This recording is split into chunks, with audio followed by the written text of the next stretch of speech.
The Challenger Series makes its return to Ballito, South Africa, a place rich with surfing history, pristine waves, and unique wildlife. Emerging talents come to face off for a chance to move up the rankings and earn their rookie spot on the championship tour, while relegated tour surfers are intent to get back where they belong, among the world's best. The 2023 Challenger Series season enters its midpoint here at the Ballito Pro, presented by O'Neill.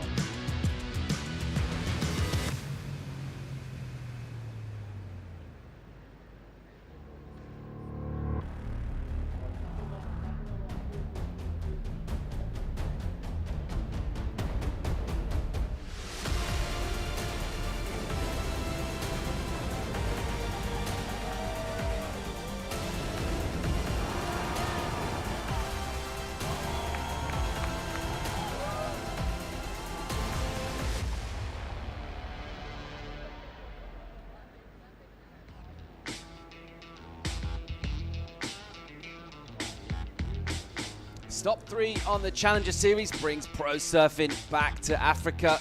It's a lovely Tuesday morning in this part of the world. Beautiful sunrise as we check out our early morning arrivals.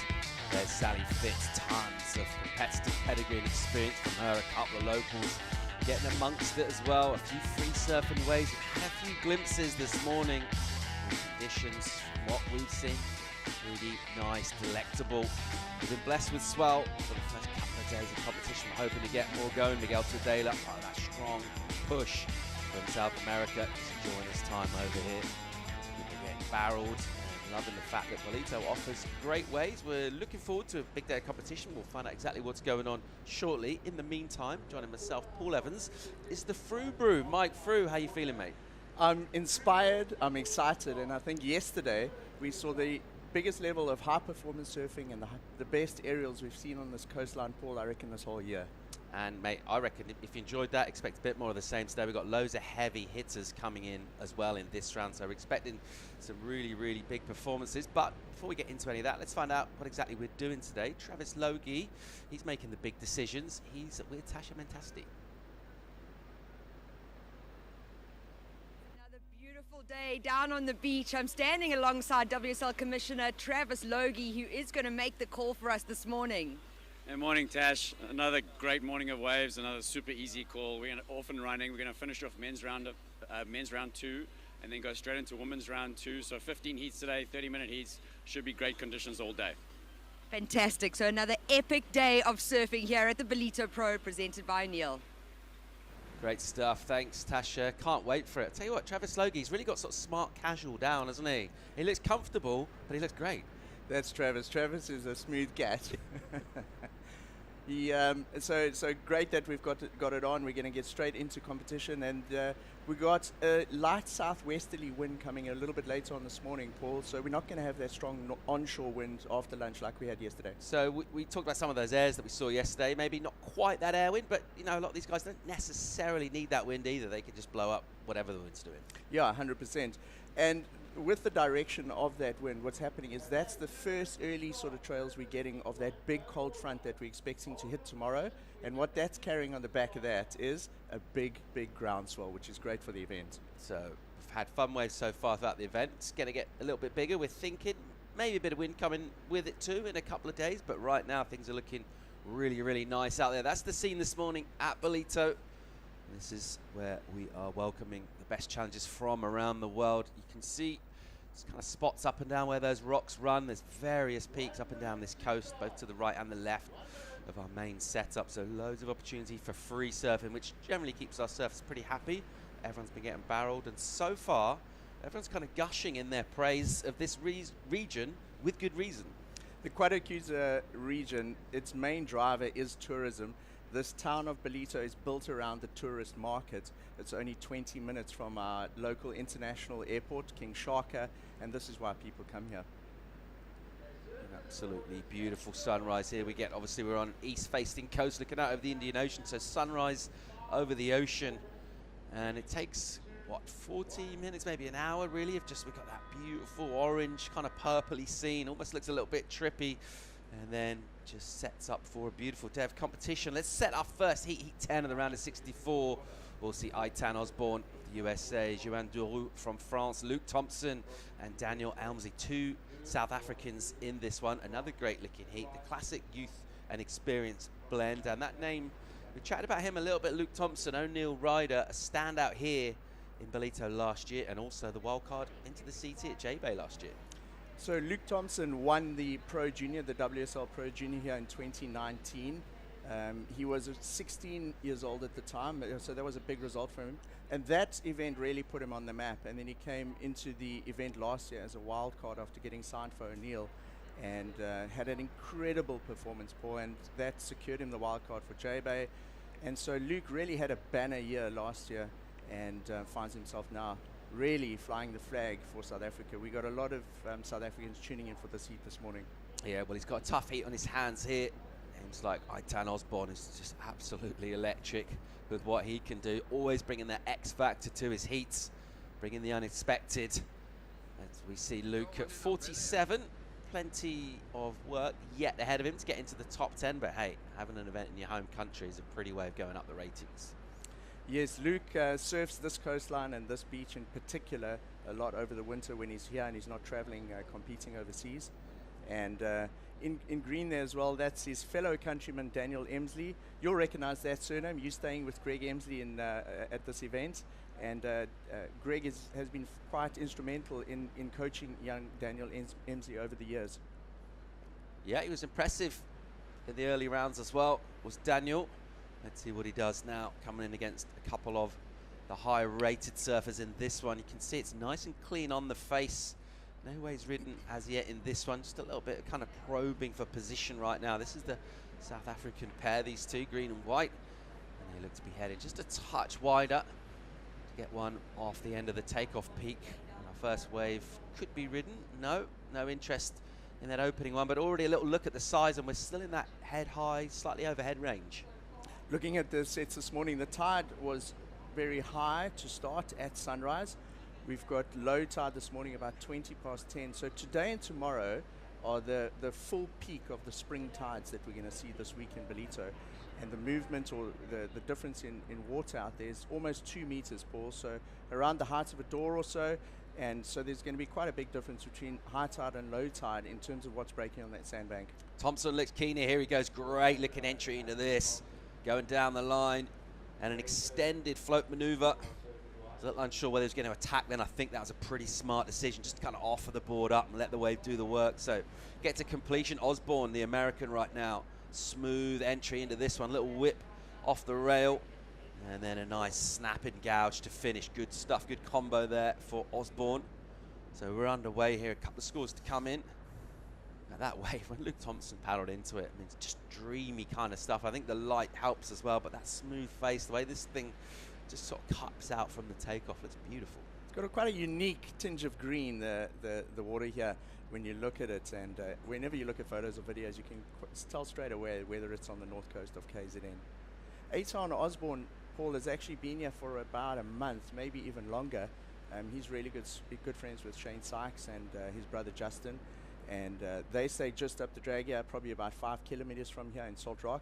And Aitan has been putting in a lot of time here at Ballito, and also hunting some of the swells that we've had in the last few weeks on the south coast of KZN. It's been a wave-blessed winter season so far in South Africa. Let's hope it continues. We're feeling pretty good about our forecast throughout this week here at Ballito. And so far, so good. It's been delivering waves, and it's been the theme on the Challenger Series, really. Cast our mind back to Australia. We had plenty of surf over there. That snapper event had those lovely right-hand runners, such a fast wave. We saw the guys really getting up to full speed and hitting turbo on some of those waves. And then by contrast, the next event were those massive lefts.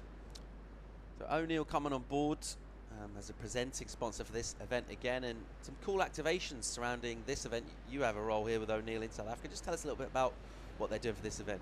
So I work for O'Neill in the capacity of a sales agent. I work with Paul Canning, who's the brand director of O'Neill in South Africa. Former CT surfer? Yes, 100%. And so PC runs brand in South Africa. And this year, the tagline of the event is Konke Kuluhlaza, which means everything is blue, and it ties in really nicely with O'Neill International's blue product campaign. And so all the merchandise and event kit that's been produced for this event is made out of sustainable recycled cotton and polyester materials. And then they've also used a product called Reprieve, which is board shorts made out of recycled plastic bottles. There's Seth Hully, Surprise Mapamula on the left-hand side. He's one of the young superstars in junior surfing in South Africa. Yeah, great surfer, loves the airs, loves surfing with the flair, just all energy, all action.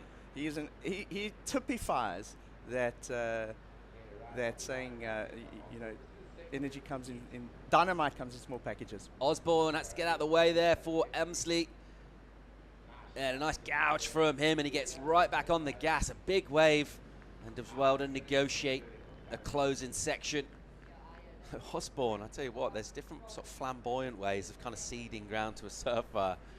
I really enjoyed that grab rail reverse that he threw. It was kind of a kick-out maneuver, really. Let Emsley go. He was able to get 2 solid maneuvers in. So score for ITAM first wave, just a 3-5. Thompson gets a 3. We get a number for Emsley. Let's have a look. This is a nice size wave. Look at how this thing stands up on the bank, goes into a layback. He controls that maneuver really well because it got super steep after that, and rides it out very clean, no glitches in that last turn, and rides out of it very smooth. He's very set on his feet, very controlled, Daniel Emsley. Pushing pretty hard on the first maneuver. Judges will open up the scale for him. 6-point ride for one or two young South Africans. The squad loves it. In the middle there, that's Levi Epinitos. He's from Cape Town, wearing the puffer jacket there. Don't know why he's got a puffer jacket on in KZN, but he's one of our young team riders from Cape Town, from O'Neill as well. Him and his family, that's his little brother Zach. And I think it's David Malherbe's son Josh, sitting on the right hand side of him there. Couple of rippers there watching. A couple of South Africans in the water. One of them's doing pretty good so far. 6 points, decent way to start a Challenger Series heat in the round of 64. That guy in green, Daniel Emsley, nephew of Greg Emsley, formerly of the CT. Saw a vision of him on screen before, watching on. I think, yeah, as you mentioned, a lot of South Africa will be watching this one with keen interest. Of course, we talked about that Luke Thompson story and what he was able to do last year. And that's one of the cool things about the Challengers is, you know, we've got multiple storylines kind of bubbling over the main order of business, qualifying surfers for Championship Tour, but also we're getting the first look, and maybe not just a first look, but we're putting a legit platform up for surfers from the regions to really shine. Yeah, Daniel Emsley has had quite a bit of heat experience out here this week already. He came second to Ryan Carnalo in the final of the Pro Junior over the weekend. So he carries some good form into this event. By contrast, Luke Thompson lost early in that event. I'm quite interested to see how patient Joan Duru is out here. He's the most experienced competitor out of the 4 out there. Here he goes. Duru on a softish opening section. That's nice from him as he'll flick one off the heels. And again, he's so good on the backhand at linking the maneuvers, and he gets 3 done. So, yeah, sort of deceptively inactive as he entered that wave. He's just kind of biding his time. You could feel the flow of that one building on the inside. Gets 3 hits, spinning out the back on another good looking section. Emsley with the 6 already. Bang, nice and vert into the lip. A heavy landing. He loves it. Coming from Nahoon Reef, which is a very powerful right-hand point break in East London, the Emsley, the Malherbe families, a lot of well-known South African surfing families from there. When he hit that lip there, it reminded me of the big inside bowl at East London, and he would have hit that thing 1,000 times, so confident riding out of that here at Ballito. Emsley already with that 6 in, another number to come his way shortly. Also, Duru enters the chat with his wave, and he's someone that's had success in South Africa in the past. Let's get another look at his wave. Really like how the goofy footers on their backhand can fit in so many maneuvers.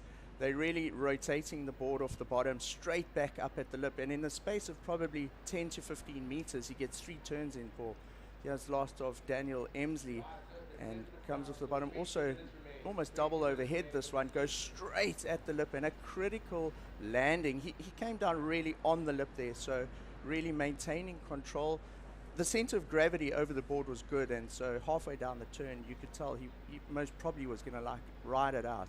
Great control there from young Daniel Emsley.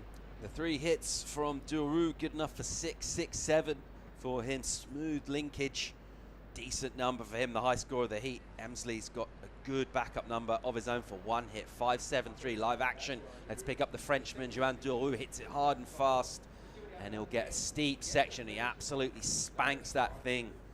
So without much backswing into that turn, he just fired up with the tail into the lip, throwing up some nice spray and just smooth aggression as ever from Duru. I felt like he got a little bit more aggressive on that wave compared to his first one. So you see, I've been riding this is Eitan Osborne. He's been in the country for a while already, so he's got a good feel for how the waves break, and he's got a bit of confidence out there. Yeah, big hammer on that for Osborne. He had a ton of speed, realised it's basically a 1 manoeuvre section. He won't mind that. He'll like to go big with single manoeuvres. Emsley's right at this, another wave. Just kind of bleeding speed down the line, and then realising that one will shut down, but he's busy, he's active. He'll get a throwaway for that, but he's already got decent numbers on the board. A 6 and a high 5. I think 2 surfers advance. If you're just looking at the scoreboard, that's already a good platform to have. Let's get another look at Eitan here. He lays into this one. Look how he lays his body back, uses the back arm to control his control the maneuver. And as he lays back like that, Paul, it puts the board pretty much square at the lip. And as he hit it, it looked impressive because the water explosion comes off, also gave him the control to ride out of that maneuver. So instead of just hitting it, he got a bit of flair in there as well with the layback. So a bunch of numbers to come through. These guys were ready to paddle out yesterday, and conditions just got a little bit subpar. As we check out Fred Robin and Marc Lacomart in Joanne's crew. And next to them is Thomas Lindhorst. So Thomas is the current South African surfing champion, the amateur surfing champ. Won SA champs at St. Mike's a couple of weeks ago. And he also is coached by Greg Emsley for this event, and spends a lot of the time with the East London crew. So he'll be anxiously watching Daniel Emsley. Good number in for Osborne, 6.43. So 3 of our surfers with 6s in already, and this one's going to be a tight tussle. We were just mentioning before, these guys were ready to paddle out yesterday, and the heat got called off by Travelogi's kind of high tide and a bit tricky just in terms of scoring potential, and I think they'll be pretty happy about coming back in the morning with these clean conditions, and already that decision very much vindicated with opening rides of 6s and good scores coming in, and they look to be enjoying themselves out there. At the same time, there's a little bit of tension always first heat. You just kind of sense that. It's a little bit quiet, everyone being kind of watchful. Always nervy moments, particularly at this level. Luke Thompson with only 1 wave. I would imagine the Durban crew and all of his supporters, and possibly even Luke himself, feeling a little bit anxious, a little bit nervous at this stage with almost half of the heat gone, and he only has a 3 on the board as his score. He does have priority though. Luke's surfed a lot of heats at this level. He obviously has also felt the pressure of being in a championship tour heat in front of his home crowd. So no stranger to pressure, but he's going to have to adjust his strategy and figure out things in order to advance through this heat at this point. Yeah, we'll only take 2 through into the next round, round of 32. Let's see where that goes in the next 16 minutes time, but all of these heats are pretty stacked with talent. Surfers are keen to either get back to Championship Tour or get on there as rookies. This are stop 3 of 6 in the challenges, and a reminder once again, it's best 4 results, so get points on the board as early as possible. Generally it's the order of the day, but I'm going all the way to Brazil in the autumn, well, the southern spring I should say, and then we'll know what new faces, what fresh faces we're sending to the Championship Tour. Let's check out a paddle of Luke Thompson here with priority. He's keen on something. He's spotted a wave. Let's see if he'll get himself in position here. I'm sure he will. Maybe someone will snaffle this up. Osborne's having a sniff. Didn't really like the look of that. Meanwhile, Joan Duru off the bottom. Bang. Beautiful turn from him and another nice hit. I tell you what, Joan looks on here this morning. That controlled aggression that he brings is delivering dividends. Meanwhile, Thompson here got a bit of a bomb, pulls in, goes behind a section, and he'll just straighten his line down to make sure he gets the exit. Not sure that'll be huge in terms of a score. Didn't really have many other options on then, other than to pull in. No, and he was in the barrel there, but you was calling it during one of the heats when the guys were getting tubed yesterday. The judges look at it. How deep are you in that barrel? How how fast are you going? Are you coming out? And Luke, not terribly deep there.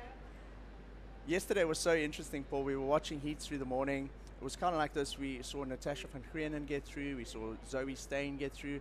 A lot of turns. It actually started off similar to this. Up and riding that is Blue. We're looking at a replay of Joan Deroux. The wave got so steep there and he went up so late. That board was almost upside down when he hit the lip. And then we had Luke Thompson looking to pull in here. I thought he was going to go in that first section. Just gets a little cover up there. Not terribly deep though. The judges looking for that wave to completely cover you up for a high score if it's a tube ride. Yeah, it'd be interesting to see where we go with Joanne's score for that last wave of him. That combo on the end. He keeps the speed up so well between turns. Pretty technical, that last maneuver that he did as well. Nice and aggressive and attacking line into what we've been discussing at some length. It's a powerful closing section here at Ballito. And so far, everyone seems to be kind of making those turns as well. That's been reflected in our scores as these surfers this morning seem to have the measure of this wave. Maybe a bit of experience from opening rounds, a couple of days in town. It's just over 13 to go in this at the moment. It's a former CT surfer, Joanne Deroux, in the lead. That might improve as well when his score comes in. Daniel Emsley, young South Africans with him. We'll be right back with more live action from the Challenger Series right after this.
Welcome back to Ballito. First heat of the day out in the water. See Joanne Deroux of France in the lead. Dropped to 5-4, a marginal improvement for him. 12.07 out of 20 is his score. The one or two young South Africans. Daniel Emsley at the moment, second spot. Got the 6 early on. Followed it up with a 5.73. Here is Daniel. Daniel, during the break, got a great looking set wave. He tagged that first section. Eyes down the line for that, the money maneuver. And riding it out of that here in Ballito can really punch your score up into the higher numbers, Paul. Yeah, judges liked it to the tune of 5.27. Doesn't go in his top 2. He's already got a couple of good numbers in, actually, so doesn't even need that number. He'll throw that one away. And the chasing pack, Osborne, 5.3, his requirement. Luke Thompson has not been at this so far. He needs to fire up a little bit. Got a 3 and a 2 for him. He's got second priority. And he needs a score here. At the moment, it's 8.73 in one wave, but you're just thinking a couple of 6s, get you up around the 12-point mark, get you in contention with Emsley. Of course, that assumes that he doesn't improve as well. But in terms of totals, getting through heats, you're going to need a couple of decent numbers at this level, particularly when these kind of waves are on offer as well.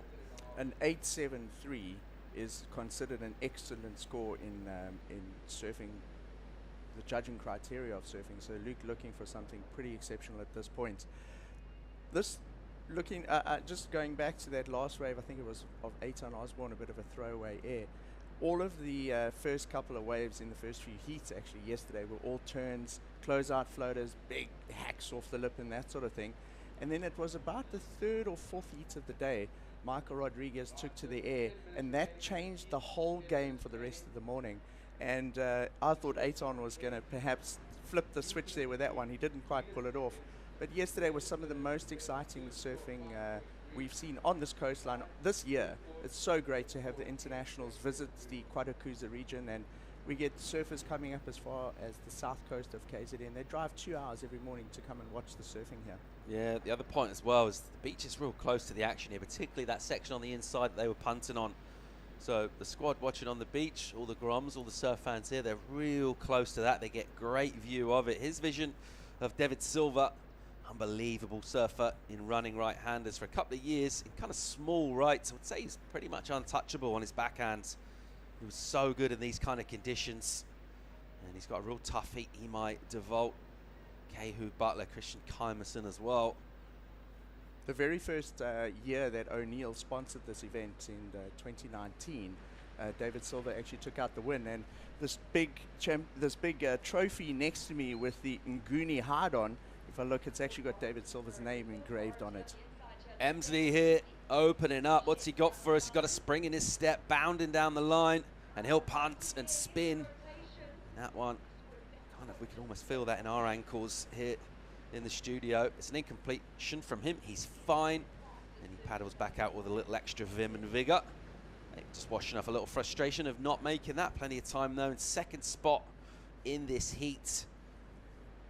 To try and distance himself from third and fourth positions at the moment, and maybe give himself more of a robust score, taking to the air there rather than just tagging that in section or floating it. Thompson remains rather quiet in this. He's got second priority behind Joanne Duru, who's leading this one. You see Joanne just to the left of that trio of surfers there in blue, and very much the picture of kind of measured, collected thoughts. Duru, a highly experienced campaigner. And success previously in South Africa, surfed really well. Jeffreys Bay as well. And the backhand from him, pretty lethal. The smooth linkage really kind of makes him stand out. I think everyone at this level is able to do big maneuvers, surf really well. That's why on the Challenger Series, but some of that linkage, able to just kind of manage the transitions between the sections of the wave, and it feels pretty relevant at this wave. It's almost sort of two distinct sections, the outside kind of takeoff bowl and then the finishing one, and it's how you kind of get from A to B. I mean, we can overcomplicate things and talk about it's kind of simple generally in surfing. If you make it look good, you do it with speed and power, you're going to get numbers. Yeah, the judges are the ones that you want to impress, and us as fans get to enjoy it at the same time. It's interesting that the goofy footers yesterday and today, quite a lot of goofy footers advancing through the heats, because the way the swell's working at the moment, it's quite punchy. It's quite a short wave, and if you get that flow and rhythm going off that, they're taking off on their board and basically adjusting the rail immediately. A lot of the goofies are on their backhand getting up to 3 turns in a wave, and Joan Duru surfing really smoothly. Those are the real locals here, Paul. It's a common sight every single morning. Especially during the winter months. It's the bottlenose dolphin, and we got big pods of them up and down the whole KZN coastline. Most of the beaches you go to in the mornings here at Ballito, while you're enjoying your morning coffee, you see the dolphins come past. And what's so cool is they actually make their way all the way into the surf break often, and you can go under the water on your board and they swim past you. It's the most amazing experience, and it's so great. They are the reason why this is called the Dolphin Coast of KZN. Under 6 minutes to go in our opening heat of the day, a Tuesday morning in South Africa, Challenger Series action. Now the Ballito Pro presented by O'Neill. Duru, the Frenchman, the veteran goofy, a few laps of the championship tour under his belt, wants to get back there. At the moment, he's going all right in this. Decent numbers for him. The youngster, Daniel Emsley of South Africa, going all right too. He's right behind Duru, less than half a point separating them. They're in the advancing positions. Then a little bit of daylight back to Aitan Osborne, the American. He's still sitting on a 3.5. That's why his score's suffering. He's got a 6.43. And another wave for him. We could well shuffle the pack. Here's Thompson. He needs to get busy. Nice carve on the rail with the rebound off the white water.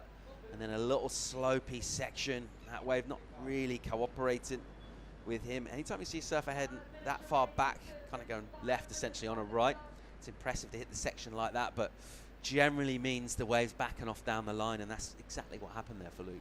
Yeah, great. He had great board control. I really like how he holds his line right through that turn. But he took it very close to the rocks there. You were talking about those two sections of the wave. He kind of got caught at the end of that wave in that dead section in the middle, which didn't offer up much opportunity into the next section. I could see from his body language there that his shoulders down a little bit. He wasn't too stoked with that wave. He knows there's a bit of work to be done. Yeah, it's low energy from him. Interesting to see Emsley sitting on him. He's going with him. He was just following him as Thompson tried to get away and just kind of mix things up. He's turned back and heading the other way now, and Emsley's gone, yeah, I'm with you. So just really covering his mate in this one, his compatriot. In second place, Emsley, and with third priority over Luke Thompson. So that means he can try and control the lineup in terms of waves coming through. But, if it's a multiple wave set, then if Daniel decides to go something, opening the door for Thompson, but that requirement 8.73, it's pretty sizey with under 4 on the clock. The East London surfers in South African competitive surfing are known to be unbelievable strategists. Rosie Hodge is actually from East London as well. She had an amazing competitive career. Wendy Buerta, back in the day, world champion, also from East London. Greg Emsley, the Mulherby family. And in South African amateur surfing, a lot revolves around teams. And Border, or the Buffalo City Municipality, their name is engraved on almost all these trophies. And if you beat them in a heat or you beat them in the team, you've got a better of their strategy in that particular event. And so young Daniel Emsley would have had really good coaching in terms of strategy. And I think that's what we're seeing playing out right now. Yeah, he's sticking really, really close to Luke Thompson. Interesting because Aitan Osborne's got second priority, needs a 5.3, but of course actually Daniel would lower priority in third. That's why he can't influence Aitan too much. So he's just sticking on Luke here, and he really is sticking quite close to him, just trying to get inside his head as well. And just let him know I'm right here, breathing down your neck, getting close to the 2.5 minute mark in this. Let's see if Osborne can make a move on that priority check. Of course, Duru with first priority, so not only has the lead, but has first dibs on the peak. You see Osborne just trying to get away a little bit there from Duru. I think he'll let him go a certain amount of distance, and then he might pique his interest and head over that way. Still a couple on the clock. Let's hope we get some more sets coming through. It's almost turned into two-man heats here. Daniel Emsley and Luke Thompson are sitting, if you know the Ballito area, right in front of Surfers Lane, which is a couple of 100 meters down from the main takeoff spot. You can see them there far left of picture. Down that side is a closeout right, and you get a bit of a left down there. But what Daniel Emsley is doing here is he's really cornering Luke Thompson into that area, which leaves Joan Duru and Aitan Osborne on the prime section of the break, really, which is that right-hander right next to the rocks. So if you look at the picture there, I'd say they split between these two and the others maybe by about 150 meters, Paul. Big separation in these four surfers right now. Not massive separation in scores in terms of Osborne's requirement. That 5.3 is very gettable for him. Here goes Joan Duru, your heat leader, off the bottom. And just releases that tail. Almost lost the back foot. Did well to recover it, and then again releases the tail, and he'll hang on, and he'll just wrap that up and bring it in with still a minute to go. Okay, nope, he will head back out. So Duru maybe realizing still a minute, he can have some influence on the outcome of this. So that'll leave Aitan out there on the peak with priority, needing that requirement. We'll see where Duru's scores go, and we'll see what happens as this lump of energy heads towards our South African pair. And it has been Emsley really covering this guy, Luke Thompson, who's looked a little bit miffed at just where he is in this, and just slightly low energy from him throughout this. Hasn't found the best waves so far. 30 on the clock.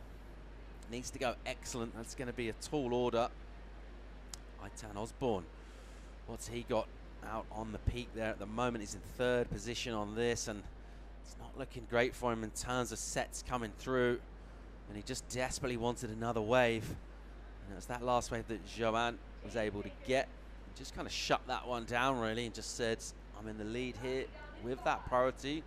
Even if I don't improve on my score, which I don't necessarily need to do, I just keep other surfers off the wave. That's exactly what he did, and it's frustration for I-10. So it looks like experience overcame youth in that one. Joan Duru loosened up throughout the heat, and the flare and flaring the tail out on those last couple of turns, he looked a bit looser. Allez les Bleus, Joanne Duru will advance into the next round. He'll take the youngster Daniel Emsley with him, who's shown that he's able to surf real well and compete smart too. We'll say bye to Osborne and Thompson, and that'll wrap up Heat 10 of the round of 64 for the men at the Ballito Pro, presented by O'Neill. A great day of competition on a delightful Tuesday morning here in South Africa. Join us for more live real soon.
I'm taking a step back. And moving the whole sports world forward. Sometimes you gotta stop to be an actual human. Pause is power.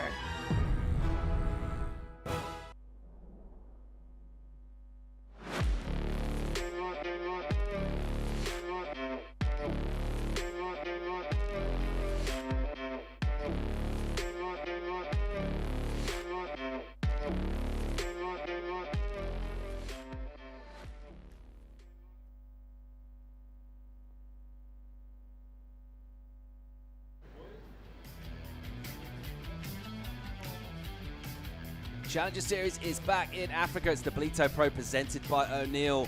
We're up to Heat 11, round of 64. Let's check out Imai DeVault, David Silva, Kehu Butler, Christian Kymerson. Explosive surfers, different styles, contrasts out in the water, but it's all about getting 2 scores out of 10. Give you a total of 20 and get yourself through to the next round at this stage. And already a couple of numbers to bring you from during the break. Half an hour on the clock. We're expecting these performances to ramp up throughout the morning here. Beautiful conditions out in the water. Blue seas over the Indian Ocean. And joining myself, Paul Evans, talking you through it. It's the Fru Brew, Mike Fru. Really enjoying conditions, mate, so far. Loving the performances too. Yep, we've really been blessed with great conditions here this week so far. This is David Silva. He's a previous winner of this event in 2019. He knows what it feels like to hold the trophy, and holding nothing back on that opening wave there.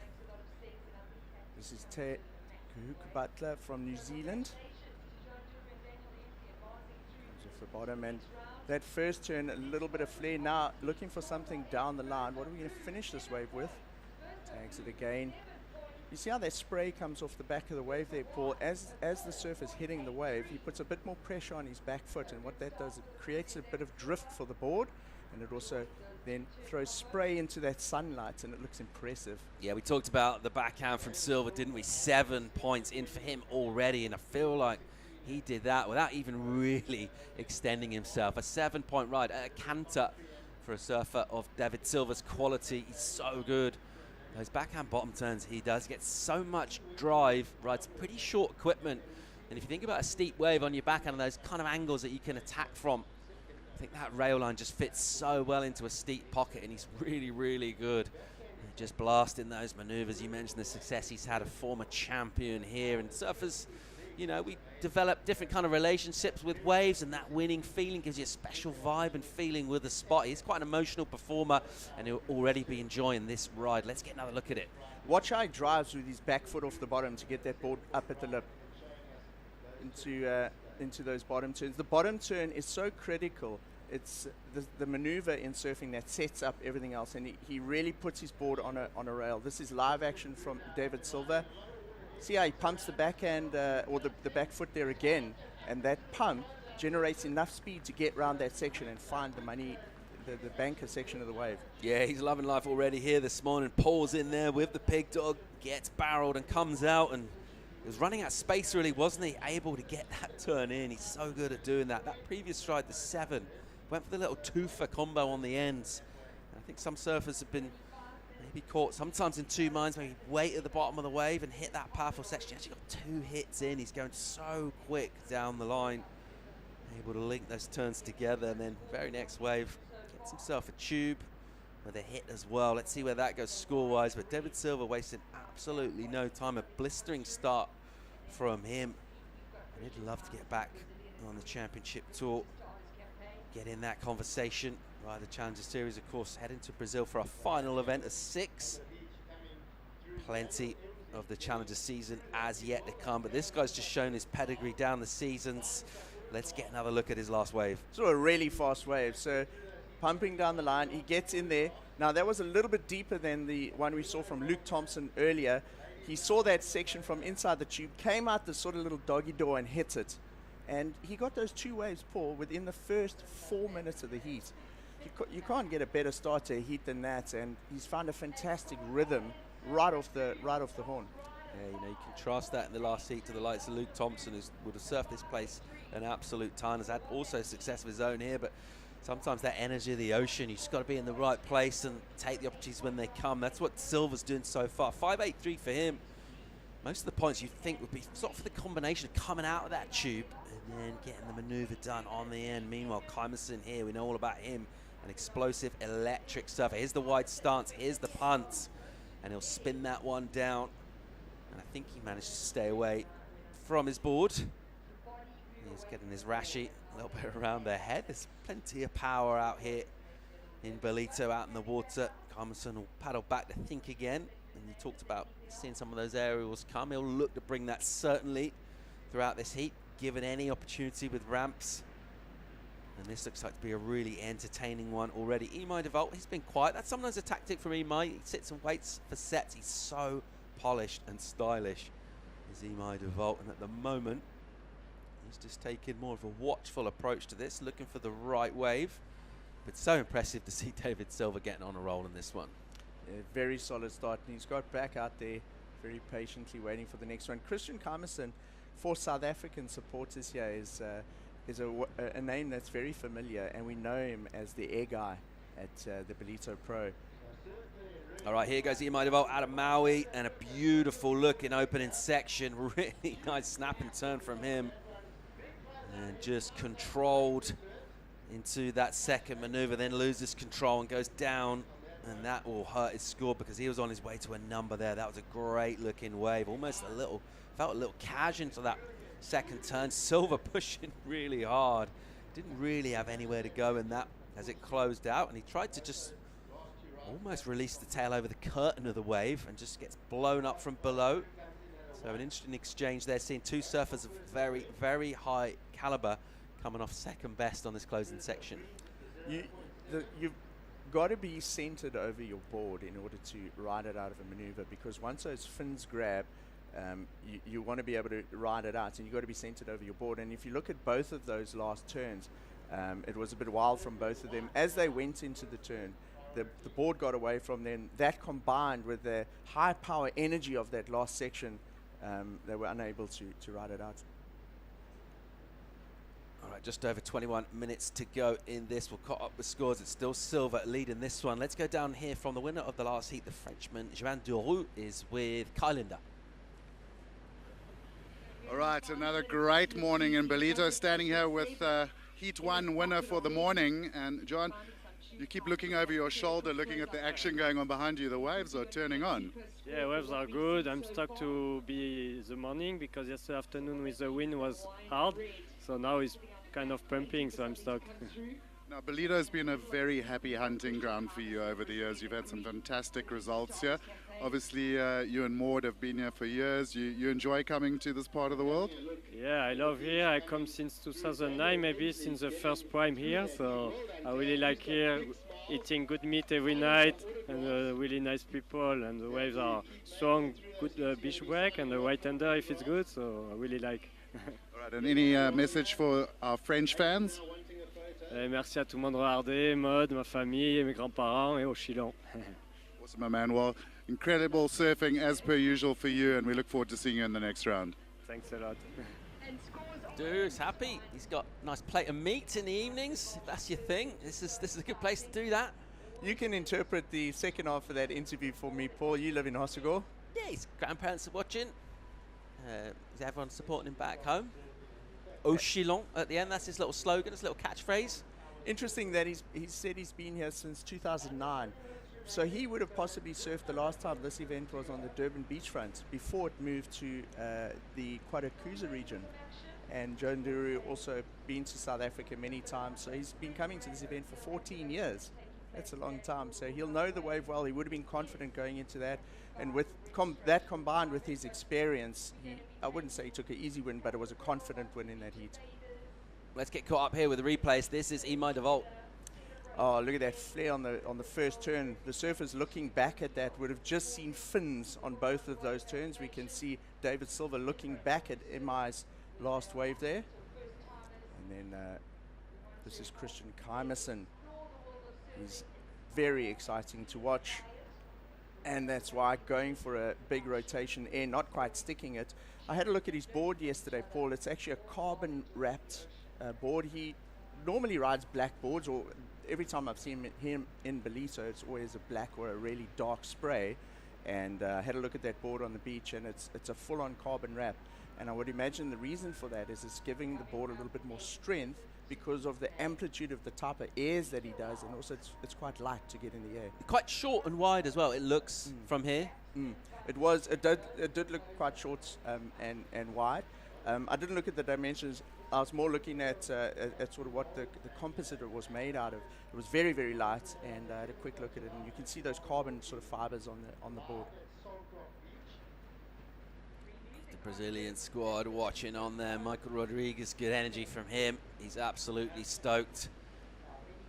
And next to him as well, just enjoying his work from yesterday. Had a really good heat, Mateus Hurdy. And he was delighted to get out of that one. It was a little bit of a tougher one actually in terms of scores, but it's all about just making it through the early rounds. If you could do it with 9s, as Rodriguez did, great. But if you just get through with a pair of 5s, it's good enough. Bring your best for deeper in the event as we get towards the pointy end. Numbers in for de Volt, 5.97 for him is decent, and he'll be ruining on that opening wave. He got a 4.7 on the opening wave, and he missed that second section, so just the opening jam high up in the pocket on a steep section, good enough for 4.7. Basically a really polished setup turn, but that'll show you where his score could have potentially gone. He's in second spot right now behind David Silva. Kehu Butler got the 4.83 early. He's been quiet. Keimerson, he's nowhere really, just a couple of throwaways for him so far. I'll tell you what, if he sticks one of them, he'll go right up the scoreboard. But you know, we talk about different aspects of people's surfing and various things they bring, and that style sort of conversation, it's always quite a subjective thing as to, you know, one person's impression of style, but it's impossible really to argue. When you watch Imai de Volt surfing, there's just something that he's got that's fairly rare, particularly when you think in contest surfing and smashing out maneuvers and, you know, trying to be explosive and aggressive. He's so good at making everything look polished. That growing up in Hawaii with the power of Hawaii, I think, you know, gives him that, I wouldn't say an edge, but it's polished that riding the kind of breaks out there. His surfing actually reminds me a little bit of the, you know, the Hawaiians. You've got Ezekiel Lau, you've got so many guys out here, and they always come with a very polished approach. And when it gets big out here, in Ballito in particular, the Hawaiians seem to really thrive on it. They possibly feel a little bit like that at home. Here he goes, a smaller inside wave for him, and he'll try and pump down the line. That one will actually just run away from him, so unable to do too much, but just for his position with priority, he can afford to just speculate and try and get something going, as will Keimerson here. Decent wave for him if he can get in. It takes him a couple of paddles to get there, and by the time he does that, he's got de Volt dipping under in front of him, and he's got the wave running away. So again, oh, sorry, that was the water photographer. Bit of a false start there for Kymerson so far. That'll be another throwaway number for him, and not really the start he wanted. We're down towards halfway in this. I was trying to think of the person he reminded me of. It was Baron Mamiya. And Baron had such a good result now. He had a great result in Brazil. And Imai and Baron, they were actually together here in Ballito a couple of years ago. They were surfing a spot called Salmon Bay, which is a little bit south of here, and was the first time I actually saw the two of them. You know, similar kind of styles, fast, fluid surfing on the rail, no glitching, and very, very impressive to see. And of course, Baron having that great result in Brazil over the weekend. Yeah, really stepping up over there. Championship Tour hostilities will resume just down the coast from here on the Eastern Cape, Jeffreys Bay, the Corona Open. That's starting next week. Cannot wait for that event as well. Delighted to be back in South Africa right now on Challenger Series duties at this spot known as Ballito on the North Coast. We saw a shot there of Michael Rodriguez enjoying a morning coffee, watching David Silva in this heat, and that whole deck is run by Bernice Hutchison, and we can maybe have a chat about her in her local store. Just over 14 minutes on the clock in this. David Silva, he's looked real good value for the lead so far. He's ripping out there and he's in the lead. He might have Volts with him at the moment in second. Butler and Kymerson, they'll want to step the game up a touch. We've got a quick commercial break, more live action from the Ballito Pro presented by O'Neill on a beautiful morning. Let's just hold the phone and stick with this. It's live action here, swinging and swinging pretty hard. Your heat leader, Silva, as he'll bang it a couple of times. Gets that board so vert, Mike. Very much so. That was a lot like his first wave, but it seems like now that he's created a foundation in this heat, he's putting a little bit more risk into each of those maneuvers because he knows he's got such a solid base to build on. Silva already with good numbers locked in, and another good wave for him. And just in terms of his strategy in this one, as you mentioned, he can afford to aim at his high scores and work on his backup. Beautiful wave for him. So he didn't go right to the bottom. He quickly transitions up towards the lip and rode that one out. It's such a steep, critical section, especially as the tide drains out on that end section. It's a difficult section to negotiate. It's a thick lip. It's about a foot thick. All right, we'll update you on that number for David Silva, your heat leader on the other side of this. He's still looking really good and confident. He's got a bit of a cushion in this one. Still plenty of time, though, for surfers like Butler and Kymerson to come back. Join us for more action from Ballito right after the break.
Welcome back to live action. Let's pick up Christian Kymerson, a smaller inside wave for him. He needs a number here. He'll whip this one all the way, just milking and squeezing every last drop, scoring potential. A small inside runner for Christian Kymerson.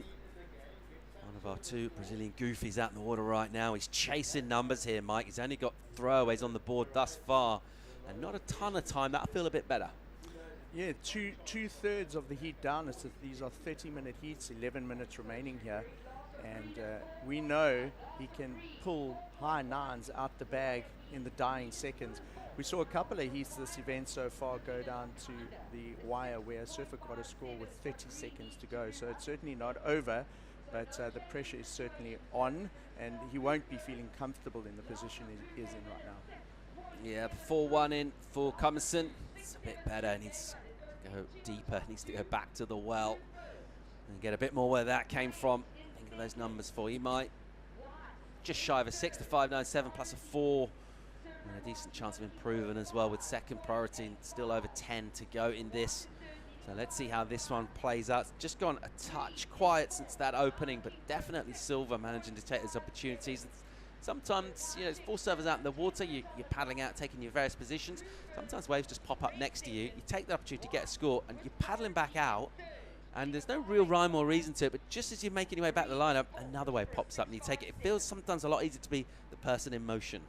The Brazilians are renowned for that. If you look at the wave count in this heat, Ima's had 3 waves, Kay has had 1 wave, and the Brazilians have had 5 waves and 4 waves each. I mean, a guy like Italo Ferreira, as an example, he keeps so busy in those in his heats, as we're seeing here with David Silva, and being busy, it's creating your own opportunities out there. It's completely the opposite to sitting with priority and just being patient. And they really are very busy. Traditionally, out here in Ballito, we always see the Brazilians paddling around, creating opportunities for themselves, as you say. Silva with the improvement on that last wave, 6-7-3. Just before we went to break, he banged out a couple of backhand hits, so just showing no mercy, really. Good numbers in for him. Got a 7 and a high 6, and he's going great in this one right now. As we see that one just kind of gargle off the top of the point here in a little wobble through it. Kymerson needs to pull his socks up. What's he got here? Another inside number. We think we know what's coming as he'll just push into, wow, that's really nice, liberating the tail. It looked like he was getting a boost just from his line into that and then committed to more of a deep bottom turn. That was really smooth and radical. He's getting a lot busier here. His lowest score prior to that was a 0.7. So I think he confidently could have dropped that. And here we see that is surfer from New Zealand, Butler, up and riding. Yeah, much better from him. He needed a wave. He's been nowhere in this heat. Got a 4.83 early on and just disappeared, really. So that'll feel a lot better. He needs more like that, does Kehu. Let's see how he goes now when he gets back to the lineup. About 7 or so minutes, and just a little bit of frustration from him. And he's just been so quiet in this one. He's not been at it at all. And he needs to change that approach. Maybe just change the luck rather than the approach, because the waves haven't really come to him. Or when they have, there's been a surfer next to him with a better priority situation. But he looks a little bit rattled here. You don't really like to see that. Let's check out a replay of Christian. Here's Christian's first one. As you say, loading up like a spring. I thought we were going to see a big aerial at the end of this wave, but he opts to rather smash a turn. And just a top turn from Christian Kymerson has so much spice in it. The board almost came completely out the water just on a normal top turn. Kay will be, I think, a lot more comfortable in the heat, and he may be in the game once this score drops, because he only had the 1 wave, Paul. And with 7 minutes remaining, I think he could factor into becoming a real challenger in this heat once the score drops. Waiting for numbers. Kymerson's is in. It's his high score, the 4-3. Jackson Bunch there, getting ready. That's a tough heat coming up. Some solid names on that one. Crosby Colapinto 6th right now on. The challenger Zeke Lau as well. There's Crosby going through his limbering routine. Also Nolan Raposa. He's ever a fiery competitor and a contender. That's heat number 12 of this round of 64. It's coming up in about 6.5 minutes time. This guy, Zeke Lau, so good really at any level, but the Challenger Series competition before, we've seen him just absolutely dominate the field. It's kind of marauding performances. And we'll look forward to getting the work out here at the moment. Just enjoying what he's watching thus far. The Hawaiian go pretty good in this. In DeVault. Number in for Butler, it's a 3-5. That's why he's frustrated, couldn't get the finish. Here goes Imai, another good looking entry from him. Off the bottom, and just springs into the wave as it creases. Butler, another error from him. So 2 almost complete carbon copies. Exactly the same thing happened to those 2. As they're committed hard to a bottom turn, that crease goes through the wave, and that makes it go soft, right? They both went up a little bit too early into that turn, expecting the wave to hit the bank and a bit of a lip to present itself. But that was quite unusual. 2 waves, carbon copy, as you said, in a row, and just went up a little bit too late. An uncharacteristic mistake there from both of the competitors. Still 5.5 to go in this. Kymerson chasing alongside Butler as well. There, the surfers need numbers. Brazilian Christian Kymerson looking for 6.37. Kehu Butler, the Kiwi, 5.85. He's only ridden, well, that was just his 3rd wave for Kehu. This is Christian Kymerson. Right now, we'll just be thinking, where's my opportunity going to come from? He's had inside waves. He went a couple throwaway air attempts early on, then a slight change of tactic, probably a smart one. Kind of went to the inside a bit, didn't he? Sort of rolled his sleeves up a bit, went smaller waves. That's fine, but the smaller waves kind of keep your scoring potential down. There's a really nice turn from him. Release off the top on his last wave, but he didn't get another section. He would have loved to combo that up. The wave just fizzled out. That's why those inside waves, that's why you can get them, because they're not the premium out here in terms of surfers with better priority position. But interesting to see the spread from the pack there in the lineup. Very much so. It's the surfer in white way on the left-hand side of your screen, and then dotted out there's about 10 or 15 meters separating each of the surfers. I'm getting really excited about the end of this heat, because if you look at what is required here, 6.37 and a 5.85, both of the surfers in green and white there are more than capable of those scores. If we get another set in this heat, there's probably 5, maybe 7 waves in a set. This entire thing could shake around. David Silver is surfing a very smart heat here. He got the highest single wave score of the heat. It was his 1st wave. He's got priority. He hasn't done much. He's made no mistakes in this heat so far. So very clever. And I think for a young Grom, watching this and trying to improve on their competitive surfing and strategy in heats, this would be a good one to watch. David Silver really surfing smart. Yeah, absolutely. He's looked deadly from the get-go in this. Just that confidence of banging out a 7 early on, getting another wave immediately, and then from there, things kind of simmer down a bit. Other surfers enter the chat, and then he gets himself the improvement in the 6.73. This was the 7 early on. Yeah, the 7, he flared it out. Importantly, this was his very 1st wave, and he got it within a minute or 2. Then this was the 6.73 a little bit later on in the heat. And similar size waves, so strategy out there was probably to try and get the set wave, 2 big turns on it, and as a result, he's the heat leader. I think that very 1st wave, you know, if you have it in the first 2 minutes of your heat, first 90 seconds or something like that, you go back out to find that 2nd one with so much confidence. It takes away any nerves, any anxiety you may have had in the heat. Butler making a move here. What's he got for us? Hard off the bottom. That's nice as he blows out the tail. What isn't nice is that he doesn't get a completion, and he's rattled here. He'll be annoyed. It's not been his heat at all. He was too quiet in the opening half, and then since then he's rallied a bit, but he's got a bit unlucky with sections. And it's that one finishing turn really on the 3.5, his 2nd wave. It just got inside his head a little bit, and you could see him paddling back out, kind of splashing the water and showing a bit of frustration. And since then, it's been continued frustration for him. He's still got time though. It's not a massive number that he needs. I mean, 5.85, he's well capable of that kind of score. In fact, both of his scoring waves, particularly his 2nd one that he got 3.5, and that certainly had a high 5 on it, you would say, if he could have got the completion. Let's see where he goes in the final minute and 50 seconds in this. Just been slightly elongated gaps between our sets, and without meaning to state the obvious, that's going to favour surfers who are in advancing positions. Absolutely. So for David Silver and Imai, it's going to feel like their longest heat ever, whereas for Christian and Kay, it's going to seem like the time's just dropping out. Butler again in action here. Little fizzing snap from him. And almost kind of headbutts his way under the white water there. It's decent. He'll be nudging up in the right direction, but it's nothing like the 5 that he needs. His previous will come in. He'll get 2 scores in for him. He'll get a 2, but he's still some way off the pace here, getting towards that final minute. Still looking for the 5.85. If he can find a bit of room and find a set, he'll definitely be still in this. Doesn't want to get too rattled right now. Kymerson, meanwhile, he's gone awful quiet from a busy start. Just a bit subdued in terms of He's paddling into waves. Also, his scoreline's been a bit subdued as well. Hasn't been able to break the fours thus far. And we're down to final 40-odd seconds in this silver. He's looked absolutely bulletproof, really. All right, Imai going left here. What's he got for us? And he'll flare up late into a section. Didn't particularly commit to that turn. Just kind of decided to throw it away. Probably wise. Here goes Kaimerson.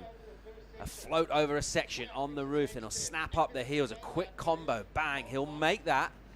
And he'll just ask a question here. A little bit of winding up the windows. Not the most emphatic fist pump we've ever seen. His requirement, 637. He had 3 turns on that wave. I'd say the first turn was probably the most critical and flared out of all of them. The second two, the wave got a lot smaller, a little bit frothy and foamy.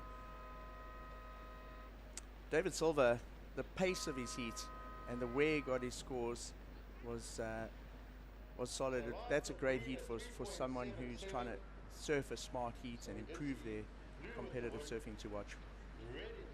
Kaimerson's numbers are in. It's not enough for him, and it's a job very well done. A nice morning's work indeed for David Silva, who ripped this heat really from the get-go, showed no mercy, improved on his score as well. Imai DeVault, he'll go into the next round as well. But this guy looking really good so far this morning. David Silva, one to watch for sure through the later rounds. Loads more live action to bring you from the Challenger Series here in Ballito. We'll bring in Giggs and Kai for the call. Join us for more live action real soon.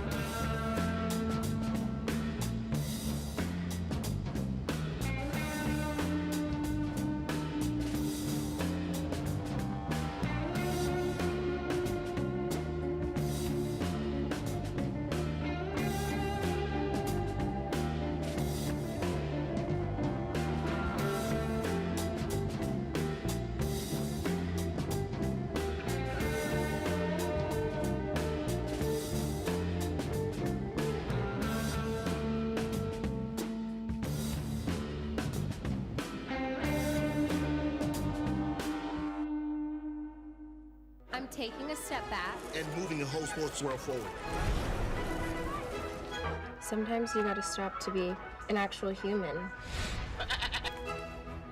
Pause is power.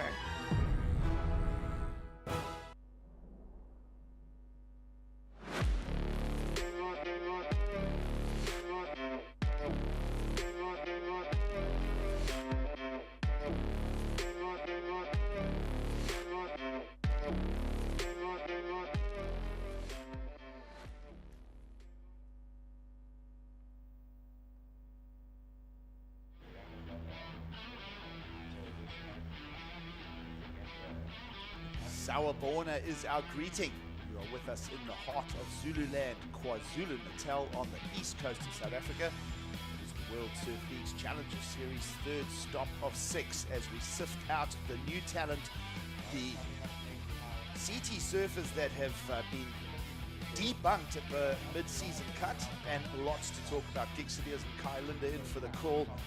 Join us for some exceptional surfing again here from beautiful Ballito. It's a good morning, Kai, and we'll get an early start for Jackson Bunch from Hawaii. Yeah, Jackson surfing nice and loose, really getting the tail out on those ones. And excited for this heat. That you spoke about some CT talent, Ezekiel Lau, got to be one of the most deadly guys in the mix here in Ballito. And then also very excited for the 2 US surfers. Nolan Raposa has been looking exceptional in the early rounds. Fast, loose on the backhand, and then this guy, Crosby Colapunto. Well, Crosby, much expected from him in 2023. See how he brings his campaign to the third stop on the Challenger Series.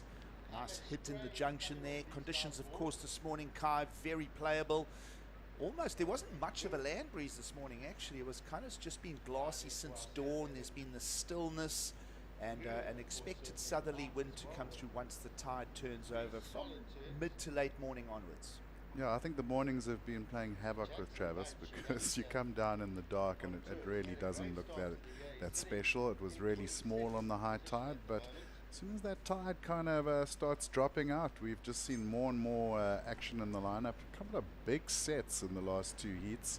And I think, once again, we're in for a wonderful morning. And once that tide starts pushing in, sort of mid to late morning, I think you're going to see some really good waves. Well, you mentioned it off screen. It's almost like the sunrise itself awakens a bit of a swell pattern of its own. So we're looking forward to seeing how this morning plays out. If you're just joining us, it is the Ballito Pro. It is the 54th edition of the event, the longest running professional surfing event in the world, with roots all the way back to 1969. And here we are in 2023 as we break down Jackson Bunch. Well, I mean, he kept really busy on this one, and 2 beautiful turns to start. Gets the crack up into the lip to finish. I think downplay on that score. I mean, he got a 6.0, so really not a bad start to the heat. But it was a smaller wave. It was one of those little insiders. So it'll be good to see what Jackson can do if he gets maybe one of those more solid runners. Looking at the first heat of the morning, I thought Dan Emsley did really well. His wave choice was so good. And he found those like sort of head high ones that were running down the bank, and that allowed him to get through the heat. Of course, championship tour surfers, well, former championship tour surfers at this stage, making their way through heats this morning. Let's have a look at what Crosby brings to the table. Lovely bottom turn, throws the tail, got a little caught up there, but gets around the section, and just a nice solid finish there. That would have been the morning stretch. He's getting his Pilates done, warming up. Yeah, a little back foot adjustment there for Crosby Colapinto. Perhaps a little momentum lost through that first turn. But we'll take a lot out of discussion for Jackson Bunch's first ride. 6 points, Casa already into a good category there. Surf fans can sit back and easily figure that the message from the judging panel is combination of turns in the powerful section. So that's the message from the panel. And certainly Jackson Bunch, especially the way he slammed that last end section, Kai, lots of points coming out of really a quite compressed, shorter ride. Yeah, and like I said, a smaller wave as well. So he did really well to get a 6.0 out of that wave. But he maybe took off just thinking he wanted to loosen up a bit. But the wave threw a couple of nice little bowls at him, and he really maximized the scoring potential on that one.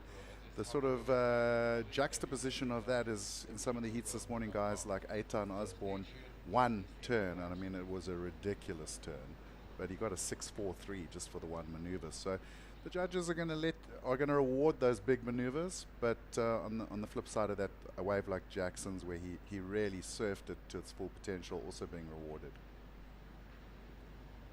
What a beautiful morning here in South Africa. It is midwinter. 4th of July, of course, very soon the Americas will awake and the United States will celebrate 4th of July, big weekend up there. But for us down here, we do have that summer feeling. It is a subtropical temperature zone, but it is winter, and it's steady swells is the theme on the east coast of South Africa. And of course, someone that has been very, very steady and has even taken a win back in 2019, David Silva, got the heat advance. Let's go and hear from him. I'm down here with winner of the last heat, David Silva, winner of the 2019 edition of this event. David, you know what it's like to hold that trophy aloft at the prize giving. Tell us a little bit about your strategy leading into this event. Yeah, I have a good memory for here in Ballito. I win for 2019 and the final is Jack Freestone. And then I have the trophies in my house is incredible. I think so is this year's again. But yeah, I'm very happy to make for these hits because the hits is very strong because Imai, KK, and then Butter is surf amazing. But I start is good for the 7 is now I think so it's more relaxed. I take 1 more wave, and then after that I take 1 more and it's more relaxed and then just surfing. And yeah, I'm very happy to be here again in Ballito. We've got a lot of people that obviously tune in from Brazil for this event. Do you want to say something to your home fans tuning in for the broadcast? Yeah, thanks so much. Cara, muito obrigado pela torcida, quem ficou acordado no Brasil, que já são de madrugada. Muito feliz, glória a Deus, deu tudo certo. Cara, muito amarradão de ter passado, feito uma bateria boa, vamos com tudo para a próxima. Good luck for the rest of the events. I hope you can take it all the way again, and we'll see you in your next round. Well done, David. Thank you. Back to you guys. Well, thanks, Mark. And the theme there, David Silva and Imai Kalani DeVault showing their former championship tour experience there, making it through. Of course, heat winner this morning was Jean Duru, also former CT surfer. Let's see how the young guns can challenge. This is Nolan Raposa. His first Challenger Series event of the year. Didn't make the trip down to Australia, but last year he did and ended up on finals day. We'll see how he brings his repertoire of backhand surfing. This is a backhand showdown between Jackson Bunch, who's clobbering a second wave here. He opened with the 6, and he's done a good job of backing himself up. Here's the former championship tour experience of Zeke Lau. It's taken a while for him to find it, and that's another good, solid contribution to this heat. And it's starting to heat up here, Mr. Kai Linder. It's starting to heat. It was cold this morning. I quickly snuck off to Bog Bay for a little Dawny on the darkness. Well, I was referring to the scores in the water. Never mind. But the air was really, really cold this morning, and definitely it's warmed up. The wind dropped very early, like you said, and the surfing's just heating up. Interesting one for me is that the Goofies really seem to be on fire this morning. You spoke about John Duru, David Silva. The big, powerful Goofies always seem to enjoy surfing out here at Ballito, and both of those guys have finaled here in the past. So it's going to be interesting to see what the natural footers can do in this heat. Yeah, a little bit of onshore yesterday afternoon in the region here in KwaZulu-Natal on the east coast of South Africa, slightly fracturing up the swell. So I think that's a relevant point you make there, Kai, is that it's a little more peaky than Wally this morning. And, well, the backhanders are stinging the lineup here in Ballito. And a lovely set of turns again for Jackson Bunch, who's on a quick repetition here, wave 3 already for him. So judges' scorecard open. We'll wait for numbers. Of course, we're still expecting that opening score of Zeke Lau on his new fluorescent color blade. Of course, Zeke Lau, the championship tour experience, and again, that story of the mid-season cut. Here's Zeke Lau working it out in the Challenger Series. I've been excited to see this guy back in action. I really enjoyed his heat in round 1, and he's just so fast and loose on the backhand. Having said that, got a little caught off the second turn there, maybe pushed it a little bit too hard, but keep an eye on Raposa. He's got a deadly backhand. This guy, though, is just feeling his groove, just so smooth gigs. Really, like, no hang-ups in his surfing at all. He's connecting the dots and getting those 2-3 turn combos on almost every wave. And then, of course, Zeke Lau, just look at the power here, just jabs it, comes around the section straight over the top, and that's just classic Zeke Lau right there. Always going to put the rail into the water and chuck his fins. Well, it's an all-American heat made up of 2 Hawaiians and 2 mainlanders. It is 4th of July, so why not? And we trust that you're enjoying the show with us. Yeah, we'll wait for those numbers to land. We did reference Jackson Bunch's opener of a 6-2 punchy backhand turns, and he's pretty much gone on cut, copy, paste. He's given us 3 versions of that already. Judges still owe us for 2. Here comes another one in at a 5.83, and I've got a feeling his last one, Kai's going to go better than that. So quick momentum early on for the Hawaiian in white. Raposa the 5.17 with a little error. And as I say, let's let all those scores land. Perhaps the quietest of it thus far is the surfer with some of the biggest expectations, Crosby Colapinto. Well, like you said, he's kind of cut, copied, and pasted, but really worked on this one. I love it. Just went absolutely straight up into the lip on turn number 1, comes off the bottom and straight into the second one. And I think the real thing to look at here with Jackson Bunch's surfing is that there is just the connectivity. There is no sort of downtime between his maneuvers. There's no wobbles or bumps. He's just smoothly moving the board between the lines. Yeah, great surfing. Here we go for wave number 2 of Zeke Lau. There's some power for you. Big push. Just pushes that tail through the full carve and arc in the white water. Here's Crosby Colapinto, wave 2 for him. Let's go the tail as well. So good value coming from the seat now. 2 naturals versus 2 goofies as we break down the details of how the points are going to come. And certainly everybody slamming into those end sections, Kai. Well, that was a great little combo there from the 2 naturals in the heat. I mean, I think Zeke's backup turn, the second turn, was really something special. He really leaned into that thing, got the layback going, and looking forward to seeing it. But Crosby will be happy with that one. Big 2-turn combo, really attacked that heavy end section, and the judges have been throwing scores out for those maneuvers. So I think we're in for a cracker heat here. I haven't seen anyone paddle faster than Crosby Colapinto this morning. That was a sprint of about 10 seconds to be back in the lineup. We'll await his second score.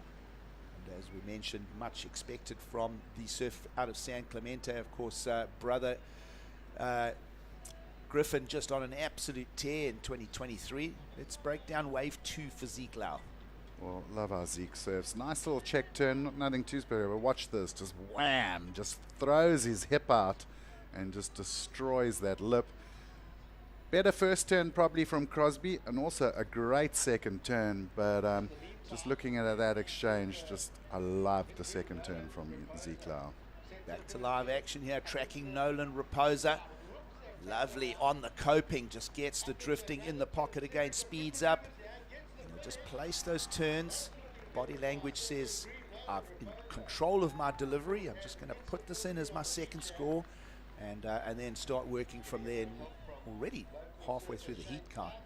Yeah, and the combos are just coming thick and fast here from all four surfers.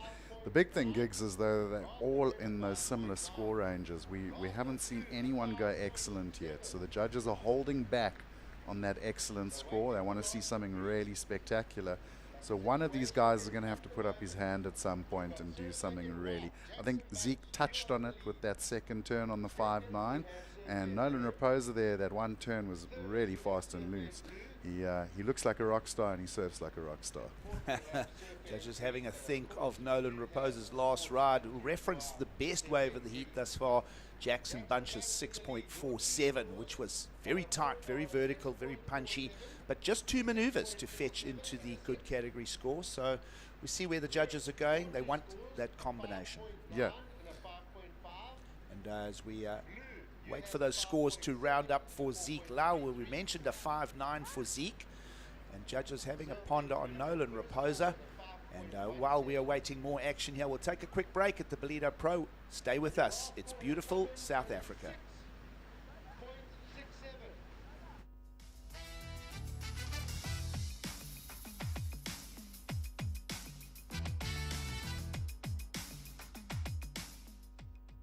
Listen up, guys.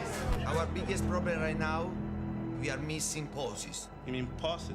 No, poses. The secret to winning is to pause.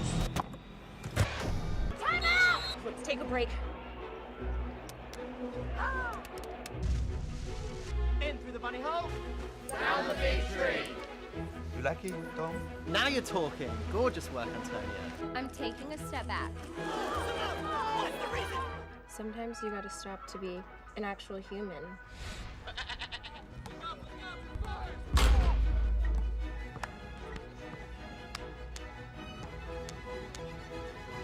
Come on, guys! Ah!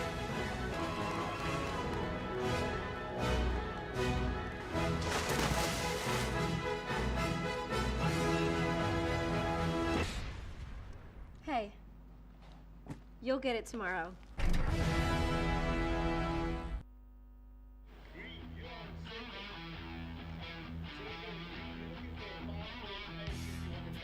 Welcome back to live coverage of the World Surf League's Challenger Series. You're with us in beautiful Ballito, the seaside coastal town just north of the major city of Durban. And this has been home to professional surfing in the region now for well over a decade. It's a good morning once again from myself, Giggs Steers and Kai Lind, as we break down those are your updated numbers. Top left of screen, Jackson Bunch from Hawaii, a 6.47 and a 6 for the heat lead. Raposa came in with a 6.67 of his own while we were away. Judges brought us that number, so best individual wave now to Raposa in green. And that's going to be leaving Zeke Lau down in third, chasing a 5.95. Let's have a look at some numbers.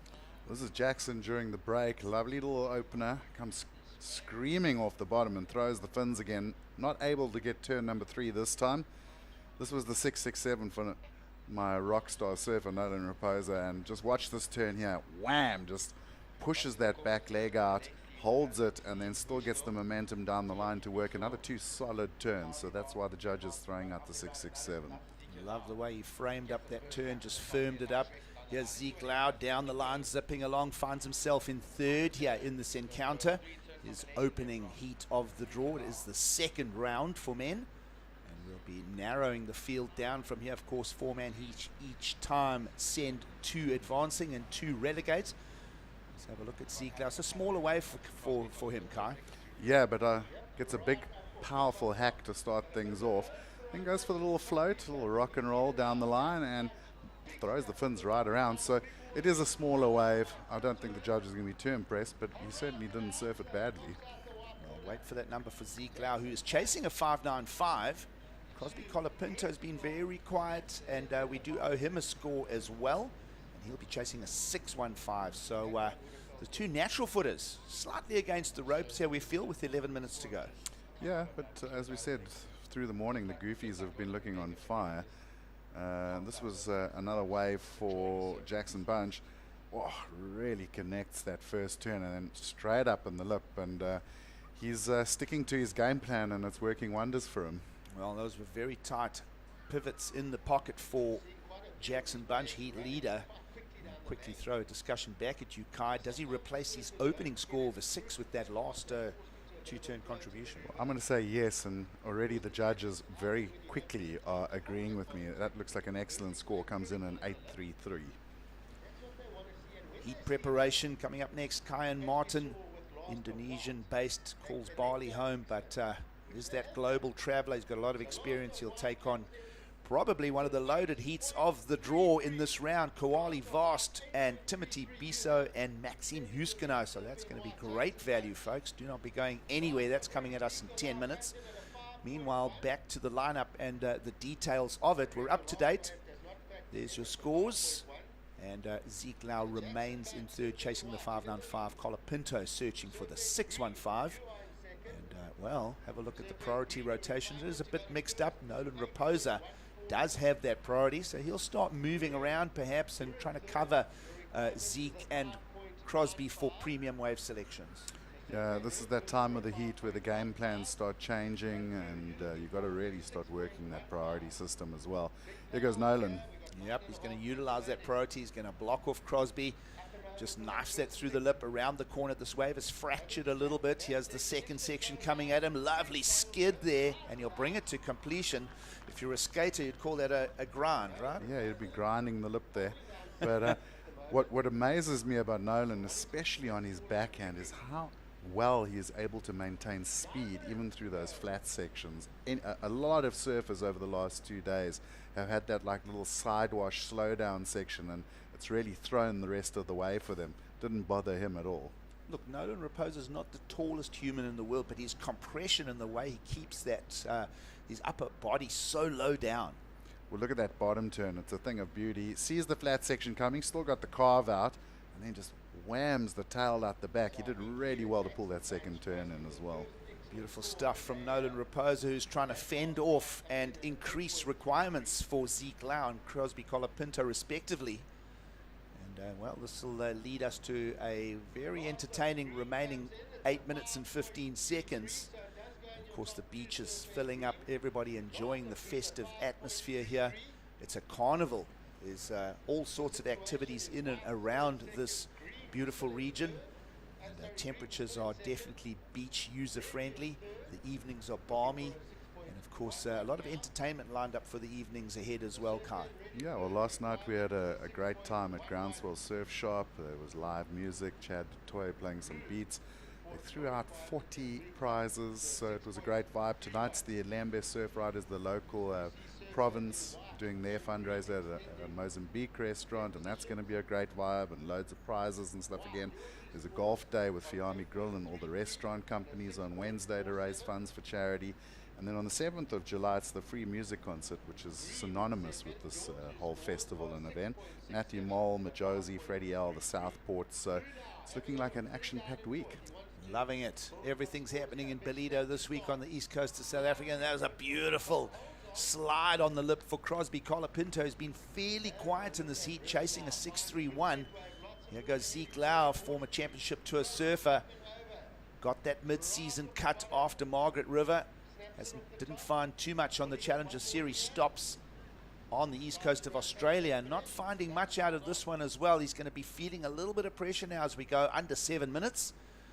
And what do you think is now the approach for the heat for Zeke Lau and Crosby Colapinto? Well, they got to go large.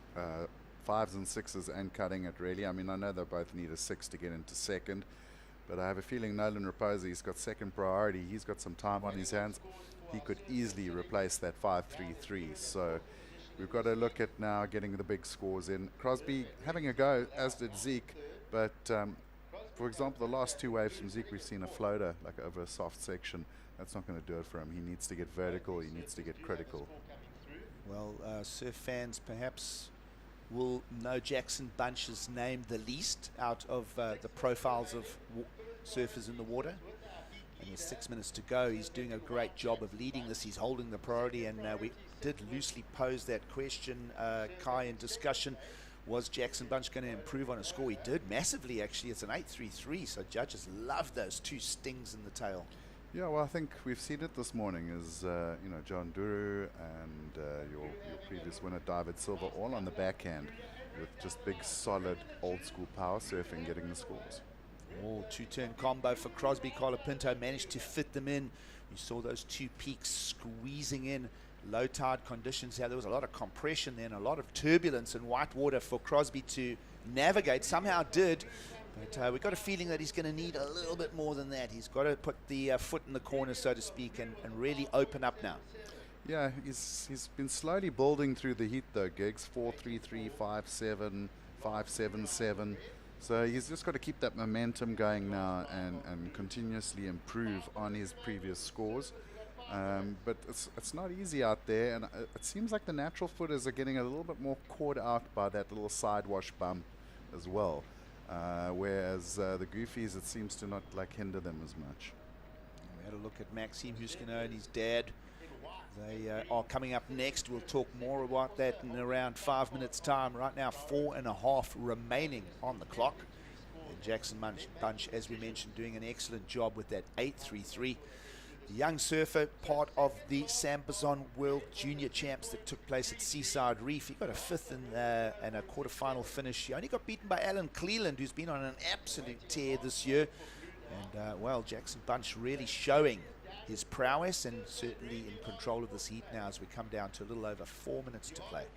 Yeah, time's ticking for the two natural footers now. They really need to find a wave. And the problem for them both, sitting in third and fourth priority as well. So Jackson Bunch and Nolan Raposa right now are controlling the heat. And I mean, Jackson, 4 minutes to go with that 8.33 and a 6.47. He's looking pretty comfortable. Nolan Raposa, a little bit less so. He's a bit closer to the other two. He's going to have to defend hard now. Time moving quickly now for our competitors trying to find numbers. Colapinto still searching for the 6.24. Zeke Lau, a 6.11.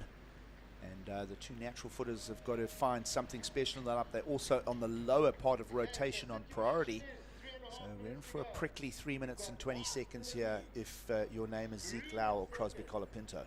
Yeah, well, both of them have got plenty of experience though, so they've been here before and they know what to do. But right now the clock is against them, and we've seen in a couple of heats this morning, Gigs, there are those lulls. Heat 1 is a good example of that. The last 3 minutes, almost no rides. So there are those little soft spots in the swell where you can run out of swell, and if that happens right now, they're in big trouble. Well, strategy starting to play out, surf fans. 2:45 coming up on the clock, and you'll see now white and green respectively. Bunch and Raposa with the higher priorities. And of course the higher positions in the heat are now starting to come and blanket any threat that could come their way. Down to 2:30 on the clock. It's been a strange year for Zeke Lau.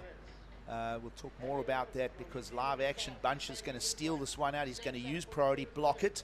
And again, he's almost on a formula. He's got this thing on tap. That's probably the 6th wave that he's done a similar version. Just surfing critically in the pocket. Speed, power, flow, ticking the boxes. That's where the criteria is. Zeke Lau's going to break away from the pack here. Vertical attack. He's on the search for a 6.11. And that's not going to serve him well. So in completion there, the pressure now coming Zeke Lau's way. Yeah, that was a tough one for Zeke. If he had made that second turn, it could have been a decent score because it was a really heavy section. But unfortunately, for one of the few times in his life, the powerful Hawaiian lost the battle there. Here goes the rock star. Well, again, Raposa using the block to keep Crosby Colapinto off this opportunity. He'll work it himself and perhaps even try and improve a number.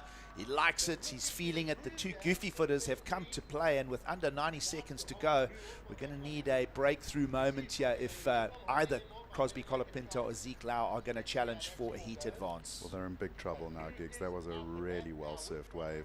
He might have taken it to block Crosby, but he went absolutely ham on it as well. Probably, I would suggest, going to be in his top two. I think he might just replace that 5-3-3. Watch this, just zaps the first turn. Now it starts popping up. Big tail blast, comes straight off the bottom into the lip, and now works it around for the finish. That was some good surfing. Well, seamless transitions and quick speed, especially out of that first turn. Kai, how quick did he accelerate and spring load up the second and third turn? So I think judges will see those details. And we are speculating that Nolan Raposa will replace a 5-3-3. We're also looking at any opportunity for Jackson Bunch to improve his scores. Meanwhile, here's Crosby. That was a lovely first turn, and you got the fin blast out the back, so still waiting for scores on that one. So that was a good answer from Crosby. Two-turn combo, but it was a bigger wave, and he did get the nice closeout maneuver. Jackson, in the meantime, just continues with the game plan. Wow. He's been on a roll. Look at this. He is just winding up and unloading turn after turn here. And there's no doubt that he is going to run through to the next round at the Ballito Pro. Very well surfed, and we'll owe him that score. But just back to the talking point, Crosby Colapinto was on the search for a 6.24, but we are speculating that Nolan Raposa is going to up the requirements, and there it is. Raposa has improved on that 5-3-3 car, now replaces it with a 6-5-3. Yeah, now the score requirement for Crosby goes to 7-4-3. Jackson Bunch, the metronome, just gets out the water now. He's improved as well, got a 6-8-3 for the previous one, so he's really shut the heat down. Even Nolan will need an 8-4-9 to catch him. And times run out of 6-2-7 for Crosby Colapinto. It came in. If Nolan hadn't had that previous wave, Crosby probably would have jumped him. So that's an interesting look at the last 2 minutes of that. Crosby Colapinto did technically reach his requirement, but the requirement had shifted care of Nolan Raposa. So a great heat all round. Those are now official results. Jackson Bunch has done a very good job in the lineup. He had good momentum through Australia, and he's continuing it here in Ballito. So official results: Bunch first, Raposa second. We will lose Colapinto and Zeke Lau, big names falling out of the draw here. And that is the story of the Challenger Series. Stay with us.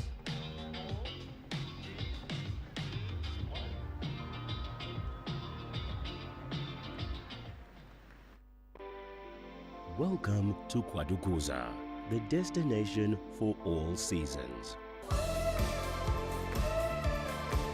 Nestled on the breathtaking north coast of the Zulu Kingdom, this vibrant town offers something for everyone. Kwadukuza boasts several beaches that have been awarded the prestigious Blue Flag, guaranteeing cleanliness and safety for all visitors. Our inland region offers a world of adventure. Get your adrenaline pumping with thrilling activities like ziplining, hiking and off-road biking, surrounded by the natural beauty of Kwadukuza's landscapes. Kids will love our animal farm, getting up close and personal with friendly animals.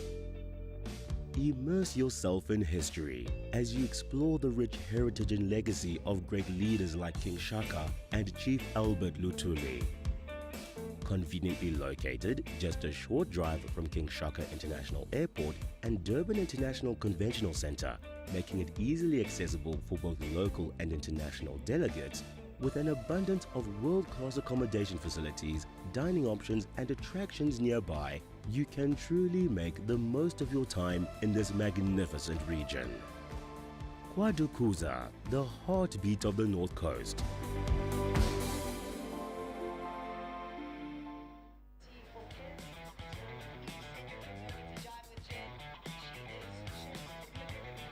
Beautiful Blue Flag beaches.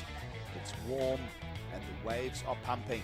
It is a good morning from beautiful Ballito, South Africa, as We welcome you to a fresh heat on deck. Here we go for, well, the last heat was pretty much full up with the stars and stripes. This one's got Letricolo, Maxime Huskino, Timothy Biso, Koali Vast, and Ian Martin will take to the lineup.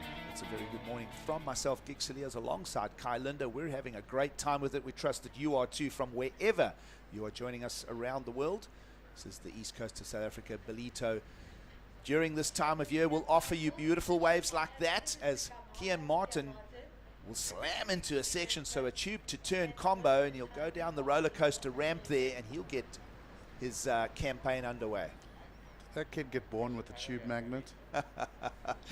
Well, you make a good point there. Remember his heat yesterday where he won it with tube ride combos. Ooh, that was a little bit of close contact there. Koali Vast gets into the lip for the first turn. And, well, almost riding over our water photographer there. He might just get a scolding, you never know. That'll leave Maxime Huskino in the lineup, though, with priority. So first priority awarded. Everybody else, Biso, Vast, and Martin, are out the gates. Yeah, quick start. And, Kian just seems to be able to find barrels on demand. Yesterday, in that first round, there were literally no tubes the whole morning, and then he popped 2 on us, including one of the best tubes we've seen in the event so far. And first wave of this heat just finds a barrel. We haven't seen too many this morning. So a heat filled with stories of the French territories. We'll talk a lot about that as this unfolds. Here goes Maxime Huskino's first run at it. Lovely lip line, extends around. And does he hold on to that? Well, we're going to say yes. We're going to say oui, because he does. And he'll be happy with that. Completely disappeared on us there. There was a moment there where we're completely doubting that one, Kai. Yeah, not too many of those are ridden out of on this bank, especially on the low tide. So showing his class there, but of course has grown up surfing big, heaving, shallow shore breaks. So probably feeling pretty at home here. He's had some good results over the years in Ballito too, Gigs. He has. This was part of his campaign last year to qualify for the championship tour at the end of 2022. Of course, Maxime Huskino, in a similar story to Zeke Lau in that last heat, didn't make the mid-year cut and finds himself back here trying to lock and load and reload to qualify come year end with the top 10 finish on this Challenger Series. And certainly with surfing like that, he's going in the right direction. You spoke about the tube magnet. Geez, well, he just totally backdoored that section, nice and deep. Then got that little cross wave, but managed to crack out a little closeout turn. I'm not sure where you'd go with that as a ride out, because he hit that double up, and I see him coming around the section. Nice first turn, even got a little grab rail in there, and doing really well. That was super late into the section. I really didn't think he was going to ride out of that. Well, he'll get the best of the openers. Everybody to their feet for opening scores. Timothy Biso more a throwaway, but Maxime Huskino a 5.33. So that for now will be a good building block score, as we're only just a little over 5 minutes into it. On the way out, Maxime again, lovely tail drop on that one. Single maneuver contribution for second counting ride now for the surfer who did a lot of his foundation of his career in Reunion Island, Saint-Gilles. Here's one of the other French territories represented. Everybody knows Tahiti.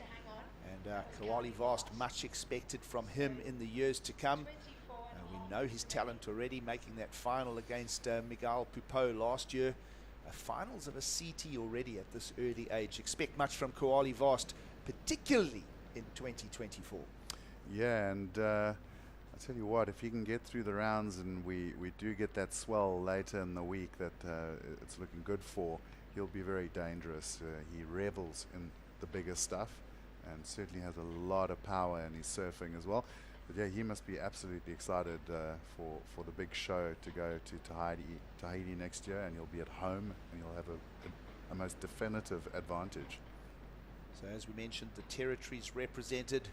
Huskino building his foundation of surfing and love for it in the island of Reunion. Koali Vast out of Tahiti, and Timothy Biso, who holds priority. He's out of Guadalupe. And of course, we won't talk too much more about Tahiti just yet because there's still lots to discuss. But Mr. Huskino there having a little look at it all. He's been It's a wonderful father-son relationship. I mean, they've been on this campaign. I'm trying to think if there's anyone that's campaigned longer as a father and son team over easily the last decade. We remember Maxime coming into at the late 00s getting a World Junior title. So that's about 12 years of dad and son campaigning. Unreal, really. Yeah. And kudos to the old man. I think some of the dads ran out of steam after a few years. Somebody that didn't run out of any steam at all with that backhand attack was Jackson Bunch. He's down there with another goofy footer muck through. I'm here with the heat winner of the last heat, Jackson Bunch from Maui in Hawaii. It's your first time in Ballito. You took out a heat win. That must feel pretty confident and really get some momentum going into the later rounds of this heat. Yeah, for sure. That was a stacker. Definitely just wanted to get some fun waves, and yeah, over here is awesome. So nice, and the waves have been firing. It's been sick. Tell us a little bit about the board that you chose to ride out here in Ballito. I see it's got some very different rails out here. Do you want to talk us through the dimensions of this board and what's so special about it? Yeah, it's Glenn Manami. Me and him have been working together for quite a while now, and I was actually breaking so many boards that the rail channels kind of strengthen the board. And I also got like a thicker stringer to help that too, and helps in these super hollow like beach breaks. What size is this board, Jackson? It's a 510. Yeah, same board I was using over in Snapper. Well, it's certainly working for you, and good luck in the next rounds. You're looking on form, and it's great to have you in Ballito. Well, good to hear from Jackson Bunch. He mentioned Snapper Rocks. Of course, he got a 9th there, Kai, so good campaign. Bit of a throwaway in Sydney at a 49th for Jackson Bunch, but he's through to the next round. He's making heats, and you know, we saw him showcased at the Sambazon World Junior Champs at Seaside Reef. Ended up 5th, as I mentioned, and that was a similar story for Koali Vast. So here come the new talent. Yeah, the new goofies too. But I was really impressed with Jackson in that last heat. Looking at, if you go back and look at the scoring for the heat, where everyone else in the heat maybe had the odd throwaways of 0.9s or 1.2s, not one of his scores was lower than a 5, and he had 8 waves, including the 2 highest wave scores of the heat. So really putting on a class performance, and if he can just keep building on that momentum from this heat, he's going to be one of the danger men of this event. Well, you spoke of the slightly wedgy peaks this morning, that onshore yesterday, just fracturing up a bit of the south swell that came through, and certainly the goofy footers enjoying these bowly. In fact, we've had all goofy foot wins so far this morning, so it'll be interesting to see with another heat in the water. Biso and Vast are the 2 goofy footers this time. Let's see if that theme continues. Still 20 minutes to answer that one. Meanwhile, no real standout scores. Well, one single maneuver for Maxime Huskin over 5.6, Kai, so that tail drop float for our surfer in red has him out front. Yeah, and they're all the French crew watching Maxime's heat, so they stick together on tour as well, and this is Koali. Well, inside out, just that'll be a throwaway for Koali Vast. And he's become an incredibly well-rounded all-rounder. I mean, and to be an all-rounder in the sport of surfing, you've got to be able to do 10-foot chopu and, you know, 1-foot broken wind swell beach breaks, and he's ticking all those boxes as we watch his career unfold. Yeah, well, certainly if you look at the championship tour now, you know, you're going from places like Sakurama to Chopu. It's a vast difference of playing field. Is there a goofy foot advantage? Let's have a look and see as Biso will bluntly smash into that one. Here's the section to approach, and that was a pretty big junction there, and he'll like that one. So right now we're saying goofy footers are on the roll in Ballito. That was like Timothy for Timothée, silky smooth. Wow, just linking the turns. Nice little power unleash off the top, and giving us the little hair flick at the end just to claim it. I loved it. That's going to bring Timothée right into the story here. Prior to that, just the throwaway. Invested about 12 minutes in finding that. Sat with priority for around 5 minutes or so, but when he pulled the trigger, Kai, everything was right. Let's think that that's going to be an excellent category score and easily the best one of the heat so far. Yeah, when he got into this one, just lays it off the bottom straight up into the lip.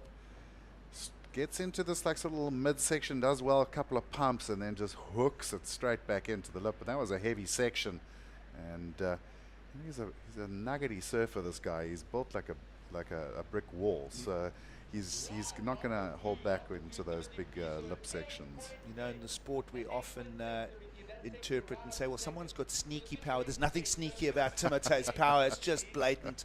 That was like Oki type stuff. And you see, it looks like in the off season he's done a bit of work as well. Those are a big set of legs he's carrying in 2023, and well, that's where the scores go. One judge as high as a 9, Kai. Yeah, 8.6. Well, and I think you got the nail on the head there, Giggs. He really reminds me of Oki. He's got that same build. He's got those big upper legs, and just holds that rail so nicely on his backhand. So excited to see what he brings for the rest of the heat. But you know, last heat the guy with the 8-point ride easily took the win. So now the naturals are back in the corner. They've got to try to raise their game here. Well, fourth priority, so he's just going to pick up a little opportunity. That one's not going to pay a dividend. So out the back he'll go with 17 minutes on the clock, and now owning that 8.6, so that's an excellent category. Is in fact just really on the strength of one wave. Kai is sitting in that second place position now. That'll mean it does, the scorecard right now reflects small numbers to chase for Koali Vast and Kian Martin, but that's going to change the next time Timote gets something, you know, meaningful, and even a mid-range score is going to really stretch this heat out points-wise. Yeah, it's been like, if we look at that last heat, the two goofies were going pretty busy as well. They weren't just nailing good scores. They had high wave counts, and they were all quality rides, medium to high scores. This heat's been a little bit slower. They've hit one of those kind of slow heats, haven't seen as many waves, but we're going to go back into the action now with the Balinese-based surfer. Beautiful lip flow there from Kai Martin. Went into the tube, and then a soft, well, when I say soft, he chose a high road to end his opening ride, and only fetched a 417 from the judges. So perhaps maybe that tube as well had a little folding envelope on it, so no clean exit on the tube. Judges have you know, they've had the chance to, are using replays, so they're not missing any details. Yeah, and there haven't really been much as far as tubes go. This morning we saw Luke Thompson get like a little cover up in the first heat, and that's pretty much the only other barrel I think I've seen. So I think when you talk sort of criteria and scoring criteria, the judges are not really going to score barrels unless they're crazy barrels. That was a very nice turn, but when you put it up against what you're seeing from the goofy footers right now with vertical surfing, and wow, that was a big turn from the Tahitian. Big powerful section. He enjoyed that one. Lovely, just drove that board out over the lip and got tossed towards the shore, and that will be a slightly better number for Koali Vast in his campaign here in round 2. We'll wait and see where that number goes. We're already at the halfway mark, Kai. It's moving quickly, and some consistency to the lineup as well. I'm seeing a little bit of a grain on the ocean on the outside of the break there, showing that the southerly winds are starting to track into the break. And well, Kai Martin, we said he was a tube hound, and well, he loves being in there. Of course, everybody this week in the free surfs has been a tube shootout. Literally, there's about 3 or 4 coves to the left and to the right of the break that the contest is being held at. And you know, you could just sit back with a beverage and look left, look right, look left, look right, and everyone just getting spat out of tubes over the last 7 days here. Yeah, well, the last 2 days of the juniors, I was on the beach commentary, and it was kind of hard to concentrate on the juniors because out of the corner of my eye, the little left bank down to the left of screen looked like a little miniature pipeline. I even saw Giggsy getting some shampoos there. And then on the right-hand side, Bathers, probably some of the best barrels I've ever seen on that bank. And Bog, even further up the way, has been going crazy as well. So I suppose that's one of the really nice things about this event for them, is that they get all that waves. The Challenger Series is the place where championship tour surfers who are debunked get to reboot and try and make it back to championship tour level. No one tells the story better than that man on screen. Coming up next, Kaloe Andino. Let's take a quick break, and we'll be back for more action from beautiful Ballito.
Welcome back to the action of the Ballito Pro, proudly presented by O'Neill.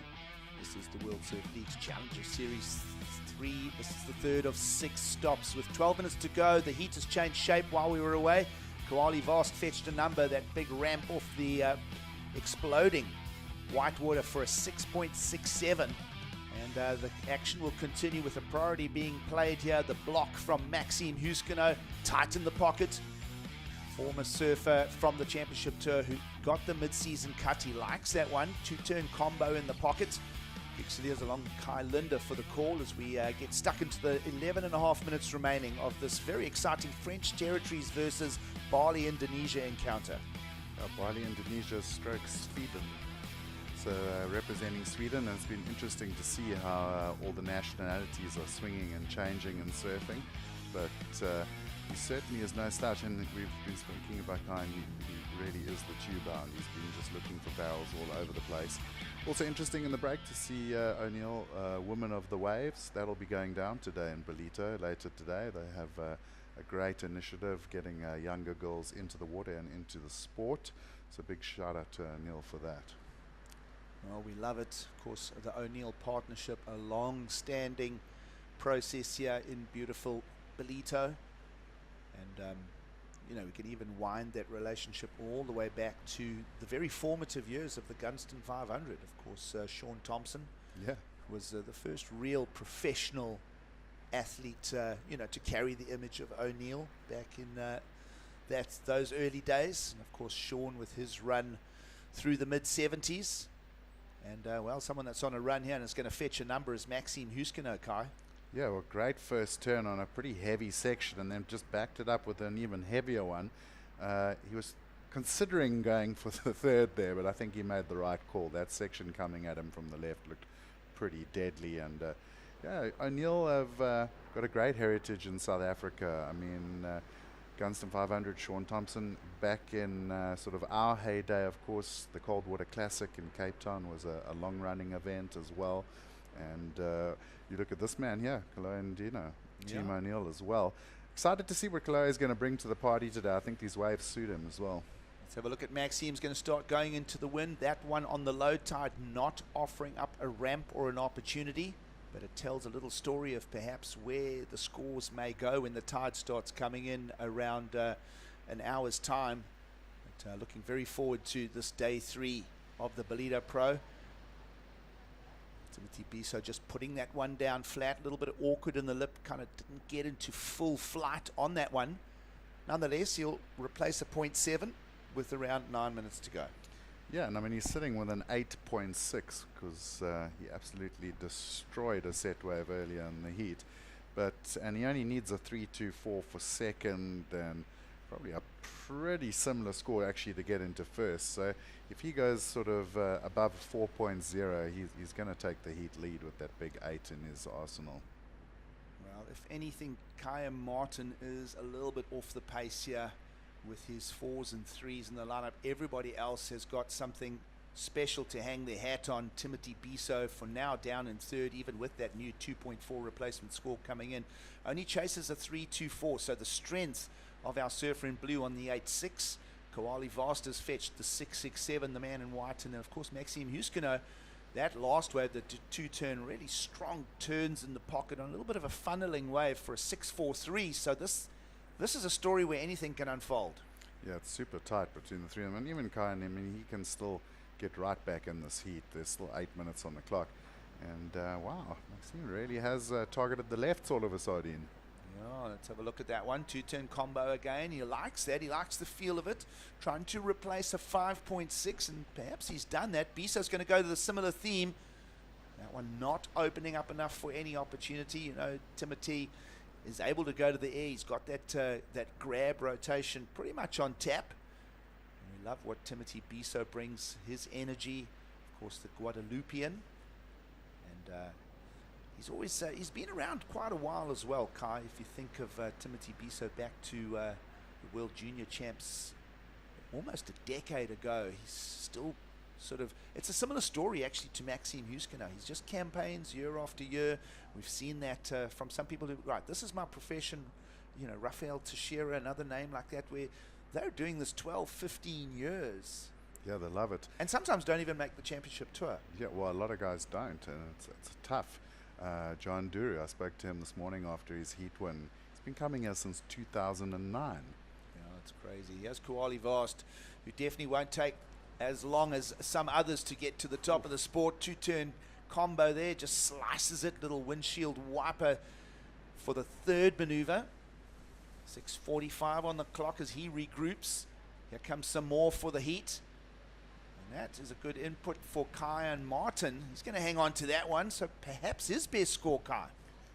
Yeah, sorry. He's definitely looking to find the scores. I just kind of feel like he keeps choosing the wrong waves. There's always a bit of a warble in the first turn, and if you look at the comparative between Kali and Kai in there, I think the Tahitian definitely won that battle. Yeah, sometimes surfers can just get into that rotation where the sets approach and the and you know, you just get into that. You've got to consciously break that pattern and almost sometimes sit out a set and then get back into the full priority and have the real cherry pick of a set to come, because everybody's sitting for a few minutes, then sets arrive, and if they stay in that priority rotation, sometimes you do tend to get the worst one if you just stay in the same loop. So sometimes you've got to sit an entire set out and then become you know, the prime pick. Yeah, and also some surfers choose the wrong wave in the beginning, and then the rest of the heat goes sideways. I see our general Tasha Mantasti large and in charge there with the woman of the waves. Good to see all these young ladies getting ready for a surf with O'Neill. Yeah, wonderful initiative from the O'Neill brand, and a global campaign for them. Certainly Woman of the Waves, one of them. The other one, the Blue Ocean. Of course, our whole theme here this year, Konke Kulishlaza, which means that everything is blue and green. And well, our surfer in green, Kaya Martin, not landing that one as we approach the 5-minute mark. And good value, good entertainment all round, and a heat which we feel could have a breakout moment at any stage as we slip under the 5-minute mark. Yeah, and I think Kyan's got the right idea there. His game plan really hasn't been working for him. Highest score of a 417. He really hasn't managed to find a solid looking score. So he does have the aerial stuff. I've seen plenty of footage on YouTube of him in Bali and around Indonesia. So let's see if he can land something big for us. Well, here's Maxime Huskino, who's quietly just remained the heat leader. That was a big, brutal turn. It'll go down, but we love the approach to that. Just grinded into that. The low tide just picking out that pocket a little too hollow. Here's Biso, who is down in third and not chasing a big number, just a 3.24. This is going to be at Kuali Vast's expense here. And so a nice little challenge coming between the two goofy footers. And we feel that Kuali is going to come under some pressure now. Just the 3.24 requirement. Are we getting there? Yes. There's a bit of a froth monster wave, really. Interesting choice from him. I mean, I know it's in the 4 minutes, and maybe he just wanted to try crack one out. But that's going to be tight. I have a feeling, looking at scores coming in too, Gigs, there's a big score still coming for Kuali Vast for that last ride of his. I'm seeing one judge throw out a big number, so I have a feeling Timothy's job just got a lot harder, and it's crazy when you think about it, because he's got an 8.6 as his big score. Well, you mentioned Kuali Vast owed a number. Judges sprinkling that on us now. We're just moments away from updating top left of screen. and that is certainly going to change the requirements for Timotei Biso. We're down to 3 minutes and 15 seconds now. There is Koali Vast, and he'll be getting the update very shortly. Judges are going to average it out at a 7.33, so new heat leader in Koali Vast. Huskino is going to drop down to second. Biso, his requirements now still pretty sober, 3.43. Well, that's what happens when you have an 8.6. So yeah, he's still in. And judges still thinking about his score. But this is the way from Koali. Lovely first turn, really laid into it, and then goes vertical on the second, and managing to go almost close to vertical again on what you call the windscreen wiper turn. But 3 solid backhand turns straight up into the lip. The judges are giving scores. Loved the subtle pause out of the first turn, as well as he just allowed that wave to just bowl out and then just slammed that second turn. And he's back at it. New heat leader, just bulleting these lips here. That's, oh, he's going to disappear on that one. So chance there just to capitalize. Will he need to improve on a 6.67? But here's the heat situation change that we were preluding to. Timotei Biso has fetched a score, albeit a soft number of a 3.63, gets past the 3.43 requirement. So a little shuffle here and super tight. Have a look at the numbers now between Biso and Huskino. 12.23 over a 12.03, so it's a 0.2 of a point, separating what perhaps is about Huskino and Martin falling out of the Ballito Pro. You're really good at maths, Gigs. Well, it's 0.2, it's not hard. Yeah, look, he needed a 3.43. He got the 3.63. The judges had a long head scratch at that one. It wasn't a great wave. It had a lot of froth and bump on it, but he worked the score. He grinded it out, so did what he needed to do. I think he'll be hoping to get another opportunity with 1.5 minutes to go. He's in third priority though, Maxime in second priority, so there could be a bit of drama at the end of this heat. Let's watch red very carefully here over the next 1 minute 10, because Maxime Huskino needs a 5.81, so achievable. He's got to go slightly better than his softest number of the 5.6 Kai, and it's now down to 1 minute. This is going to be very interesting. I'm going to feel that the field's going to open up. Maxime Huskino is going to want to just sort of stay away from most everybody. He may even be tracking to one of the ends of the competitive area here. Meanwhile, Kia Martin on the south end of the beach needs a big number, but he needs a Hail Mary of an 8.07. It's not going to come his way, so that looks like the script written for our Swedish representative based in Bali. Kia Martin found himself a little tube early on, but it hasn't been a heat that has delivered scores in any real way or any real meaning. So we're now down to 25 seconds to go, and there's the man in red on screen. We're just going to stay invested in him. He has the priority. We're seeing a little bit of movement on the outside and a 5.81 requirement. Now he's just got to just absorb the moment, and if there's big match temperament and the opportunity, he's got to step it up. And well, we've seen him in championship tour form, so can he do it, Kai? Well, here we go. He's having a look at this one. 3 seconds on the clock. The question is he going to have those hands off the rail in time? Well, we're not sure if the sync of the clock and of course the horn. Either way, that's not going to be a 5.8, and the story is written of the French territories clash, and it looks like Reunion and Bali are going to be falling away, and of course Tahiti and Guadeloupe in the forms of Koali Vast and Timotei Biso in a high value heat. Those are the official numbers. That is what we'll print out, and that is what is going to determine who falls in and who advances. What a beautiful heat. We trust that you're enjoying the morning with us. We'll be bringing in Paul Evans and Mike Frew for the call.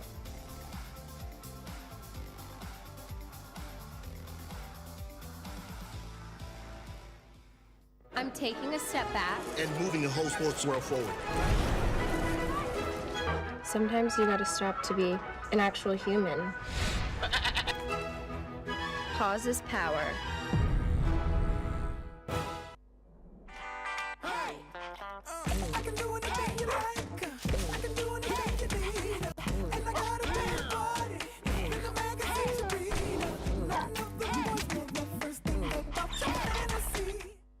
Listen up, guys. Our biggest problem right now, we are missing pauses. You mean pauses?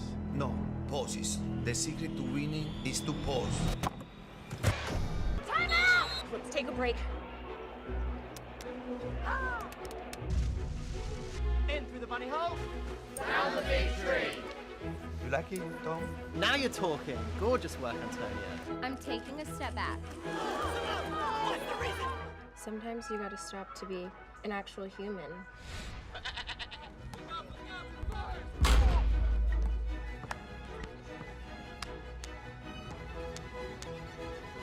Come on, guys!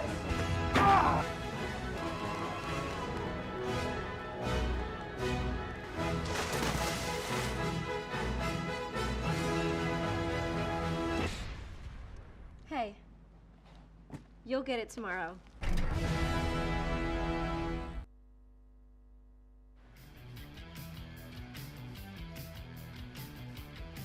Welcome back to Stop 3 on the Challenger Series.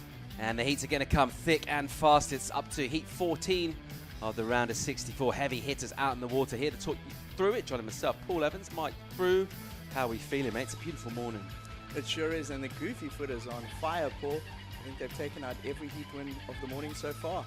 Yeah, the backhand attacks paying dividends so far. There's plenty of good scoring opportunities out there. All sorts of waves up and down. Let's pick up live action here. So we check out the American Poulos with some good flow. Bangs it hard. Really nice finish if he can stick this, which he won't. And he's going to need a bit more. That came from tough heat on his hands here. This guy, very recently a championship tour stalwart, Kolohe Andino, with a ton of speed in a cavernous tube here. Big wide open one for Kolohe. That one will be incomplete. Andino out there in the red, also in this heat. A couple of real sharp challenger campaigners. Gatien Delay from Guadeloupe, the French Caribbean, also Miguel Tudela. So a blend of goofy and regular foots and beautiful looking waves. Just, I mean, light airs right now. Feels like a nice stage of the tide as well. This takeoff section just cupping up dreamily. Here goes Gatien. Did real well here last year. Standout result for him. And into semi-finals, and it set him up for a high finish on the Challenger Series, as he'll just kick out of that with a slight pedestrian field of things, realising there wasn't loads on offer for him there. But got himself in a strong position for qualifying via the Challenger Series. Obviously, Maxime was the highest Euro, but he was next. Qualified by his ranking last year for this event. A little frustrated with injury earlier this season. Got the wildcard into the CT in Portugal, unable to take it. Had to give up his spot, but he looks back to fighting form right now.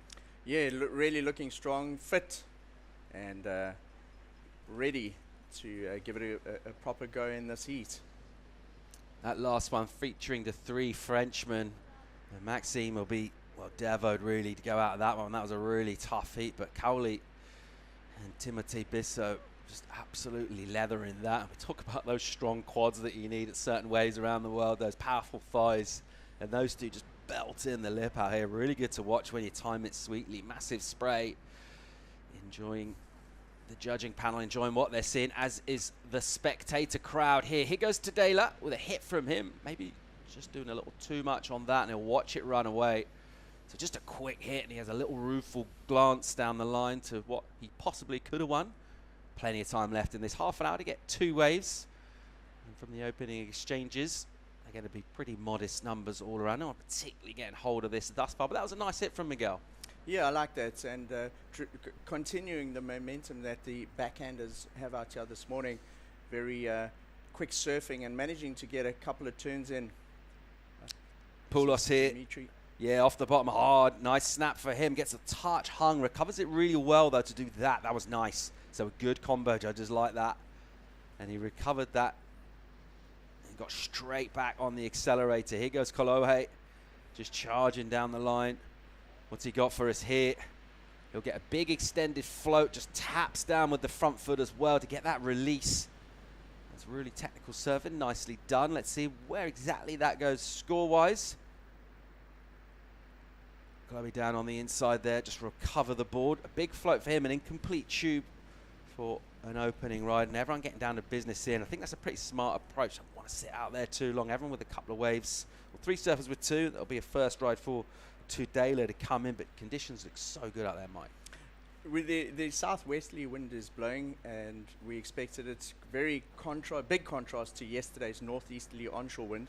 So we had a puff. It really ruffled the waves about 2 heats ago, but we're expecting the wind not to pick up too strong today, and this wind can blow all day here. It's prime conditions here at Ballito. A high quality venue.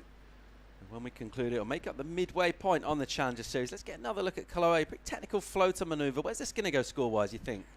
I love his hang time on this floater. Look how he's adjusting it on the top as he's floating over the roof of that wave, and comes out and just sneaks a reverse doggy door and goes out into the wave the other way.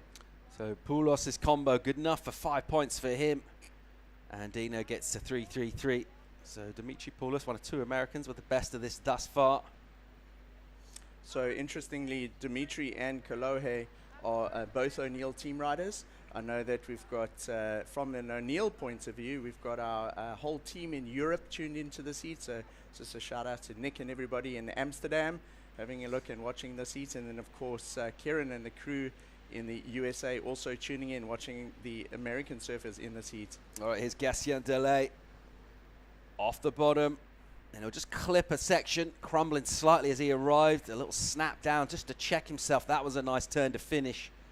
So just kind of building momentum through those maneuvers. And a strong finish from him. He's got plenty more where that came from. But Gatien will be looking to go for a big result here. We talk about surfers with previous success. Now they build that relationship with the venue. Get that rhythm going, that winning feeling. I'd love to bring back more of that mojo that he had going last year. And he has been one of the outstanding campaigners out of the Europe region for the last couple of years. Got a mad backhand rotation on the left. This big air that he does, he can kind of pull them at any stage when he needs a score. Probably won't be doing too many of them this morning. We have seen a few lefts go ridden, but not for huge points. But he's got all sorts of weaponry, this Gatien Delay, and at the moment he's going all right. He's building up his score, gets the 4-1. He was so emotional when he made his first heat here last year. Paul, I interviewed him on the beach, and he was almost in tears, and you know, it means so much for these guys to get the heat wins, and that set the foundation for him to get a really good result, and finishing off, which springboarded him into the rest of the year. Poulos here in full flow off the bottom, really nice from him. Look at this stuff. Then he'll get a double up section. He comes in quite high into that. And I wonder, first question, is that a completion? It wasn't a completed ride. It wasn't as clean as we've seen the guys ride it out this morning so far. It's a very technical, not technical, it's a difficult section, that end section, especially when it gets shallow here, as we've seen it go towards the low tide. It gets heavier, and up to, it can get like sort of knee deep out there, so it really is very shallow. Often after the completion maneuver, you'll see the guys turn the board over and just check it. What they're looking for there is to see if the board is creased. This is his 5. I like how he flicked it up at the lip there. That was a lovely, clean, completed turn. Now contrasting it with this one, also gets a first turn in. Very similar start to both of the waves. Let's look at the finish here. Kind of gets hung up there, Paul. Trying to sort of scoop with the hands to make out like he's made it, but I don't think you'd call that completed. Yeah, it's almost as if he realised he was quite high up on the wave and it was bottoming out beneath him, and he didn't have time or room to do a bottom turn, so he just kind of stayed high. As a result of that, just kind of ran out of juice at the top of the wave. Incomplete for that manoeuvre, but the first manoeuvre was decent, 3-2-7. He looks sharp though, he's got a little extra twitch in his turns. He's able to adjust his line quite late in the manoeuvres. I like what I've seen of him so far in this one. He's finding good opportunities as well. At the moment, he's doing okay with that 5. That's why he's in the lead right now. Nearly 10 minutes gone in this one, and it'll settle down a touch now. Expect Tadela to make a move fairly soon. A surfer of his experience and quality is an absolute charger in the barrels as well. Is Miguel so good in waves of consequence. And he's fiery and sharp as well on the maneuvers, and this kind of surf, it just looks pretty buttery out there and looks very, very whackable. This is, if you had a postcard of Ballito and had a picture of the surf on it, these are the type of days why people book their winter holidays in KZN, especially for people in the Cape. They have a tough winter. It rains a lot of the time, it's freezing cold, they get snow on the mountains. And just a 2-hour flight from Cape Town, you can book a couple of nights here in Ballito. You can enjoy surfing in board shorts.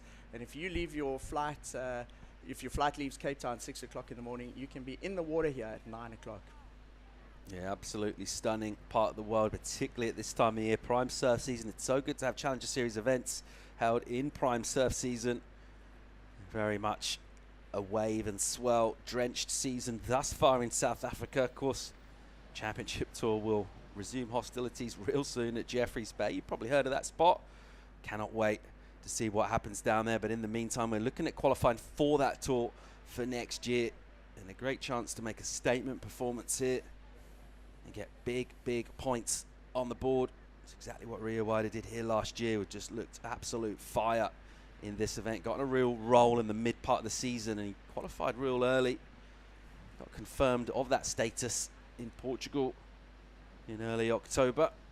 It's been great to see him on the Championship Tour, and he's been one of those stories coming through. We talk about surfers kind of defending their position, maybe get relegated and getting back, but it's cool to see some of the newer names coming through as well. It sure is. The theme of this event really has been the youth against those experienced WCT competitors, and it's kind of a 50-50% mix of who's gone through at this stage. They're warming up for the next heat. Cole Houshman, the San Clemente crew there on the beach, all supporting Chloe and Dino, their town's compatriots in this current heat. He's kind of the captain of that squad as well, isn't he? Right, he's got the experience. He's kind of leading the charge in terms of keeping that crew together and just keeping those vibes, that support network going. Obviously, in his terms of his own heats as well, that support gets reciprocated. And they're looking just marginally subdued right now. A couple of ways for Kolohe. Small numbers for him. Pulled in early. Barrels haven't really been scoring, but it's more or less you take it on a wave and it's draining out of the bank here. You don't really have manoeuvres on. Why wouldn't you pull in? Oh, absolutely. When that thing presents itself, we saw David Silva and Luke Thompson in the very first heat this morning, but both pulling into tubes. All right, just over 17 to go in this. It's Poulos, the American lead, and Gatien Delay, the Frenchman. Let's go and hear from another Frenchman by way of French Polynesia. Tahiti Kaulivast, winner of the last heat. He's with Kai. Right, I'm here with Kali Vast. And Kali, the story of the morning is the goofy footers are on fire. Yeah, this because there is right, so it's good for the goofy footer for the backhand, and yeah, like I've seen a lot of good scores on the backhand. Yes. Now, coming into the morning, obviously we got called off yesterday with the high tide and the onshore wind. I'm sure a lot of you were feeling a bit of relief at that one. What was the game plan coming into the morning with the offshore? Yeah, just to get the right waves. It's a small lineup, so it's like kind of easier for us to sit where the good waves are. And yeah, the plan was to get two good ones, and I managed to have those two, and I'm stoked. A message for the people back home in Tahiti? Yeah, just I know my parents and everyone's watching, and yeah, love you guys. Keep going. Awesome, bud. Well, we're looking forward to see what you got in the next round for us. Thank you so much. Cowley Vast there, and he's stoked to make it through. He's a pretty cool customer. He won't get carried away, particularly with early round performances. Definitely looking about coming all the way for finals day. Got himself a spot into the Olympics. It's the Paris Olympics 2024. Guess what? It's held at his home break, which happens to be Teahupu. Teahupu. And we were chatting to Sarah Baum in the booth yesterday. She's so excited to go there. She actually hasn't surfed there before, and she's lining up a trip in the next couple of months to try and get some water time out there under her belt and take on one of the most iconic left-hand breaking waves in the world. All right, paddle here from Tadela. Let's see what he's got on the backhand, off the bottom hard. And a little bit of a check setup, really. Just a whippy turn off the rail for him. And he'll go with the float with a slight sort of rock fakey feel to it as he pokes the nose up back out to sea. But crucially, it's an incomplete one. And you can see the look on his face there. He's a little bit annoyed with himself. It didn't at least ride out of that turn. He waited quite a long time to ride it. Judges don't dilly-dally too much. Give him a 2.1. That's not the kind of number he wants. Beyond the halfway point in this one now. Yep, it's at this stage in the advancing positions, we've got Poulos and Delahaye, and they'll be looking to adjust their strategies, use of priority into the second half of the heat to try and keep Tudela and Dino in those positions. But if Andino's got anything to do with it, he'll want to snatch that advancing back position back into his hands. Not going to happen if he does that on the end section, Paul. Yeah, he belted it hard. He knew how to hit that. The first time was good, but it was kind of a speed turn. He was always looking down the line. He was kind of flinging towards that section, and it begged for the treatment, and you'd kind of bet, really, on Kalohe making those kind of hits for him. I mean, it's a radical turn, but it's a relatively standard turn for a surfer of his caliber. It's a pretty high caliber. and unable to get a completion there, and he'll be annoyed as well. The good news is no one really has got a stranglehold on this. It's relatively modest scoring affair thus far. Inside 14 minutes remaining in this. His compatriot Poulos at the moment with the lead with that 5-point ride. Chloe Handino still in second spot at the moment. It's a beautiful Tuesday morning, mid-morning here. Winds are still good. There's plenty of swell out in the water. Loads more live action from the Challenger Series at Ballito real soon.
Welcome back to live action from the Ballito Pro presented by O'Neill. Just over 12 to go in heat number 14, the round of 64.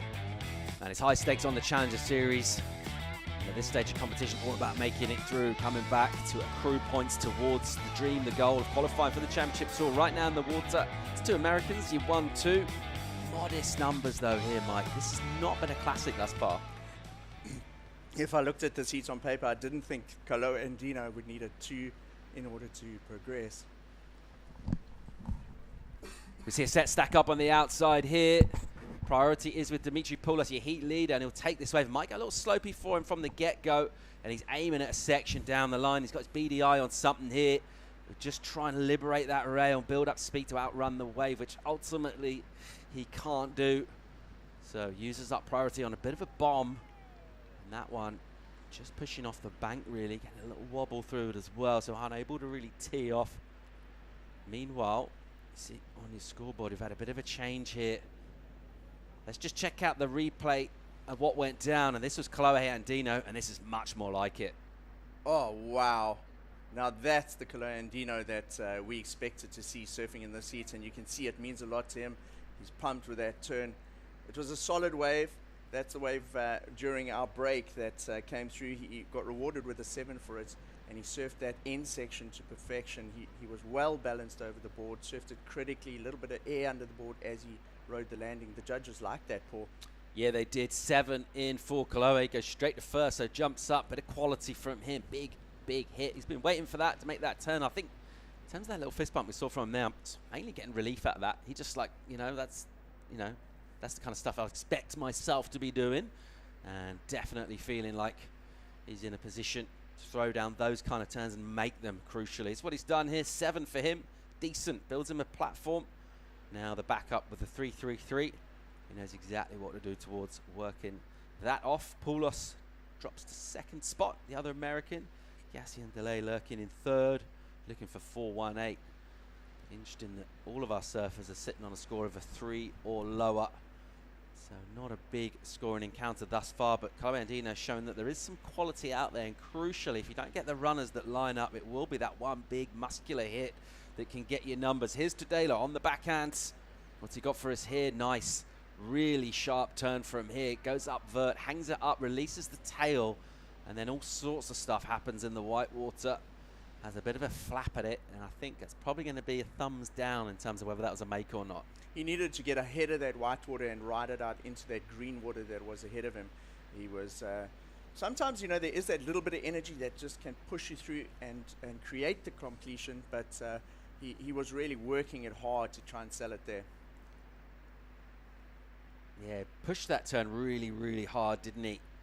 I mean, he was really going for one big maneuver. Similar kind of thing to what Kolohe just did on the forehand and just do one big, huge turn, get a good score for one hit, but pushing just a touch too hard in terms of being able to recover that board and ride out. Here goes Poulos off the bottom with speed.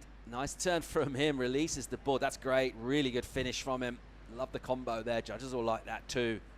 So managing to get a good hit into the lip with big spray, a dynamic turn, and then light on his feet and able, just with that quickness and sharpness, that little twitch to his surfing, gets a nice finish on a really steep section. You see how the board tweaked in that second turn, or it was actually the first turn. So he went into the turn, he hit the lip, he put an extra bit of pressure on that back foot, flicked the board around, and took that projection into the second one. He also looked like he was kind of stoked with that, the way he pumped and went out of that wave.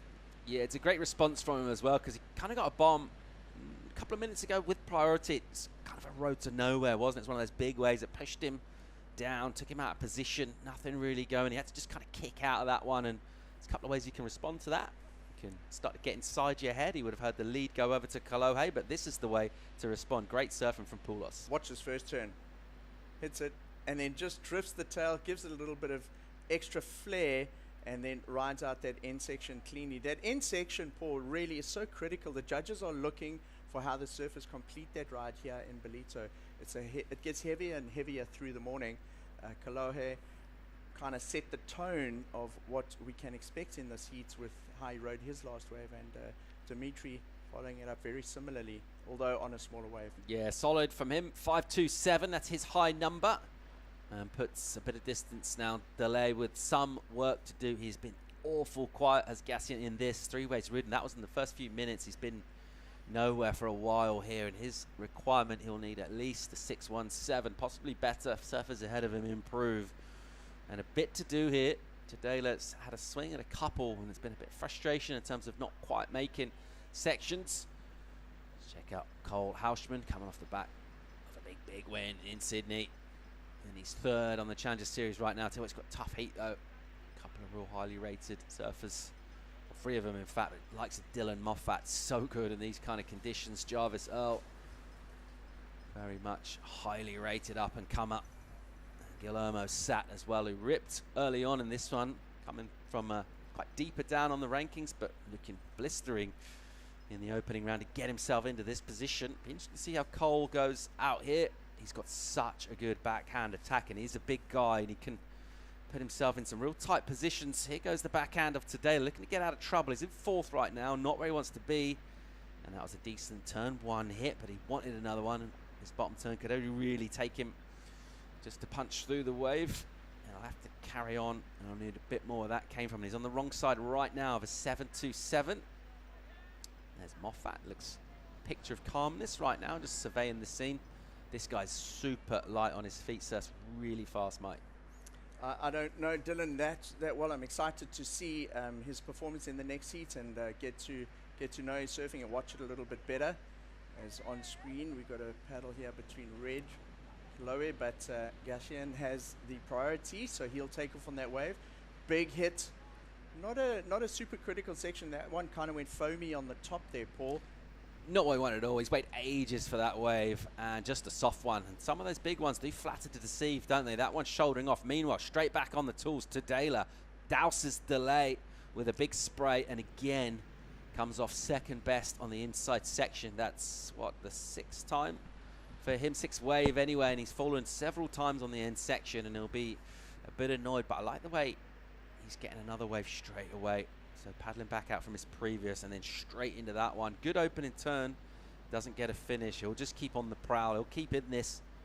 Absolutely focused on finding himself scores. But yeah, not going great for Gassian so far. He did wait a long time for that. Some of those bomb waves just not offering up any sort of scoring potential, really. They go kind of soft. Do need those ones that cup out, obviously, and draw out. I mean, it sounds very obvious and easy to say from here. I think a lot of the time, it's by the time you get to your feet and you do your bottom turn on that opening bowl, we really find out what the wave's going to offer. But it's crunch time here, just 4:20 to go. The highest scoring wave of the heat, that's 7 of Kalohe and Dino. You know what it reminded me of? The way he hit that section, and it was such a chunky section. It reminded me of a wave that Kaloe had in J Bay. I don't know if it was last season or maybe 2 seasons ago. There's that section after the car park section where it closes out, and it's so heavy down there. And you were down there last year, Paul, and I had flashbacks of Kaloe's hitting that end section, and if you compare it to that car park section of J Bay, it's a difficult one, and if you land it, it's going to result in a high score. Bang! It's such a heavy lip there, and Kaloe has a lot of experience with that type of wave. Really technical, critical surfing. He's basically surfing the falling lip, isn't he? His board's not connected with the wave itself. With that pitching part of the lip, it just set up sweetly for him. Almost that kind of coping shape to it, and he just belts that. Comes down with sort of twice as much speed as he went into the turn. It creates a big visual impact. Always nice when the whitewater explodes and you're in front of it as well. You can stand up. You don't need to kind of gather yourself by getting low. Just straight into your surf stance for the recovery. And a big number for him. Tell you what, though, still sitting on that 3-3, and that'll be a little bit of a pee under his mattress, so to speak. I want to get rid of that 3 in the final 3 minutes of this. He's got priority, but with all his experience and his heat craft, he'll be waiting for the right opportunity. I don't think he'll be seduced into one of those waves that doesn't offer much. Let's see how he goes at doing that. Paulos is still in behind him in second. He's got second prior as well, and it's Delay and Tadela with all of their work yet ahead of them. I love that analogy, pee under the mattress, because you just can't get comfortable. It's something there. It's a bit of a thorn in the side, so you'll be looking to drop that. The goofy footer, Tadela, looking for something to try and snatch those advancing positions away from Andino and Polis. I don't know if he's going to get it with that one, though.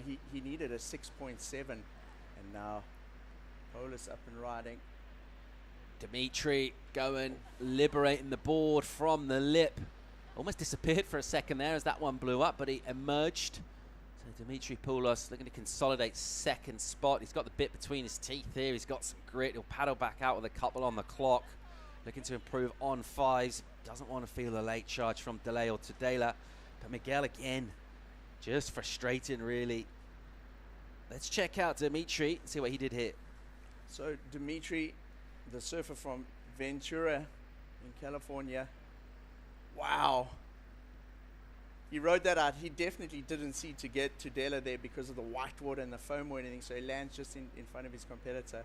You know, to get to Tadela would have been paddling out after probably not one of his best waves. Seeing Dimitri come into that, the pressure really on in the last 90 seconds. Kalohe here he goes. Nice rail strike from him. Tightens up the arc and recovers well. Straight back on the accelerator here for a finish in a tricky section. Does really well to negotiate that. And that is how you keep a cool head in a heat. He was back in a bit of a corner there, and a kind of relieved looking crew from the Americans as they give him more of a kind of a golf clap type of applause there. No one getting particularly over exuberant, but Chloe Andino with a minute to go will be feeling pretty decent about improving on the 3-3, which he does. Judges don't waste too long to drop him a number, 4.73. So a total of 11.73 into the final minute of this. At the moment, Poulos, you might have to watch Gatien Delay take a wave here. So the requirement 6.17 for the Frenchman. Great looking opening section. Delay hits it, floats it and recovers and tries to kind of style out of it. It was a nice turn. It was a good looking wave. He really needed another section. As he came out of that turn, I thought, here we go. He's going to launch into the second one. The wave just didn't offer him the opportunity, and you got to feel with it, just that one turn, was that enough for a 6? Tadela trying to pull in, then trying to sneak out, still searching a number. He's rallied hard. No lack of effort or commitment from Miguel Tadela in this heat. That's the 8th wave for him. He's gone down on, I think, 5 or 6 of those waves at least. He's gone down swinging here, and that's what you got to do, but ultimately it's not going to be enough for him. We'll just wait on a number, but it's going to be a throwaway score, in fact, for him. So it's as we were going into that last exchange, and the 2 Americans, so a good job to them. And Chloe Andino was asked a bit of a question. He had quite an emphatic response. A little shaka from him there, and he'll be absolutely delighted to get out of this round and look to build a campaign here. Try and put himself back on the championship tour. We've got a more quick commercial break, more live action from Ballito real soon.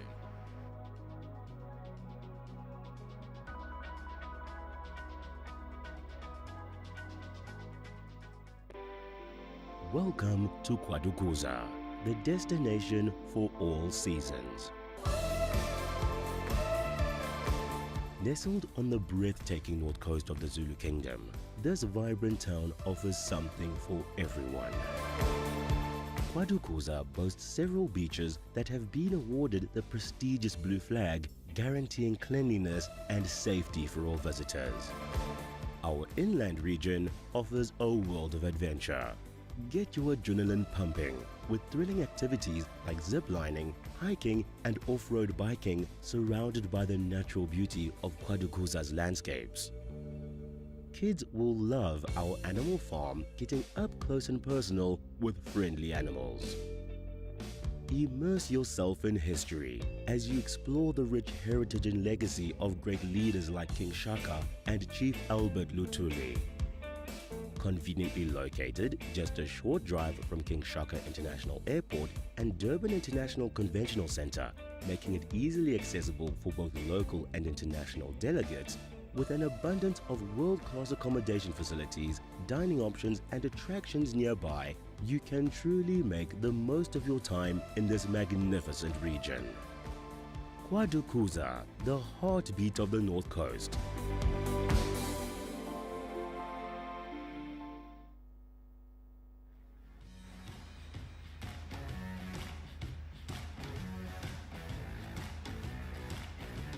Challenger Series has touched down back in Africa. Some big stars, some huge names from the world of surfing, like this guy, Chloe Andino, with a strong showing from him.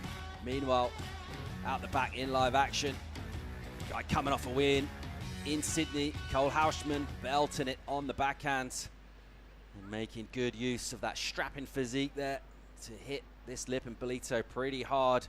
Here goes Guillermo Sat out the back, also on the backhand. Nice smooth opening arc from him.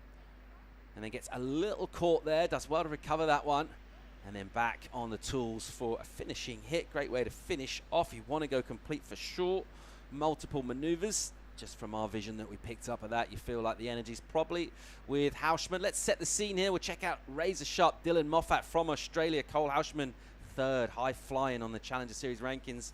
Jarvis Earl, another highly rated young Aussie, and Guillermo Sat from Chile is a bit further back in the rankings. I like what I've seen of Guillermo so far, and it's another great looking heat, Mike. Fantastic. We got the world junior champion in the seats as well, Jarvis Earl, and loaded, really stacked heats. Interestingly, a couple more goofy footers, although Kaloe Andino's now taken a win there for the regulars. Here's Moffat off the bottom. Quick hit from him, just kind of prods that one up. There's the finish. And that's the turn that's really just been money throughout this event so far. Judges paying that one off. If you can tap that thing and get a touch of release as well, change your angle in terms of that attack, judges tend to favor that. The combo, as ever, also paying dividends. Meanwhile, here's Jarvis Earl. What's he got for us?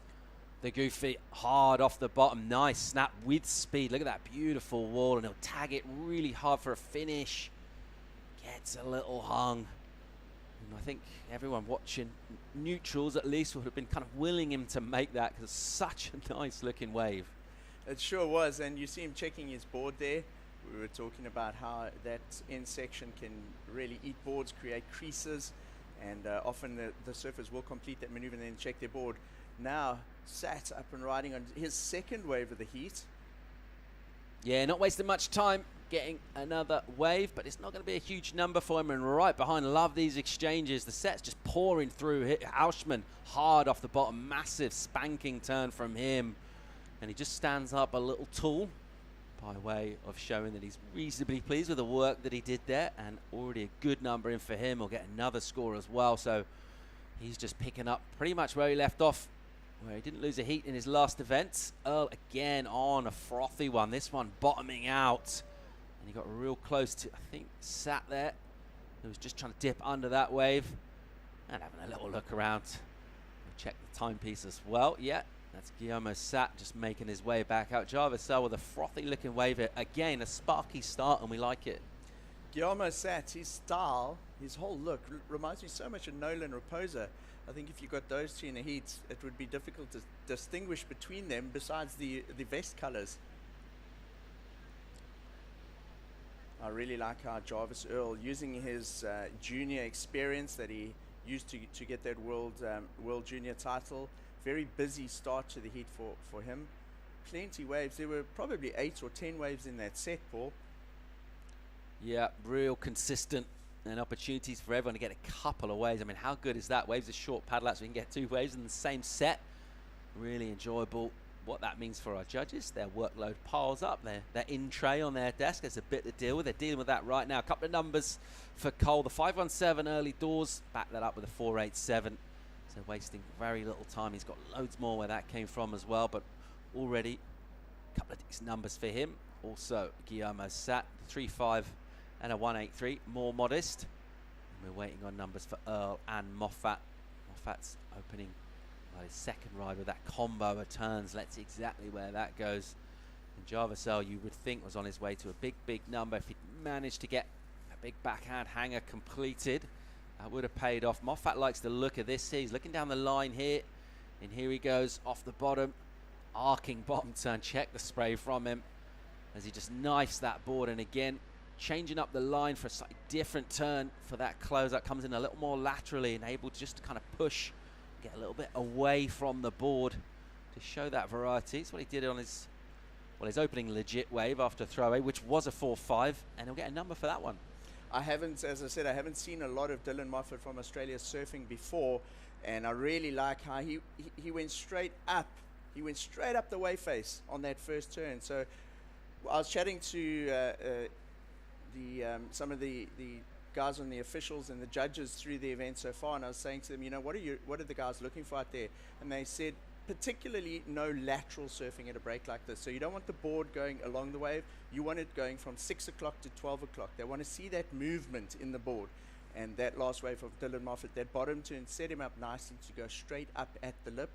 And then he got the second completed turn as well. So they're looking for the surfers to really move the board around out there, go from 6 o'clock to 12 o'clock if you look at it like that. Here he goes again, absolutely motoring down this one and taking on that end section. Similar kind of maneuver, but with a bit more energy in that wave as well. A big hit from Dylan. He talked about how shallow it is on the inside. That's a pretty good demonstration of that right there, and that's why it's so powerful, that sandbar. Paul, when you first arrived at the event, one of your very first comments to me was, wow, the waves are breaking so close to the shore compared to many other events they have around the world. If you travel around a lot and you spend a lot of time all over the world on your travels, what does Ballito remind you of in terms of another event possibly like this, if you had to describe it to our international visitors with it breaking so close? Is it as close as sort of pipeline, or would you compare it to anywhere else, like some of the Australian events maybe? Yeah, interesting. I mean, we generally associate South Africa, it's a bunch of waves of all kinds here, but we associate the long right points. You know, we think where the swells come in, and particularly on this coast, kind of long right-handers. It does actually remind me a little bit of where I live in southwest France, actually. It's pretty similar in those punchy short waves. This guy loves a punchy wave. He's got Plaque's plenty of power. This is Cole Hauschman. He looks good out here. Yeah, I like how he used that section to generate speed as it got faster and faster. This was the one where he went straight up at the lip. Look at that. Goes from that 12 o'clock, or from the 6 o'clock position, straight up at the 12 o'clock position for the board, and then goes into a layback in terms of finishing off that wave. So a good ride there for Dylan Moffat. He's built a nice little platform for himself there to build the rest of his heat on. He's been quite busy. He's had 4 waves. Yeah, Dylan Moffat looking pretty good thus far in this one. Decent numbers in for him. Line still stacking up here. And we've been blessed thus far. It's third day of competition. A concerted paddle effort from Cole, and he's in hard off the bottom. That is just a lethal turn from him as he gives it the full treatment. Just the one hit, doesn't get another section. He would have absolutely loved it. There was another bit standing up down the line for him to tee off on. Meanwhile, here's Jarvisell looking at a left. What's he got for us here? He'll punt. And a nice whippy rotation. Almost goes straight to the head dip on the landing. And doesn't get a completion there. That was a venomous rotation. I've seen him do that a lot in competition, especially in those junior events. And he surfs regularly against the likes of Luke Thompson. So we're often tuning in and watching Java surf like that in those junior events. And he's used that rotation and goes to the air to great effect to take many wins in his career so far. And he's obviously had his eye on that left. Look how far across he is. He's down almost in front of Surfer's lane. And then if we look at the other 3 competitors right near the rock, so very spread out again.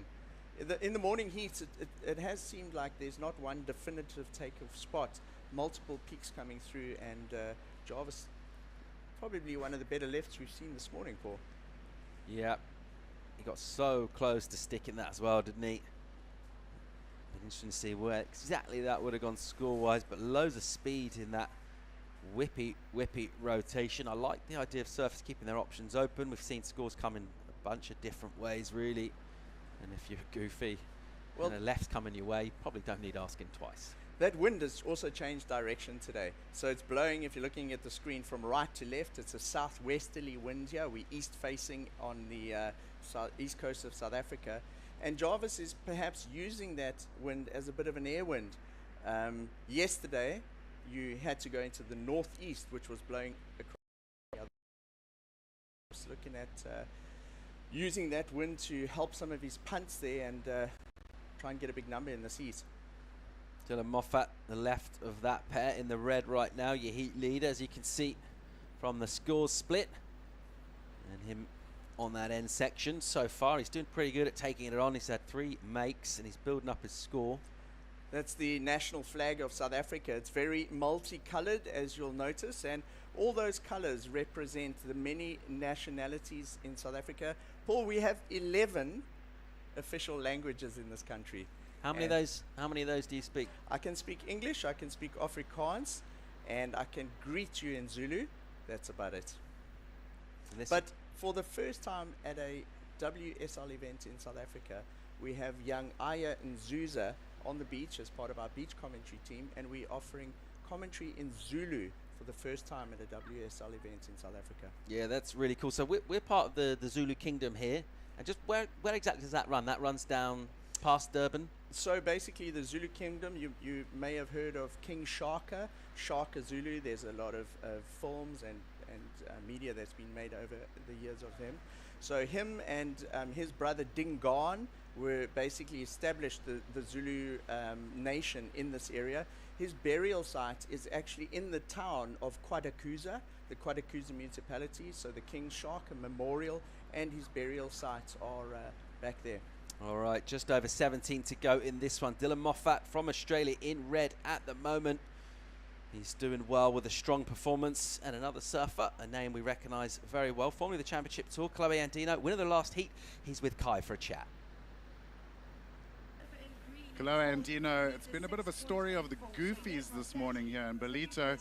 Thanks for pulling one back for Team Natural Footer. Oh, thanks. Yeah, the boys are ripping in Crosby's heat. Jackson and Nolan, I was really impressed. So, yeah, I don't know.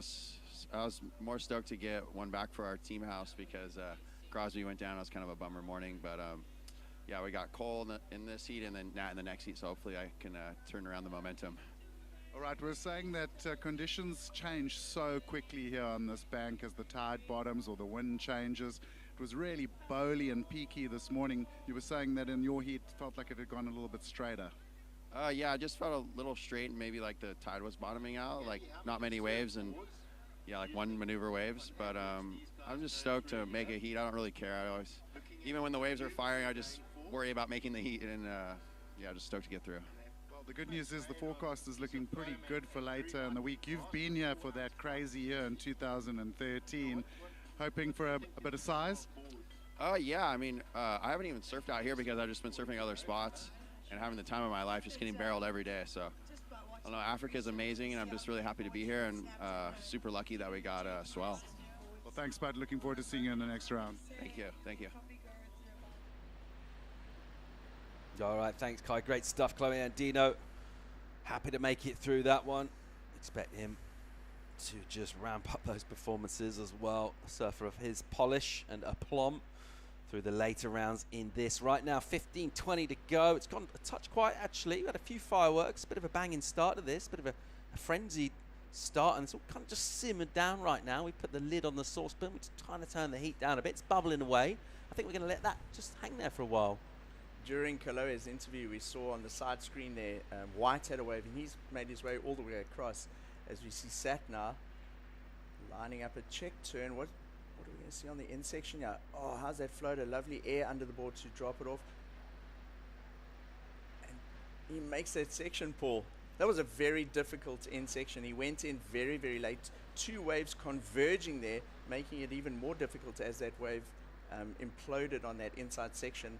And looks like he got rewarded with his highest score of the heat there. Great wave from Guillermo. So that's 7.27 for him. Great use of priority. Waited a while for that. We did have that quiet, kind of extended period of inactivity in this heat, and kept a cool head on his shoulders, did the Chilean, and absolutely belted that thing. Just multiple sections, basically just kept offering up. And rather than being kind of caught in 2 minds about what to do, it's sort of fairly obvious the kind of maneuvers he wanted to do. A little bit of jeopardy as well in that final one, where you wonder if he was going to hang on. That's a big, big number. You think about certainly the last couple of heats, the scores just dialed down a bit. Chloe got that 7, didn't he, prior to that? But generally speaking, it's been kind of a bit of a game of 5s for the last hour or so. One judge going as high as an 8. Brilliant surfing from Guillermo Sat. We had the pot simmering there and turned it down, but we've just taken the lid off with that score, and there's steam coming out of everywhere after that last wave. Yeah, he'll be delighted as well. You know, you get through an early rounds, and you're kind of buzzing about the place, your energy's high, you've got an extra kind of spring in your step, you're always thinking about your next heat, and then suddenly that balloon, that kind of high that you've been carrying, that could easily get burst like real quick in a heat, and it's how you react to that, and he's done so well to get that big number. Meanwhile, Jarvis Earl here, he has got some amazing weaponry going right and left. I've seen a couple of lefts. This time he's going right, and he's got a good sting to his turn, just kind of stabbing it up. He tried to get an extra turn-in done on the end. Meanwhile, here goes Guillermo Sat. What's he got for us? He'll swing one and make room for himself to take on this section. He'll do real well to make that, actually. So he's fired up now. 3-5 is the backup. He wants rid of that. Let's see if he can wash that one off with some sharp maneuvering. Jarvis will paddle past him while his board tugs on the leash, and this really potent white water. Shallow sandbar down here on the inside at Ballito. Jarvis was just kind of showing us flashes, just a little bit unlucky with the way sections are going. You feel that if he gets one to stand up, he's going to absolutely give it the treatment. 12:30 remaining in this. Moffat at the moment leading from Sat. It's been an enjoyable encounter thus far up the heat 15 of the round of 64. It's the Challenger Series at the Ballito Pro presented by O'Neill, and we'll bring you more live action right after the break.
Welcome back to Ballito.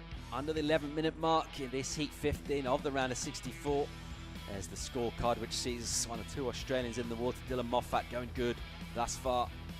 He's doing all right. He's got a 6.67 and a 5.9. Basically taken on the inside section on this final bit of sandbar on the right-hander, and he's done well. Whacking it pretty hard. Judges have enjoyed the degree of difficulty, the technical aspect to his surfing.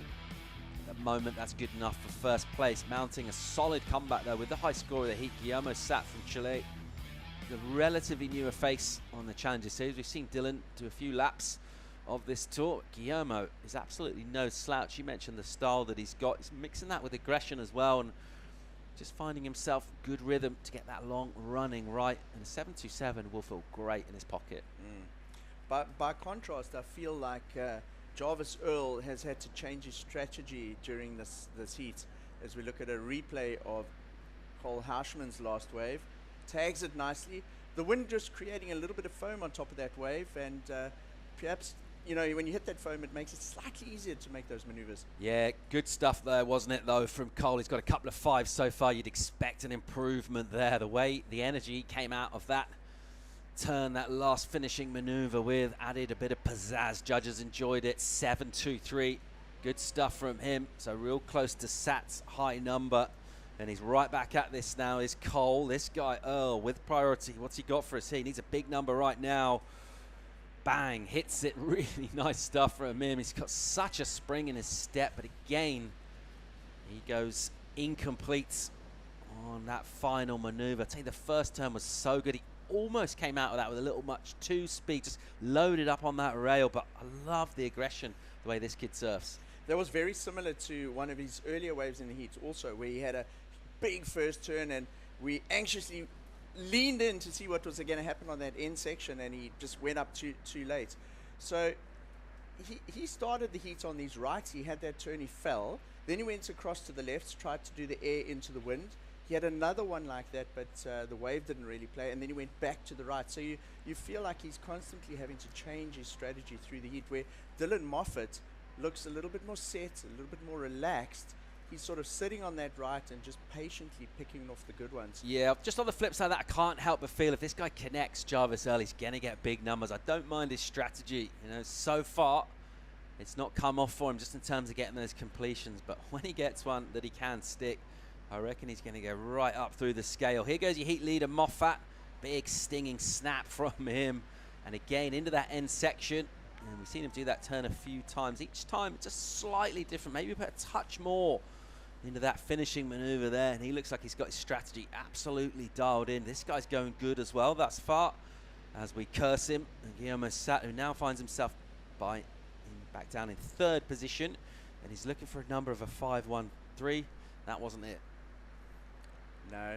Him and Jarvis still got a bit of work to go straight into another one. I love that little grab rail tube, but the wave not offering up an end section or a little doggy door to get out of. Yeah, it was a real throaty one, wasn't it? And you saw he pulled in straight away on that, and he actually saw his board just kind of slip a little bit down. That face was really cupping out. Meanwhile, here's Jarvis committed to a bottom turn, stinging hit, and then back for a finish, and he just dials it back a little bit for that turn, but not enough. And again, that'll be an incompletion for him. You can see the frustration. He's feeling it as well. He's put a lot into this. It's that wave number 8 for Jarvis. So he's still got time though. 7 on the clock. It's a real short paddle out. This one will steam through. Looks a bit straight, this one. So some of the bigger ones on surface with priority will just let go when they look like not offering up a corner for them to tee off on. But again, Jarvis continued frustration. He's had the most number of waves in the heat. He's had 7 waves. He's been very, very busy. In the earlier heats, we were talking about how the Brazilians stay so busy in the heats. And with a lot of heat experience, he is the current the world junior champion. And he'd be drawing on all that heat experience to try and figure out what he has to do here. And what he's going to do at this point is try and find a wave away from those other 3 with 6 minutes remaining. Once he gets back out there, he'll be in 4th priority. Let's see where he goes to in the lineup to try and find that big score to get through. Looking for an 8-4-3 there, Paul. Yeah, you talked about the cool head on the shoulders of Dylan Moffat, and that's what he showed us. And we expect an improvement, and it drops in for him. So 7-2 for Dylan, just turning the screw there as we check out Nat Young, who's got some massive hits on the backhand as well. Let's see what he can do. Jarvis on a left hit, hits it and pokes the nose. It's all going a little bit wrong right now for young Jarvis Earl in this one. Again, he will have time, but that's a big number he needs to go close to the excellent range. Cole Hauschman, you'd expect, will have a chance to improve as well on that second and maybe make that requirement a touch steeper still. He's sitting on a 5-1-7 and he's got over 5 minutes to improve that. Here goes Guillermo Sat off the bottom hard. A nice snapping turn. And he comes really late with a sort of a lazy, I don't mind it. It's nice visually to see him just kind of hit that almost as a bit of an afterthought. 5-1-3, the requirement. Let's see where this goes. Do you think Cole Hauschman has taken a bit of inspiration from that win of Kalohe in the last heat? They're all staying together, and Kalohe referenced that he got one for the house. And, you know, Cole maybe at this stage is in advancing. We're still waiting for the last score of green to come in, but Cole's also surfing a smart heat here. He's got a 7.23, which is the highest of the heat so far, second highest. I reckon with the success he's already had so far, I'd be just kind of playing his own game. He would have got himself in his headspace just kind of quietly, and regardless of what is going on around him, I reckon he's pretty dialed into his process and what he wanted to do. And so far, it's looking good for him. He got that 7.23. I reckon we'll see him a good chance of him improving on that as well. But he does look very much dialed into conditions. And his surfing matching the energy of this wave here at Ballito, which has been really, really enjoyable to watch. It's a venue where it's a very viewable wave from down on the beach. Obviously, we've got great angles on it from up here in the studio. Throwing a big rotation is Guillermo sat and got around about half of it done. Won't get a lot of points for that. He'll still be hunting that 5.13. He came reasonably close with his last wave, 4.87. And he did pull that second maneuver, didn't he? Almost kind of lost interest a little bit in it. I'm just wondering, could he have done a bit more? Maybe he's just arriving a little bit late. Cole Hauschman coming in third into this, getting that big win, joint third along with Samuel Pupo. The win in Sydney in those roping, powerful left-handers.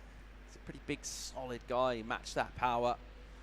It's so good to get a win, and that'll stand him in really, really good stead wherever he goes throughout this season. But surfers love to get those results. Often come in clusters, don't they? And a solid show in here would be great for him. There's the American squad. Just checking out exactly where we are. 3 to go in this. And so far, so good for Cole. But I tell you what, Dylan's improving with that 7.2. So pushing himself away. And Guillermo Sat is not a long way back. And he came, well, a fraction really from getting the number on his last wave. So I don't think anyone will be too relaxed just yet. No, not at all. But if Cole Hauschman manages to advance out of this heat, this could then lead into another counting result for him. So going into the second half of the year, he'll have 3 good solid results. We'll only know in 2.5 minutes time. But it looks like the battle now definitely between that blue and the green singlet. Yeah, well, Cole will let Guillermo go, or let him paddle at least. Cole quickly identifying there was nothing really available there. Sat swung his arms anyway. We'll just see exactly what happened to Cole. Hang on to priority here. And he wasn't being seduced into taking a wave there by the Chilean. Meanwhile, Jarvisel, what's he got off the bottom with the speed and the spark and an almost carbon copy, as he'll just poke the board and go down. And he's gone a little bit scattergun now. He's just trying to throw everything at this. And what he really needs to do is find himself a quality wave that stands out and belt it a couple of times ideally. Even one big turn will do it for him. But he does need to go excellent, and he's not got bags of time to do that. When he took off on that wave, he went for that re-entry sort of check maneuver. I feel like if he'd perhaps taken to the air on that wave at that point, he could have had a better opportunity to launch into those higher scores. So strange how it was 2 almost exact waves in a row and he fell in the same place.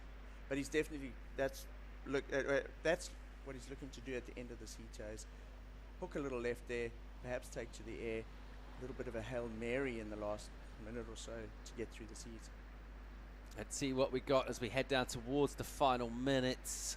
Our heat leader is Dylan Moffat.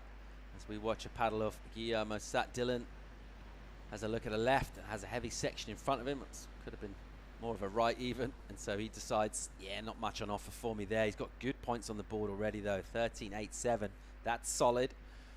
Got 3 surfers with 7s in this one. There's been some quality on offer. One of them's Cole Hauschman, who right now has control of priority crucially, and it's the guy next to him, Guillermo Sat, that does not need a big number.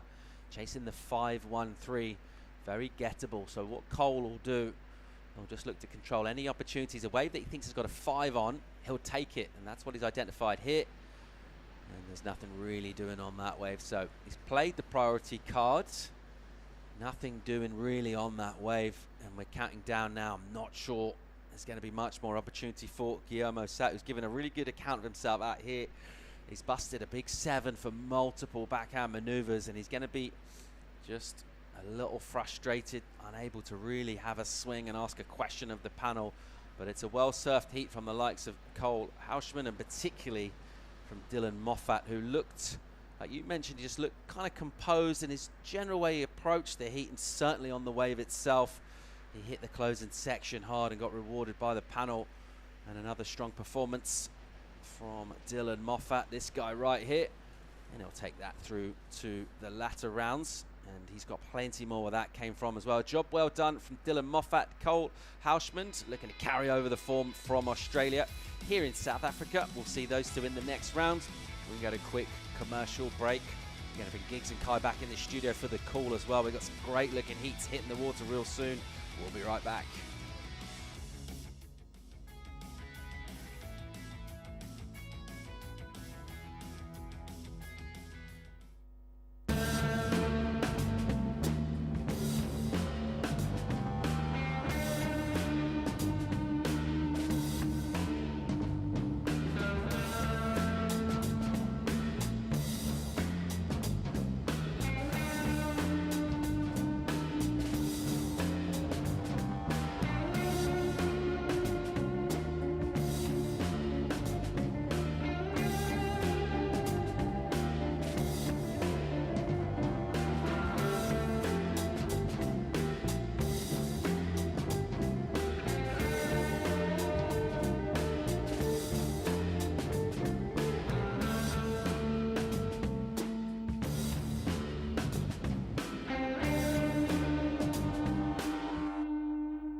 I'm taking a step back. And moving the whole sports world forward.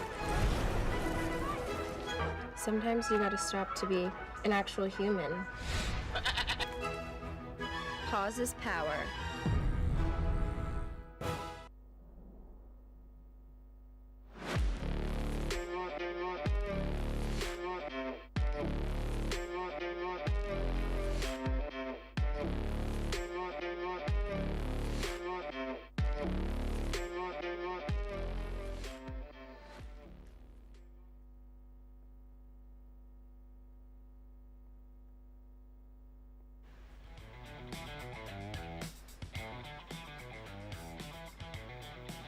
Sawabona, good morning is the greeting from the beautiful heart of Zululand.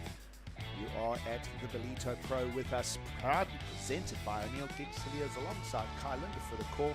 And Kai, a morning that has seen a dominance of goofy footers with heat wins. We've seen some mixed up stories, former championship tour surfers falling out, some new talent coming through, and that's what you expect out of the Challenger Series.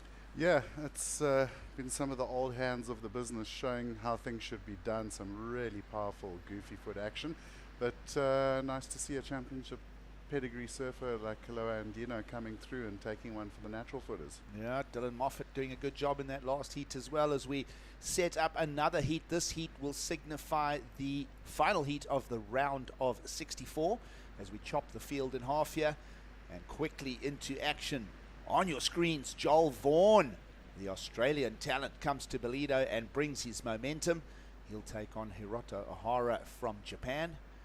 And then the well-known name of former championship tour surfer Nat Young, who has the undignified process of the mid-season cut to deal with. He's back here in it at the Challenger, looking for a slot in 2024. And of course, the French flavour has been a strong theme in 2023. Justin Becret will also be in the lineup. It is a good morning as we get stuck into the final heat of the round of 64. After this car, we'll have 32 men remaining, and then we will swing into women's round of 32 with that getting underway exactly after this one wraps up. And that's a beautiful driving turn from Justin. Just lost his speed as well, kind of powered through it and then just hit a little bit of a soggy patch. Yeah, it looks like he pulled the handbrake at the wrong moment there, and just you could see the back leg almost buckle off the back of that turn, so just losing his momentum. Maybe Nat Young had something to do with that. He really made him earn that wave. He was right on top of his shoulder, so could have just tired him out a bit and made him work a bit too hard to get into it. But I liked the first part of the turn. That thing was looking sick. Well, the high-profile name of Nat Young looking for heat progress here in the Challenger Series. Of course, we saw Nat with that mid-season cut, a tough one for him. So he had a good run in the CT level in 2022, got through to the end of the year, and well, This year, a little bit of a different story, and it's a strange one because, and I was going to mention this when Zeke Lau was in the water earlier, is generally Zeke and Nat, you know, did really well out of stops like Margaret River and Bells and such. You'd be surprised that they get the mid-season cut, but that's what we've come to see, and that is championship tour level surfing right there from Nat Young, who will bring a strong first number to his opening score. Well, that first turn was money. Really, really nice. Depending how nice the judges are feeling today, I'm not sure on the second turn if they'll give him the ride out there, and he didn't look too confident about it either, Giggs. Do the judges have feelings? Not all Very of them. analytical. Of course, it is a subjective sport, but they have the objective of sticking to the criteria, and the message from the head judge again this morning with the conditions on hand. There hasn't been a lot of emphasis on tubes, combinations of powerful maneuvers in the critical section, and that is exactly what we saw. Nat Young did his homework, and he's attacked this lineup here in Ballito this morning. It is a mid-morning. If you're with us, it's 10:45 local time. Everybody flocking down to the beach for a carnival and festive atmosphere at the beautiful Ballito. And, well, they'll be arriving at the beach to hear an 8.67 for Nat Young. The judges are feeling nice today. Yeah, they gave it to him. Well, surfing exactly to the criteria, and we want to have another look at that opening ride of Nat Young shortly, because that is going to send a very strong message to his opponents here. And we're only 6 minutes into it, and here goes Nat, quick for the second counting ride. He'll want to peg that in the scorecard. Slightly smaller wave. Bring those two turns. Could we hang a question mark on that final maneuver there? Kind of held it together. Maybe. Yeah, they were nice on the first one, so let's see what they do with this one. But I feel like this wave today really suits. I mean, the goofies have been on a tear. The conditions really are sort of good for them. But Nat especially, you saw, especially on that takeoff, how he can almost looks like he's taking off going left, and then he just pivots off the bottom to get that big vertical hook under the lip, and just pure class really on the back end. Well, we love our time here in Ballito. Your screen filled with blue, and now filled with some numbers as well. So there's a look at the 5 judges and their opinions. One as high as a 9, the other as low as an 8. And, well, take the 8.5, the 8.5 and the 9, add it in a pot, cut it in 3, and, well, let's come out with an 8.67. So every single score through the same tabulation process. 5 judges, highest and lowest, are removed from the calculation formula. The remaining 3 are averaged, and that's how we end up with these decimal scores. 3.3 for the backup score for Nat Young, as we see him back on screen looking for more opportunity. Yeah, he's got the hunger, Nat, today, and a lot of surfers sort of been undone today by taking things maybe a little bit too easy. You need to keep busy. Oh, that was lovely from Joel Vaughan. Onto the flats, off the lip here. Low tide conditions in Ballito this morning. It is full moon, so we're on the spring tides here on the east coast of the African continent. And, well, that wave certainly chucked out and really smashed into the sandbar with a lot of power. Yeah, and like how Vaughan surfs, reminds me a lot of some of the more like old school sort of punk rock surfers of the 90s and 80s, like Richie Collins, like got that kind of vibe going. I see a bit of J. Bottle Thompson and Joel Vaughan there somewhere. Anyway, there's all just opinions. We're just free-flowing, and we trust that you're loving it with us, and the judges enjoyed that one as well. 7.5 for Joel Vaughan, so that is a highlight score as well. So quick heat separation happening now with Vaughan and Young stretching out care of their strong scores. And that's going to leave surfers like Hirota O'Hara and Justin Becret trying to re-gear their strategy in the lineup. Still plenty of time. Each heat 30 minutes. Best 2 rides counting. And, well, this one, we're not even a third of the way into it. Well over 21 minutes on the clock. And always excited to see what Hirota O'Hara can bring to the table. I think if one thing in his career, perhaps he's just lacked consistency. He has those flash moments. And he's an incredibly short athlete, and oftentimes, just as an observer, I've often wondered perhaps his board looks an inch or 2 long, because even if he's on a really short board, it's still a lot of rail length in proportion to his physicality. Perhaps we'll see that. It looks like his boards have actually shortened since, I'd say over the last 3 to 4 seasons. It'd be good to dig into that detail at some stage. Well, if I chat with him on an interview, Gigs, I'll definitely ask him about the board scenario. But yeah, Hirota is such a polished surfer, and when he is on form, it's like devastating form. He is a standout performer. But like you say, sometimes it just looks like he loses his rhythm a little bit. And if he can just get to that consistency, I think he is a kind of surfer that could go all the way to the championship tour. I think the words consistency perhaps is the thread for everybody that doesn't qualify. If you think of Jorgen Kuzenet, for instance, so close so many times over the last several years, and you just hang a question mark on consistency. It's almost heartbreaking for those guys that get so close so often. We saw Maxime Huskino break through that barrier finally. Perhaps that will be the story for a number of French surfers this year, and certainly young names like Marco Mignot, Justin Becret out in the water. That is something that we're seeing, and a strong push from the French this year. Well, it's incredible. If you look at the top 40 on the Challenger Series, there are a lot of French names. There goes the Australian to the air. The wind is moving right to left across your screen. In fact, it is on the increase as well now. We're just moving through low tide conditions here. That is ushering in a new southerly wind. We're also hearing reports that a little bit more period in size and strength to the swell down in Jeffreys Bay, as the southerly wind starts fanning up the east coast of South Africa, and that bodes well for tomorrow as well, Kai. Yeah, and I see Joel just having a really good look at his board there. He had a bit of an awkward landing. He actually landed on top of the rail of the board, so I'm glad he's okay, and he was just making sure he hasn't put a crease or something in that board. Well, our theme is blue. And if you look at your screen, it's completely filled with blue. And it ties in so beautifully, Kai, with what we're doing on the beach this year, the Konke Kulihlaza, the Zulu dialect interpretation of everything is tones of blue and grey. And while we're talking about the beach, let's go down there and hear from Dylan Moffat, the winner of that last heat. See Dylan Moffat from North Narrabeen in Australia. The last event was at your home break. How does it feel now traveling to get a result? You look very, very calm in that heat. How did it go? Yeah, it's good to be back in South Africa. It's nice to have events at home, and like the last one being in Narrabeen was handy. Like had a few of the Aussie boys staying at my house, and it's good to have a comfy your own bed to stay in. But I like traveling around and like getting the new scenery, and everyone kind of packs together. I know all the Aussies stay really close, and so do all the other countries too. So getting overseas again is good to get the year started, and having a heat win too is pretty nice. Well, you've got a great hit win into the next round. Tell me, I'm going to ask you, put you on the spot, what has been your highlight outside of the contest in Ballito so far this trip? Oh, I actually went and played golf at the Simbithi golf course up the hill the other day. That was pretty sick. A few of the other guys, Jacob and Morgs, have been frothing on the golf, so it was fun to get up there and shank a couple into the bushes. It was a beautiful course, but the waves have been pumping too, so I've been surfing a bunch and getting some sick waves, so it's frothing to be here.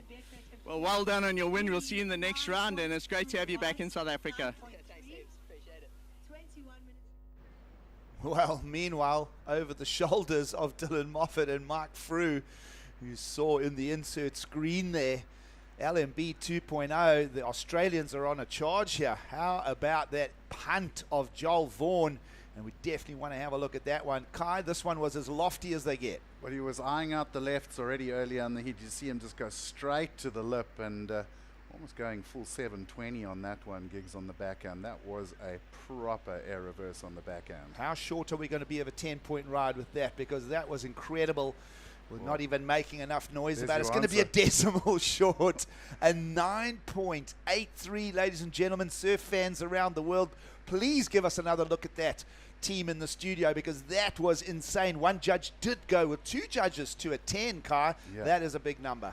Yeah, I feel like the judge that went 9.5 is going to need a little chat, because for me that was by miles the biggest maneuver of the entire event. Just watch him, he takes off here and just starts driving, and just watch that back knee, he's getting ready for it. Hits the section absolutely perfectly, goes tail high, good like meter and a half out the back of the wave, and he just landed it so smooth. I don't think you can get much more perfect than that.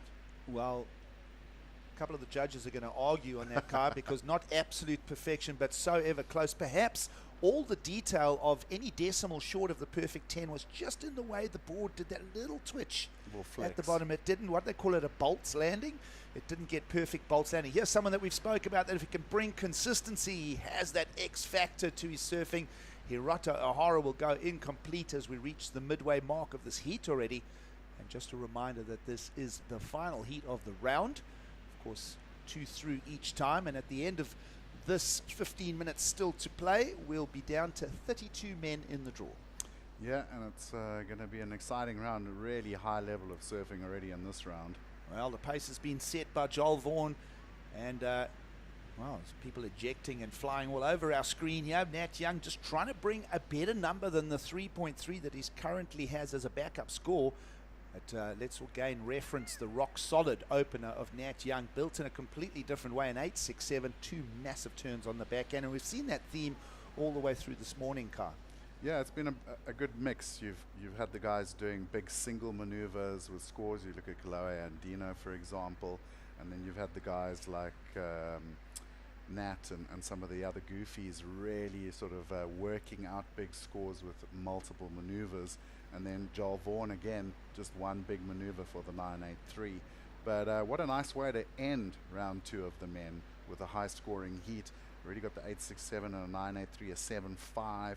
So looking to be one of the highest heat scores of the event so far. And who knows, there's still 14 minutes on the clock. We could still have some fireworks. Well, Joel Vaughan will now look at further pushing his numbers. A big number to push, though, 7.5. Let's have a look at... now we bring completion. So here is more of Hirota O'Hara, and he's found that under priority of everybody as well, Kai. So on the way out turns, and that's how quickly you can build a score here in Ballito as the tide turns over and starts pushing. Yeah, and it's a good game plan. I've said it since yesterday, and we've seen it worked well by some surfers through the event, is if you're under priority, you don't really need to go and sit on the main peak with everyone else. That wide bank has been delivering very good rides, and we've seen a couple of surfers working it down there. I don't know if you saw that, car. The board ripped out of Hirota O'Hara's hands there, so a little indication, surf fans, as to how powerful the waves are here on the sandbar. They come out of that deep Indian Ocean there. These southerly swells march up from Jeffreys Bay, and then, well, they get to the warmer climates here of Ballito, and they've got some momentum and they unload. What a beautiful scene here in Ballito. We're going to take a quick break as everybody flocks down to the beach. Stay with us. We trust you're enjoying the show.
Welcome back to the lineup in Ballito, South Africa. The World Surf League's Challenger Series. Opportunities for surfers to work their way towards Championship Tour qualification come year end. And of course, the Championship Tour of 2024. There's a late morning here in South Africa. Gixley is alongside Kai Linder for the call as we pick up on the remaining heat of round 2. No changes to any numbers while you were away. Joel Vaughan with that outstanding near perfect 9.83 out front. And let's just have a look at the leaderboard here, so to speak, because there's a few movers and shakers down there, including Nat Young at number 34. That's got to find some momentum now and have a crack at it. He did run through the Australian leg. Of course, he was the mid-season cut on the Championship Tour. Didn't get much out of it, Kai. 17th on the Gold Coast, a 33rd in Narrabeen. And Nat will want to steer his way to a few heat wins here in Ballito. Well, it's essentially he gets a good result here, because otherwise he's going to drift away from that number 10 mark where you need to be to get back on tour. We've lost Zeke Lau at equal 34th on this Challenger Series rankings coming to Ballito. So we've also lost Takirko Butler, the New Zealand surfer. Joel Vaughan, you see, sitting at 34th as well. So Joel and Nat right now will want to just steer this one all the way through. Of course, the next time the men hit the lineup, it will be round 3 for them. And 32 men remain after this heat. And of course, 32 women about to hit the lineup in around 10 minutes time. We'll be getting round 2 of ladies surfing underway, including the big name of Sally Fitzgibbons coming up. And that speaks really to the theme of championship tour surfers not making the mid-year cut and then having to mix it up with all this young talent coming through. It really, this Challenger Series has turned into a melting pot and real high value entertainment on the way to getting surfers qualified again for the championship tour. Yeah, it was interesting. I actually saw an interview recently with Sally Fitzgibbons, and I mean, she's sitting number 2 on the Challenger rankings at the moment, so she's doing well. But she was saying she's actually enjoyed the break, and it's kind of refired her competitive spirit. So she's actually taken the challenge of coming to the Challenger Series and really embraced it. And so far it's working well for her. Ranked number 2, she'll be looking for a very good result here. Well, lots to talk about when the ladies gets underway in just over 9 minutes time. Saw Justin Becret there trying to go to the same unlock of scores as Joel Vaughan did a few minutes back just before the break. A 9.83, a almost perfect 10-pointer. And he did that with one big lofty air. And other than just a little warble in the board rail on the way down, Joel Vaughan was almost at the perfect 10. We don't give away Yeti 110 Tundras on the Challenger Series. Not yet anyway, perhaps next year we will. But that was so close to a perfect 10. Let's have a look at Nat Young. He is the surfer that is in second. He'll want to just build another number. As we mentioned, sitting on a slightly softer score of a 3.3. I think he'll just push that 3.3 out in a, not a huge replacement score, but a smart move for now. Yeah, smart move. Time's down to 8 minutes. He just wants to kind of increase his gap. He's got that massive 8.67, so he's feeling pretty confident, I'm sure. And also just really clever surfing on that wave, especially the second turn. He had that big left barrel coming at him, so he just put the big snap in right in front of it, and he actually got spat on as he came out of the turn. So still some round waves out there, Gigs. It's not going flat on us. Well, some hollow waves bursting out spray. See how strong the waves are. There's another gurgle and a kick of white water as these waves move onto the sandbar here in Ballito. Some lines approaching. Looks like heat leader Joel Vaughan is going to get to work. We mentioned him with a 7.5. That's a beautiful driving turn. Loved the way he just kicked it. A carve to kick there. And for a single maneuver, that was beautiful though. Yeah, and we spoke about it earlier, like really reminiscent of some of the old school like power sort of brokers, but he's got those big airs on demand too, so he's an exciting prospect. I can see this kid having a big career in surfing. Well, he's on his way to bigger things. Joel Vaughan, the Australian, already with a QS 5000 win in the Australasia Oceania region. Got a win up in Newcastle there at the Burton Automotive. Let's have a look at this one. Justin Becret, meanwhile.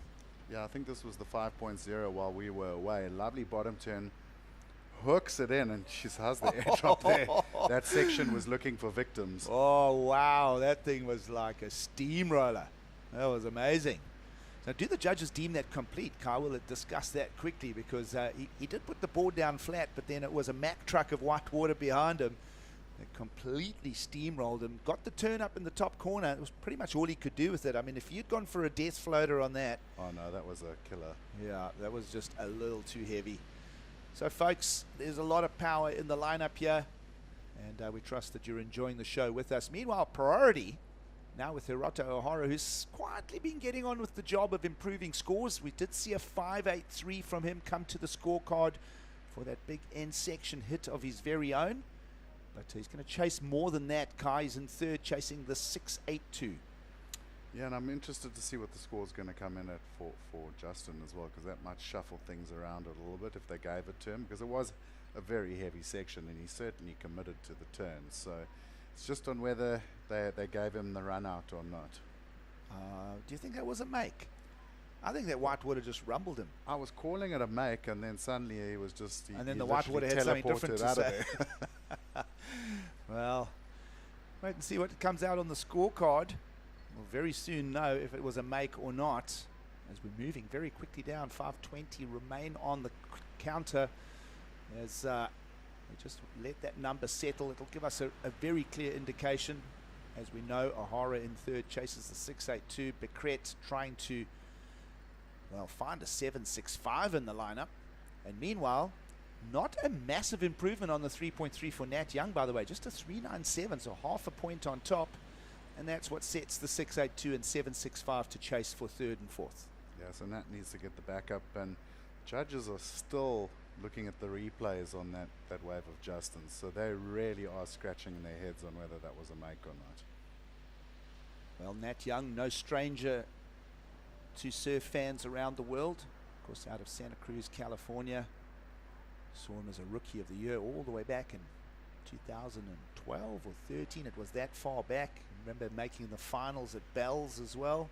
So we know Nat has got some big match temperament, been through a journey or two. Made the full-time cut in 2022 again. And then this year just not getting into gear. And, you know, he didn't make the mid-season cut, and he even made the quarterfinals at Sunset. So you've got to make at least 2 or 3 quarterfinals on the way to Margaret River if you're going to avoid the guillotine. Yeah, well, you definitely don't want to be getting 33rds and in the backs of the events. So, you know, we keep saying that word consistency. Well, Championship Tour or Challenger Series, you've got to be consistent if you want a chance at getting through either or to the top of the sport. Here goes Nat, though. He needs a score. Let's have a look. Trying to improve on the 393. He's only going to get a single maneuver out of it. Does that single maneuver pack enough weight to be a replacement score and build a bigger requirement for O'Hara and Becret to chase? Here's the left into the wind again. We kind of know where this is going to go. We're telegraphing something. And nope, it's going to be incomplete. Just a slight trajectory angle slightly out, and it made him land in the whitewater as opposed to just on the fringe of in front of the whitewater car. Yeah, and we were puzzling on that previous ride. Did he run out of that turn on that sort of death section? The judges thought about it. He got a 437 gigs, and I'm a bit confused because I'm not sure if they gave him the make or not. I'm pondering it because the turn was in the top corner, and then he kind of completed the turn, but then got down the face, which means the turn is complete, but didn't get out ahead of it. Let's have a look at this one. There he comes cruising off the bottom. He's just eyeing out that section. Wham! Up into the lip. It did feel like he made it. He made it, and then whoomp. Yeah. He's gone. But so yes, okay, but only a single turn, so judges weren't, they weren't off track with their thinking 437, but that was a big Mack truck of water that mowed him down. Either way, he's remaining in fourth, chasing a 765 Kai, and he's got 214 to fix his problems because this heat is now quickly marching by.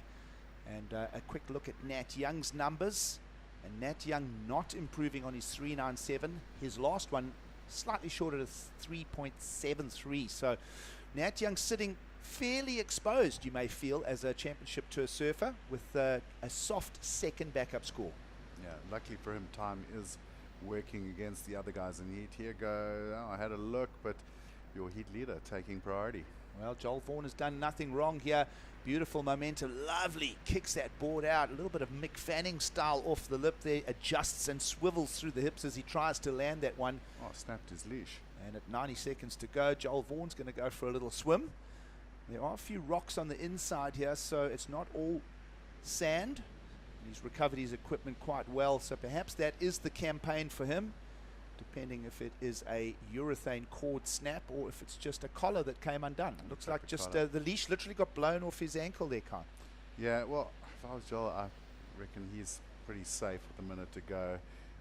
Nat will need a double up of his highest score, an 867, to get in the lead, and that's going to take a big ask for the Californian. Well, if we had a couple of people scratching their head, we call it a leash here. A lot of people around the world call it a leg rope. But yeah, a leash is also something you walk your dog with, right? So not to be confused. I walk my surfboard with it, Gibbs. 40 seconds to go. It's been a good value heat here to wrap up men's round 2 of competition. Of course, this field of 64 being cut in half with 2 advancing each time. And we'll know in 30 seconds if we are confirming Joel Vaughan and Nat Young on the way to the next round.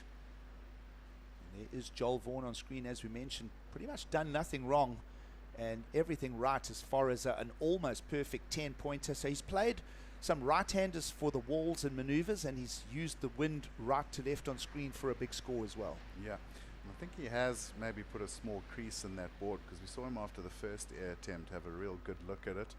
And he's also, you can just see him running the fingers over the mid-deck there where his front foot lands. So maybe he did put a small crease in it, but the board was good enough to hold together at DHD until the end of the heat. Well, it's an official result, folks. There are your numbers. Joel Vaughan with an excellent 983 gets the heat win. We will lose Hirata O'Hara and Justin Becret. Stay with us. We will now pick up on women's surfing at the Ballito Pro straight after the break.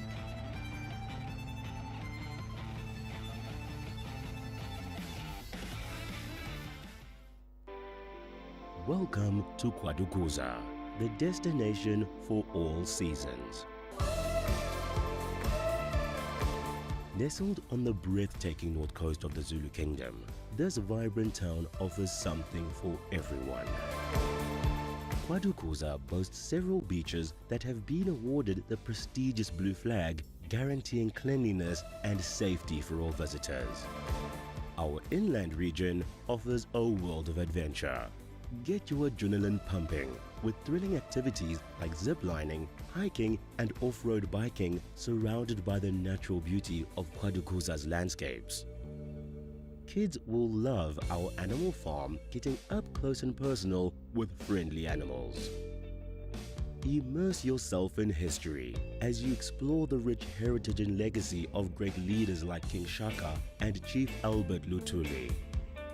Conveniently located just a short drive from King Shaka International Airport and Durban International Conventional Center, making it easily accessible for both local and international delegates, with an abundance of world-class accommodation facilities, dining options and attractions nearby, you can truly make the most of your time in this magnificent region. Kwadukuza, the heartbeat of the North Coast.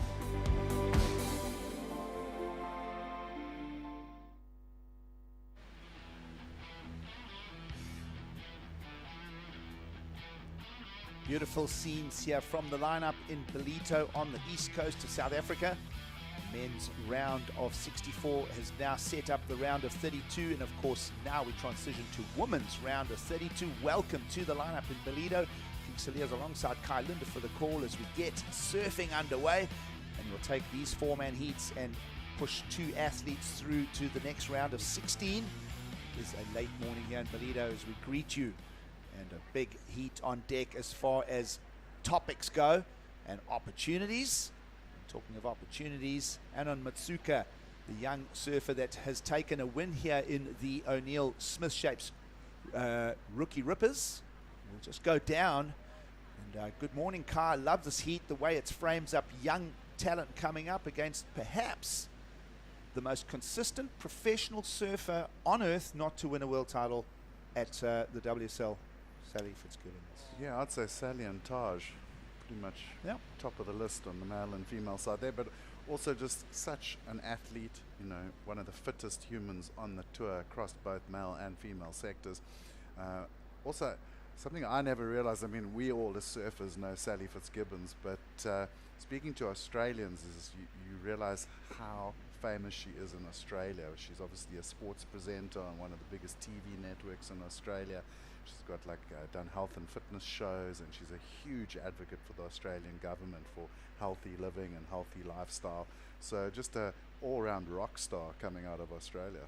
Yeah, embodying the professional era in absolutely every way and form. Sally Fitzgibbons comes to the lineup here in Ballito. She didn't make the mid-year cut, and quite surprisingly for her consistency over the last decade, but she does sit second on that Challenger Series cast, so not seeing too much trouble in her requalifying. Remember, 6 opportunities here on this Challenger Series, and you can drop 2. So out of 4 results, Sally Fitzgibbons arguably has 2 strong ones already, and we'll see how she fares here in the lineup at Ballito.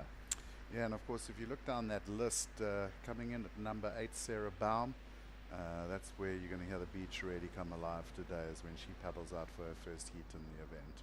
Well, it is top 5 come year end on the Challenger Series, which again just, you know, intensifies everything at the top of that ladder. Of course, men is 10 and women is 5, but I was having a look at Sally Fitzgibbons didn't make the mid-year cut, and she got 3 9ths and 2 quarterfinals. That's so tough, and she was right on the brink. So, you know, mathematically you can argue as you sit back as a surf fan going, you have to make 3 quarterfinals or more in the first 5 events. And that's a big ask.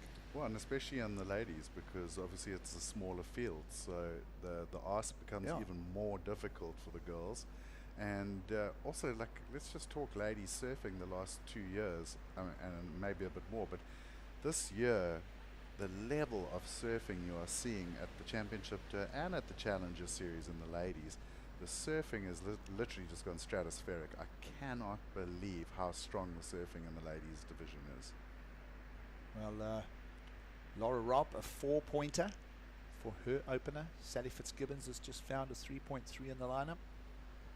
And Danielle Ross is 2.5. Mutsaka from Japan. As we mentioned, Kai, the young woman, the talent.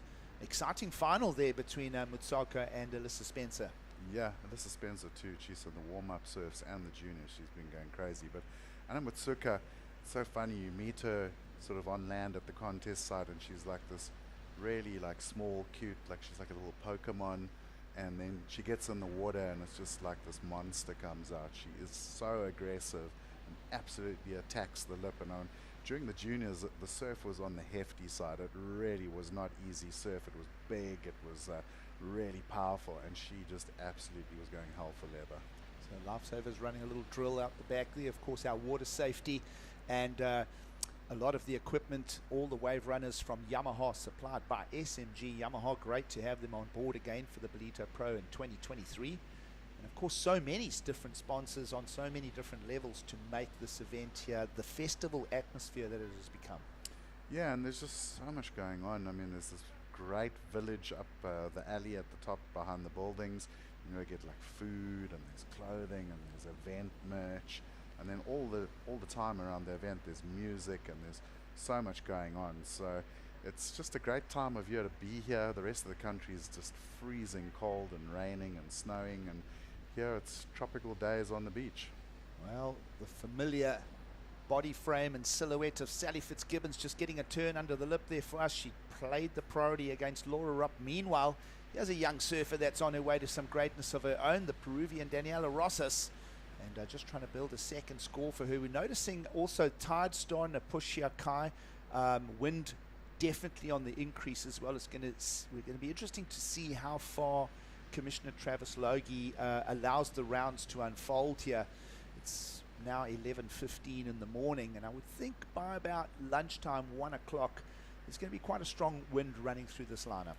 Yeah, look, you can see, like you said, those little white caps in the background. The good news is at the moment, it's not really affecting the lineup yet. It's still soft enough that you've got that little bit of offshore sort of vibe still going.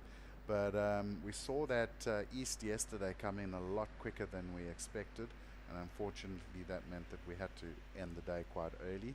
So we're just going to have to see. I mean, obviously today we've got the high an hour later, so maybe we go till sort of 2 o'clock instead of 1 o'clock. But I'm pretty sure that they're going to want to get to the end of this round. They're going to want to finish the round 2. Well, we saw opening rounds of competition on Sunday morning.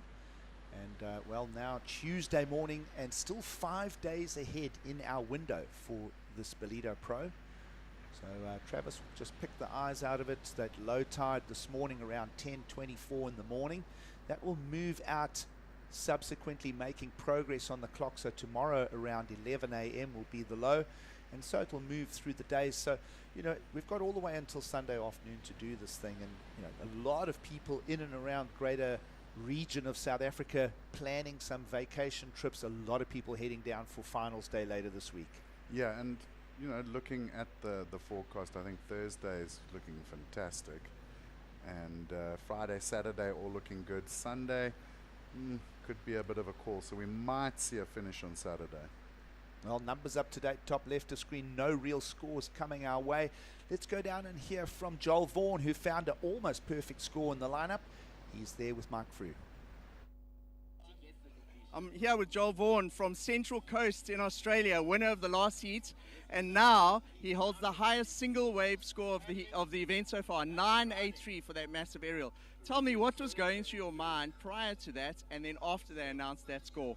Oh, well, I tried an air on the wave before and fell, and I was like, oh, I might as well try while I'm in fourth priority, and had a 6 section and had a lot of speed, so I just went for it and almost got bumped on the way down, thought I was going to fall, and then rode out and kicked out. Didn't really, I think I had my eyes closed a little bit, so I didn't really know how high I was, and then heard 983s, and I was just stoked. Just said to myself, just don't get an interference, and I think I'll be sweet. You've been to Ballito before. This is the second time you've been here. You were here last year, and you were telling me that you love the food in this place. What do you like particularly about the food? What's so good about Ballito in South Africa? Oh, I just like all the food. I've been to an Italian restaurant. It's probably one of my favorites in the world. Favorite in the world, and I don't know. I feel like you just can't go wrong with any of the food here. It's coming from Australia. It's pretty cheap and really reasonable, and I don't know. It's just really good. Well, congratulations on that win. What an amazing aerial that'll make the highlights package today for sure, and good luck in your next couple of heats. Thanks so much. Well, smiles all round for Joel Vaughan there, loving his time in Ballito. The cuisine, the weather, the waves, and well, for him a near perfect 10, which is a great theme for him to continue when he hits the water again, perhaps as early as tomorrow, because he, along with Nat Young, will be part of the round of 32 men remaining in the draw here at beautiful Ballito. And I trust that you're enjoying the show with us. I'm beginning to wonder which Italian restaurant he was referring to. Could be Fiamma Grill. Yeah, Fiamma for sure. There's also El Pescatore. Yeah, so they're close to. But what I really love there is, for years, Gigs, I've been wondering, like, what is the secret to doing massive aerials? And it turns out all along I've been doing everything wrong. You should close your eyes. Close your eyes and eat a bunny chow. Of course, talking cuisine in the area, the bunny chow. It is a square loaf of bread cut in half. You then literally stick your fist into it, pull out all the softer inside parts of the loaf of bread, and then pour yourself in a good mutton curry or bean curry. Exactly. So so many sights, sounds and flavors to talk about here in South Africa, and we hope to see you all soon. Let's have a look at some more surfing. Laura Robb, that's a beautiful turn and almost completed. I love the way she started setting that line, and she just kicked it away at the end. Sally Fitzgibbon's going to be a victim of Ballito as well as the tide starts to push. We mentioned that win, but certainly a couple of sets now just to keep everybody honest in the lineup. Yeah, I actually saw a right chuckle on Sally's face there as she came up. She was like, okay, that one took me out. But yeah, you're always going to pay some tax on this bank. You're never going to get away from a session in Ballito without getting a couple of push downs on the sandbank. And even when it's small, it does pack a punch. And of course, if you look at that shot right now, that beautiful blue ocean, you can see that dark blue line literally in shot, and that is the continental shelf of Africa right there within spitting distance of the beach. Yep, deep water out the back there sees a lot of open ocean swell travel pretty unaffected all the way to these coastal coves on the east coast of South Africa. And everybody loving their time here. Some surfers have been here at least a week.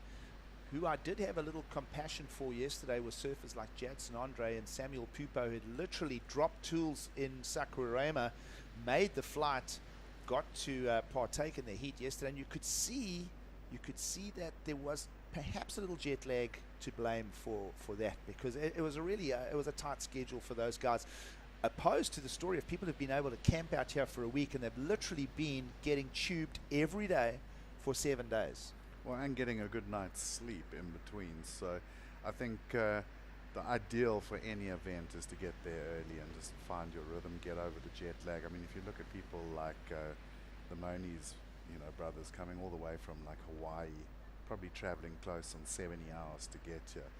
That's a hell of a trip, and it takes its toll, and you need 3-4 days just to get back into your sleep cycles and to feel like yourself again. So certainly, yeah, I think JD and Sammy didn't do themselves any favors with the last minute trip back before their heats, but that's also the vibe if you want to take a wild card to surf at the championship tour.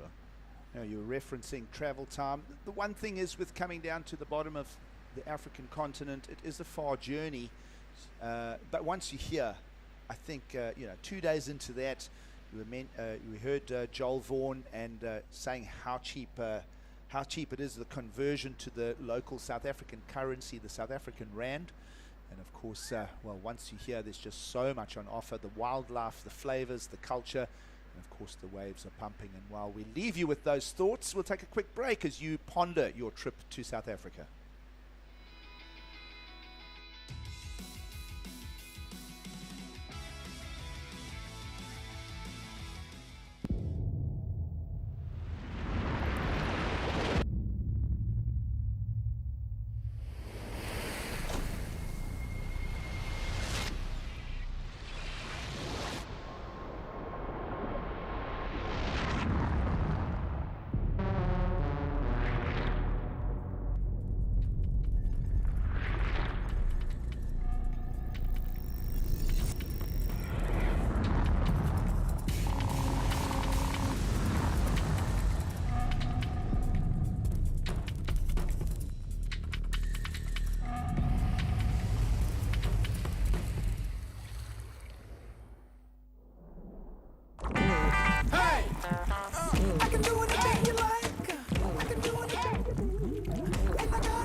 Beautiful waves unloading here for the third stop of the World Surf League's Challenger Series.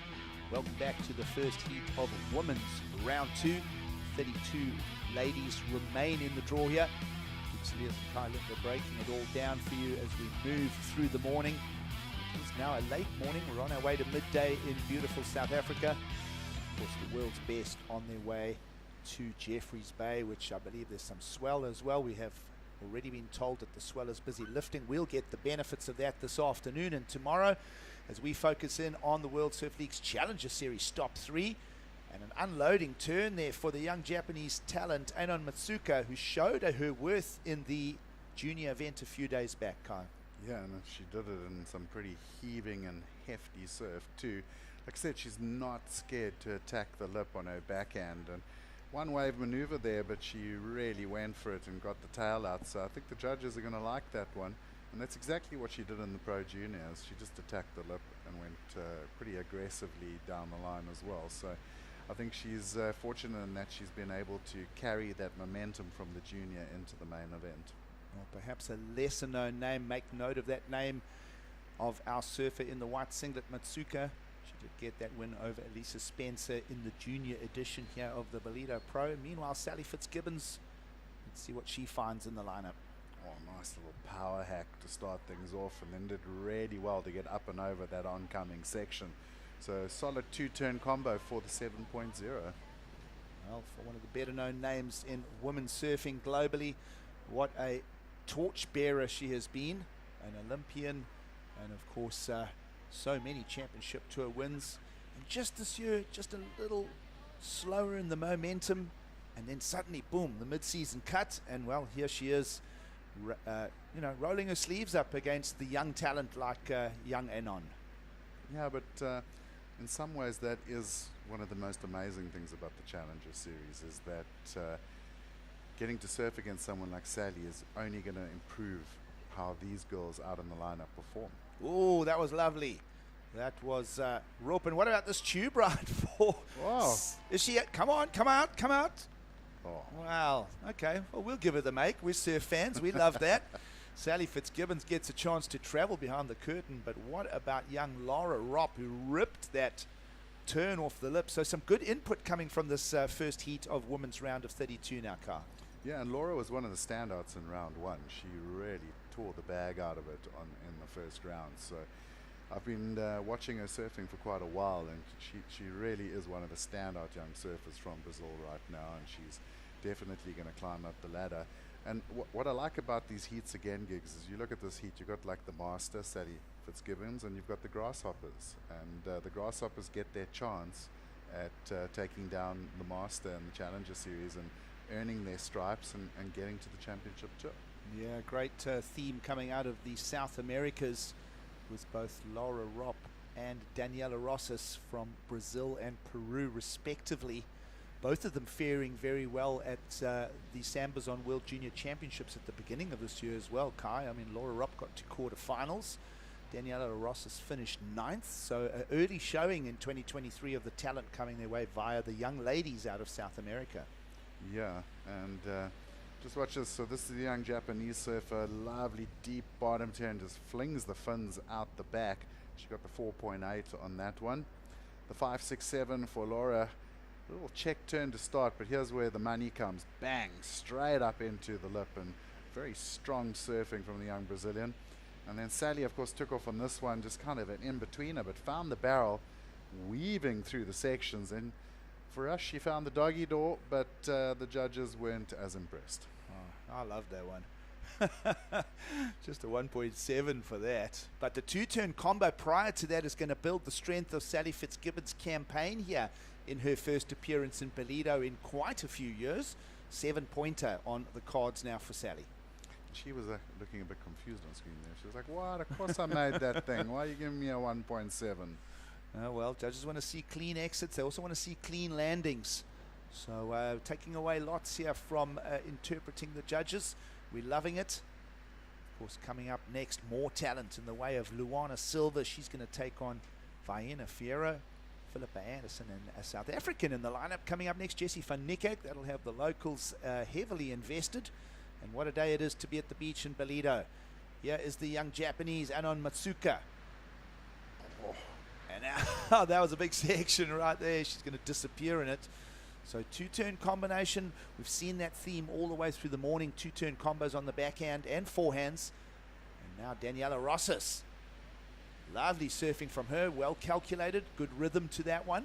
And she's going to suddenly bring herself into the discussion here as we move down to 8.5 on the clock. Well, I told you Anon Matsuka is a little beast. She really is not scared to attack it. And that was a really heavy section, and she just went full guns blazing into that thing. Nice rail surfing from Daniela. A little bit out on the open face, so looking at the scores from the judges today, like really looking for those critical sections, so they might be a bit more stiff on that. Let's watch it now. Lovely bottom turn, good wrap there, and she was in the lip line for sure. Second turn comes around, again gets a nice turnout, but maybe a little early. If she had maybe waited a little bit longer for that lip line to come, she might have increased that score. Well, either way, judges are going to bring us the best score for Daniela Rosas, our athlete in blue. And she's going to ditch one of the 2.5. So a step in the right direction for the Peruvian. Of course, the young junior surfers here getting to mix it up against one of the world's greatest female surfers of all time, Sally Fitzgibbons. Sally with that 7. She'll be in the lineup herself now, looking just to capitalize on another strong backup score. And she's got enough time to do it. And so this is a great theme and a great story, and this really does paint the picture for what the Challenger Series is as far as experience thrown in with the young talent. Yeah, it's the new school versus the old school. You can pull out a whole bunch of other references, but the bottom line is that to get to the championship tour, you've got to get through athletes that have been there already and have that experience. And it is one thing about the Challenger Series that I really like, is that you've got to earn your stripes. We've spoken about how brutal it is, you know, like there's no second chances, there's no round 2s where you get to surf again. You've got to keep winning all the way through, and you've got to earn it. You've got to earn your chance to go compete against the best in the world. So the young Japanese sitting in 3rd, surfer in the white singlet and lowest on the priority. We'll see who activates here. Priority being used. Here's the experience of Sally Fitzgibbons. She'll come around the corner in Ballito. Little snap. She knows that she's got to join it to that junction there. Again, we'll just emphasize that she's got the make. Raises that right elbow, just holds that stance. Little hint of martial arts balance in her core there. And she just rides out to improve on the 3.33. So we expect that number to go up in the heat lead, just to move out a little bit ahead now for Sally. And well, a nice tussle between Laura Robb, Anna Matsoukas and Daniela Rosses for who is going to join perhaps Sally on the way to the next round. Yeah, we look at this wave, not the biggest wave of the heat, but it gave her a nice long running wall. Bottom turns, little hook, not the most spectacular turn, but then blows the fins out the back. I think looking good to replace the 3.33. But Daniela Rosas coming in with a 6.17 for her two-turn combo. So she's still sitting in 4th place, Gigs, but she's got a 2.5 there she needs to get rid of. Well, still plenty of time, 5.5 on the clock. Consistency in the lineup here, and Ballito has moved towards midday. The Ocean Tide now on the push. That will usher in any swell that is in any rhythm out in the deep water behind us there. You see the different tones of blue stretched across your screen. And doesn't that just tie in beautifully with Konke Kulishlaza? One Ocean with WSL as well. And you know, there's so many good things going on around the event. You've got, you know, the girls from with the Mermaid's Tears getting rid of all that microplastic on our beaches. You've got the Litterboom project with guys like Josh Redman here in KZN. I mean, we have a major problem being a tropical climate with flooding, because when the torrential rains come in, our rivers just fill up with plastic and then unleash that plastic on our coastline. And I actually went down to one of the Litterboom project gatherings around the Tugela River mouth, and it was horrifying to see how much plastic had come out with the flooding. It was truly terrifying. Not a problem that's exclusive to KwaZulu-Natal. All around the world, the consciousness of every civilian on this planet is asked to step up and let's be more conscious. We only have this one planet to look after, and of course 71% of this ocean, this ocean is 71% of the planet itself. Let's drill into the heat here, Kai, because 4 minutes to go. Laura Robb perhaps in a soft second place position. I say that because requirements are just a 4.88 for our surfer in white. And here's Daniela Rosses, and only looking for a 3.5. And for some reason, she's not going to find it on that. So back to the drawing card for both Daniela, and I'll tell you who else is about to burst out of the gates here is Anna Matsuka, the young Japanese surfer. She has the priority, and it's a mid-range 4 that she's chasing. Yeah, and there's the Japanese crew watching this heat. A couple of nerves in the background there by the looks of things. And it looks like that breeze is coming up. I see the hoodies over the head showing that wind's coming up, and it's going to get a bit colder with the low pressure moving up the coast. Well, of course, the Japanese on both men's and women's sides making huge steps forward. Watch for more surfers at the top of the sport over the years to come. Of course, talking of sport in Japan, there's a strong relationship between rugby, and it was the location for South Africa to win their 3rd Rugby World Cup. And the reason why I reference that is former rugby legend Craig Jamieson is hosting Anon Matsuka and her family. Oh wow! And so yeah, great to have all these cultural exchanges happening. Of course, the Japanese, year by year, on so many different spheres of sport, are becoming global players, and we love it. Yeah, and obviously as South Africans, we're super proud as well, because a South African had a large hand in that development of professional surfing in Japan, and them going to the Olympics and hosting an Olympics in Coach Wade Sharp. Yep, Wade Sharp, son of Bill Sharp, who were all part of the original surf scene on this stretch of coast. Of course, Wade now based in Costa Rica and still using his coaching skills. Meanwhile, just on screen there, a little error there from Laura Robb, who, as we mentioned, feeling in a bit of a soft second place position. Car only a 4-point ride in her top 2, and well, as we say, making reference again now with 1:45 on the clock. 3rd place in white, just chasing a 4.88, and an even easier chase of a 3.5 for our 4th place surfer. Yeah, and Anna's also got priority, so she's sitting in the pound seat. She needs to just find a wave that's going to give her that scoring opportunity, and I think she's more than capable of getting the firepower out for that. She's going to leave that first one. You can see a bit of swell line in the background there, though, so it looks like there's a wave on the way. Well, she's held priority for a number of minutes now, and this is a clutch moment in the developing career of Anon Matsuka. She's going to get a chip in on the white water as well. It means there's a big section ahead for her, and she's going to fall and not capitalize on that. With 1 minute to go, that is perhaps an error that she'll sit back and she'll reel back the tapes. Surfers are able to use the WSL app and go to heat replays.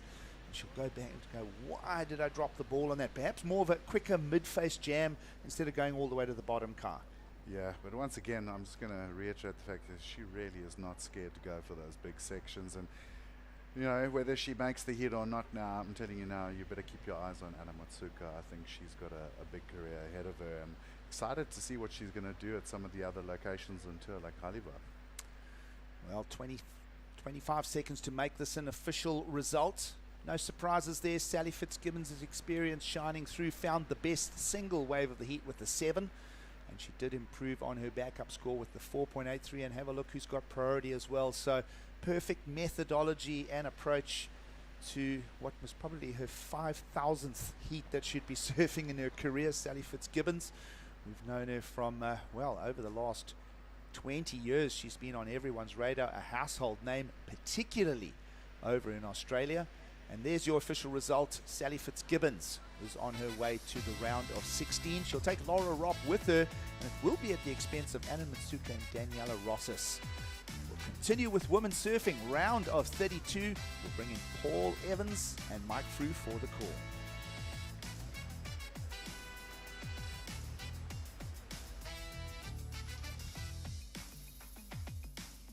I'm taking a step back. And moving the whole sports world forward. Sometimes you gotta stop to be an actual human. Pause is power.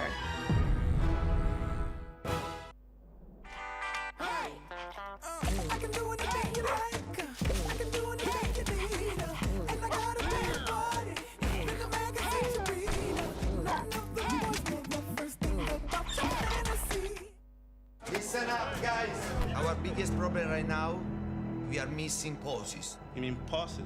No, poses. The secret to winning is to pause. Time out! Let's take a break. In through the bunny hole. Down the big tree. You like it, Tom? Now you're talking. Gorgeous work, Antonia. I'm taking a step back. Sometimes you gotta stop to be an actual human.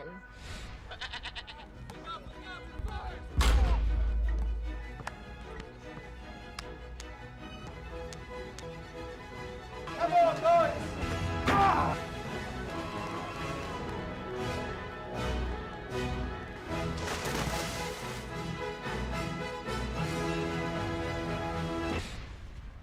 Hey, you'll get it tomorrow.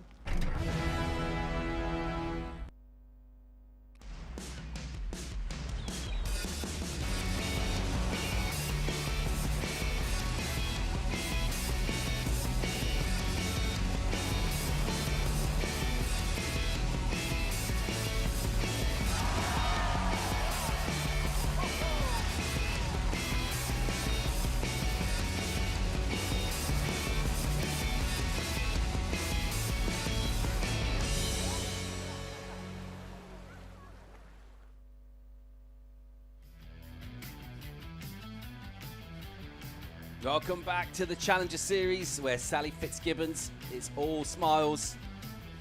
And we will keep on rolling through this round of 32 for the women. We've halved the field for the women's competition here. The waves are still looking great out there. Plenty of opportunity for surfers and some heavy hitters hitting the water right now. Here to talk you through it, joining myself, Paul Evans, Mike Frew and Emma Smith. Good morning. How are you doing? It's been a fantastic action-packed morning so far, and that last heat was amazing. Great to see a surfer of Sally Fitzgibbons' caliber here at Ballito.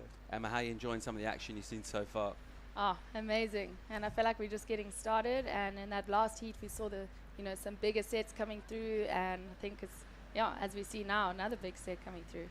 All right, let's set this one up. We'll check out Pippa Anderson of Australia, Vahine Fierro of France, Luana Silva from Brazil, Jessie van Niekerk from South Africa. Part of that story from yesterday, success story for the South Africans. And she'll be looking to keep their end up in this one. She's got a real tough heat on her hand right here, though, thinking of experience of Luana Silva, who qualified through the challenges 2 years ago, absolutely blazed the back end of the season. Got herself on the CT. She'll want to get back there. Philippa Anderson ripping throughout the earlier round. And, of course, Vaini Fierro, who's an incredible surfer and will also be heading to the Olympics to represent France alongside Kaoli. So this one's stacked. I was chatting to Jessie van Niekerk yesterday. She actually moved back to South Africa after an extended stint in Australia. She moved back to South Africa 2 months ago. She lives in a place called Hout Bay in Cape Town. Her new local beach is a spot called Llandudno, which is a punchy beach break similar to this. She had a great junior career, and this is the opening ride. Looks like it's Philippa Anderson, Paul. Philippa getting the score locked in early in this one. We'll just check out some sets steaming in here. So this swell has continued to increase really from our opening day. It's just dialed up a bit right now. Let's get a look at a replay of Philippa's opening ride. She tags the lip nicely. I like the airdrop as she came down off that first turn. Often the second wave of the set, even though it's a little bit frothy, tends to be a bit smoother when it's got this onshore or rather sideshore wind like it is now. All right, an absolute bomb out here. This looks like this is going to steamroll through the lineup, just clean everybody up. Emma, how big's that wave? Oh, it's hard to say, but I think that's a good 4-foot set coming through. Yeah, I'm super excited about this heat. I reckon we can get a bit more excited than 4 foot, can't we? Okay. That's a Hawaiian 4 foot. Yes, yeah. Okay, true. I mean, maybe 5 foot. I'm quite short, Paul. I'm going to call it a 5-footer. Let's stick with well overhead. I think we can all find some consensus there. Just under 25 to go in this one. Anderson with the 4 didn't get the finish, did she, crucially, on that wave. She kind of served herself into a bit of a hole down there and got blown up. Meanwhile, here goes the South African, Jessie, holding a line off the bottom. This one's frothy, does real well. And the board gets away from him. You can see her picking up speed as she free fell out of that and just goes down, and goes down pretty hard, mate. So Jessie, as I was saying, had a real stellar junior career here in South Africa. They then spent a bit of time in Australia, and she's refined her surfing on those point breaks in Australia, surfing very crowded lineups in a very competitive environment compared to a lot of the spots here in South Africa. And it's great to see her here back on home soil in front of a home crowd. Yeah, they'll be absolutely delighted if she can get out of this seat, but nevertheless, they'll just be entertained wherever she goes with it. It is a tough heat that she's dealing with out here with some real quality surfers, and certainly with aspirations for championship tour status. Plenty of time for her to get a couple of numbers on the board, but just seeing those big sets come through, it'll be about finding those corners. And is this a swell increase that we expect? Is this that kick up in the period that we've been talking about? Yes, it is. So as I was telling you earlier, Paul, on the east coast of South Africa like this, what happens is these storms are generated way south of Cape Town. They make their way up the east coast of South Africa. It's a traditional cold front. You get the wind that comes first, then you get a little bit of cloud and often some snow and rain, and we should see an increase in swell. If in Durban, if we look at J Bay in the evening, so you look at photos of J Bay in the afternoon, it's around a 18 to 24 hour swell turnaround to get from there to here. Live action from Anderson right now. Got a spring in the step, late to the party there. And she'll get pinged down underwater for her efforts. Another incompletion from her. You can see her, she's a little bit annoyed with herself. She had a couple of opportunities and just fallen at the final hurdle. Nevertheless, thus far, she's going all right in this one in terms of having the lead, but just coming awry on that tricky section to hit.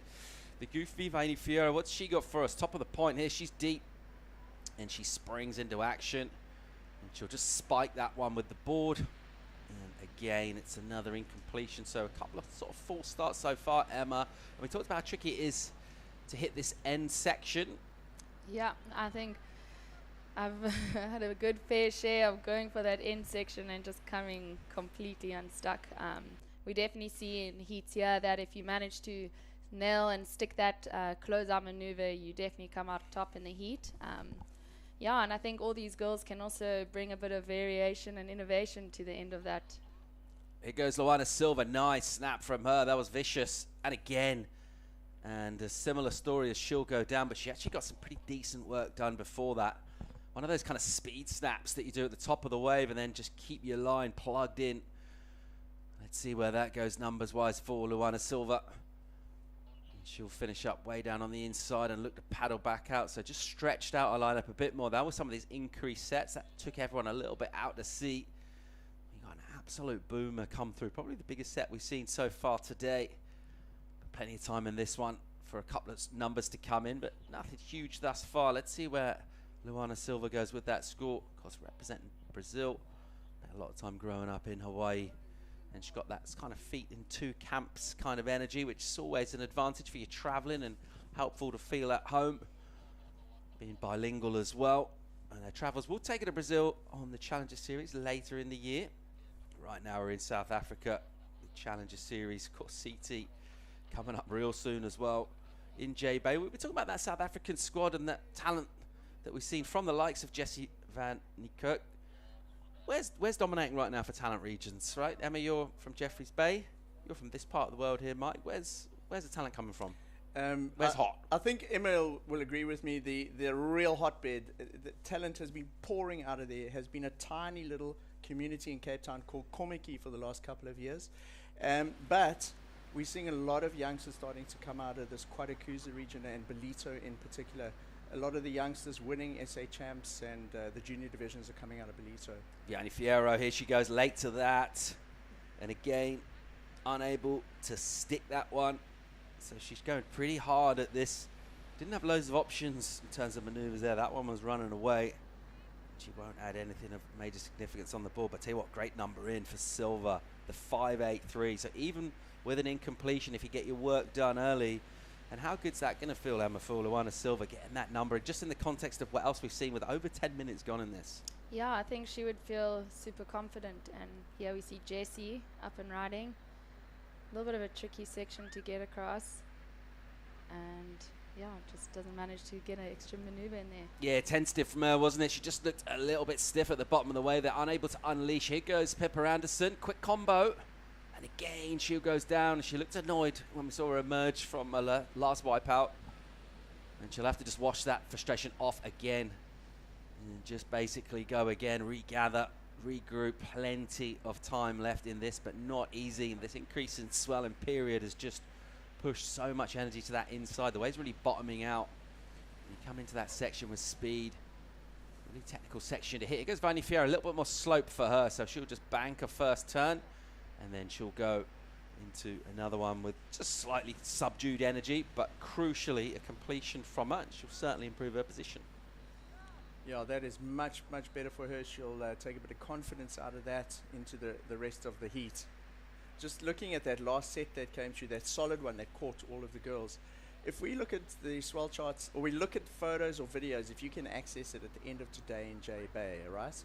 That's going to give us a good indication of what the size is going to be tomorrow, and then we look tomorrow at potentially what's going to happen the next day. What I normally do is I'll look at there's some live cameras in J-Bay, or you get all these photos that come up on social media of the swells, and it's probably with 80% accuracy we can determine what our swell size is going to be in KZN the next day. That's about how long it takes for that swell to come up. I was watching the cams in J-Bay this morning in the dark. That full moon was definitely helping, and I could see there were waves. Definitely waves. I've already had my sisters telling me there's waves. So I'm sure it will hit this side. Plenty of swell in this part of the world at this time of year. It's been a great season so far in South Africa for waves. A number of meaty winter swells. It is winter in the southern hemisphere, of course. Feeling very pleasant out there right now as blue skies and blue seas and a pretty warm ocean. Low 20s for the water temperature. Trunkable if you're that way inclined, otherwise a thin wetsuit will do it. Here's Luana Silva, nice tidy wrap from her and coiled off the bottom, a great hit. So looking really good, and by far she's been a bit of a beacon in this one of quality. Another good ride for Lulu. Those two turns had a lot more fluidity through it, a lot of flow, and she seemed to have a lot more control over board. The maneuvers prior to that that we've seen from the competitors looked almost a little bit forced, Paul. Here's Anderson. That was a nice flick from her into the lip, and again, and she'll go down again. feel like a little bit of a broken record, just commentating her end section of the wave. She keeps going down on that end section. She needs to improve on that. Fierro here joining the dots. That was nice, and she'll hang on to that all right. So an opportunity there for the judges just to award points, because they keep seeing people fall and they're just throwing decimals at this. And Fierro there with a nice combo of turns, got the 4.33 prior to that, and manages to crucially finish off her ride. How good is that going to feel for her, Emma? Yeah, I was actually just thinking, you know, you get to this stage in a heat where if you feel like maybe like Philippa, you've kind of not quite nailed that end section, you kind of, oh here we see Vahin's, we see her actually nail this end section. You know, so she'll be going into this feeling a lot more confident, and we'll probably see her building on scores because she's, you know, overcome that dreaded end section. Whereas I think if you're in the position where you haven't quite nailed that end section, you feel like you're chasing a bit in the heat. We saw an earlier heat with Color and Dino. He was struggling with the end section. He landed that big one that looked a lot like the end of the car park section, and from there he just started dominating the heat. Yes. It even gave a guy like that confidence for making it. So yeah, talks a lot to what you said there, Emma. Let's see where that number goes for Vaini Fierro. Comes from a small island of French Polynesia, Huahine, with a right-hander on it. She's spoken in the past. She didn't actually go left. She was about 14 or 15 or something like that. Literally only went right. She's absolutely no slouch at all on the forehand, but a really lethal backhand. It's going all right for us so far. It's going to get a bit better when the next number comes through. Number is in for Luana Silva. It's decent, 5.34 for the Brazilian. So a pair of good numbers for her actually, and she's almost surfing sort of a different heat really from everyone else. It's just kind of chasing this. But I reckon when Fierro's number comes in, that'll put her up then. It's a really good one, actually puts her in the lead. So 7-1-7. And those two very much leading this one from the front, Fierro and Silva in 7-1-7. Huge reward there. We talked about combos, Mike. They're crucial, right? And particularly in conditions like this when it gets tougher to come out of one turn, straight into the next with no downtime between. Judges lapping that up. Yeah, we've seen, I would say, maximum number of turns on a wave this morning, 4 at max. But the average number of turns on a wave at the moment are 2. And you've got to stick that second one in order to cap off the wave nicely, put an exclamation mark on it. But you're going to kind of leave that sentence open if you fall off on that last turn. And the goofy footers this morning in those first couple of heats were getting 3 quick turns on most of the waves. Bang, bang, bang. The natural footers, a little bit less of a time to transition between the turns. And it's 2 to 3 maneuvers, but very important you stick that last turn. In the event so far, we saw Nolan Raposa and it slips my mind who else it was yesterday, who did 2 very big turns and then fell on the third one. But they still were getting scores of 8s, but it was because of the quality of those first 2 turns. And then importantly, it was on one of the bigger set waves of the heat. Checking out Terezinha Bonvalo. She's got a real tough heat in her hands though. Number 5 on the Challenger Series. She'll be feeling pretty confident though. The goofy foot out of Cascais, Portugal. And able to put down good rail turns. Shows progression as well. She got so close. And let's see how she can go this year on the Challenger Series. She'd love to go all the way for a win here. Quite a bit of surfing ahead of her as yet, and a tough heat in her hands coming up in about 13 minutes time. Just getting a read on conditions, and I think both her and her coach will just be sort of taking note of the fact that that seems to have ramped up a bit in terms of energy. Maybe just a slight change in strategy, particularly where you want to sit and what kind of sections you want to attack, because we've seen Philippa Anderson and Jessie van der Kerk a little bit baffled out there so far. Anderson's done all right with that 4 and 3, but could have been so much better. She could have got a finish. Talked about the experience that she brings though. She'll know exactly what she needs to do to dial in, but Vaini Fierro looking dangerous, got the 7. Expect her to improve on the 4 as well. And Luana Silva has only ridden a couple of waves and quality on everything she's done. So apart from execution on the wave, that wave selection as ever crucial.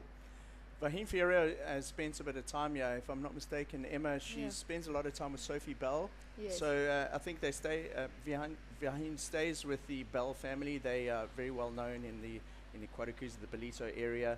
And if she's done the same preparation as she's done in previous years, she would have come a little bit earlier, stayed with the Bell family. Sophie, this is her home break. She would have been guiding her, giving her a couple of pointers where the waves are.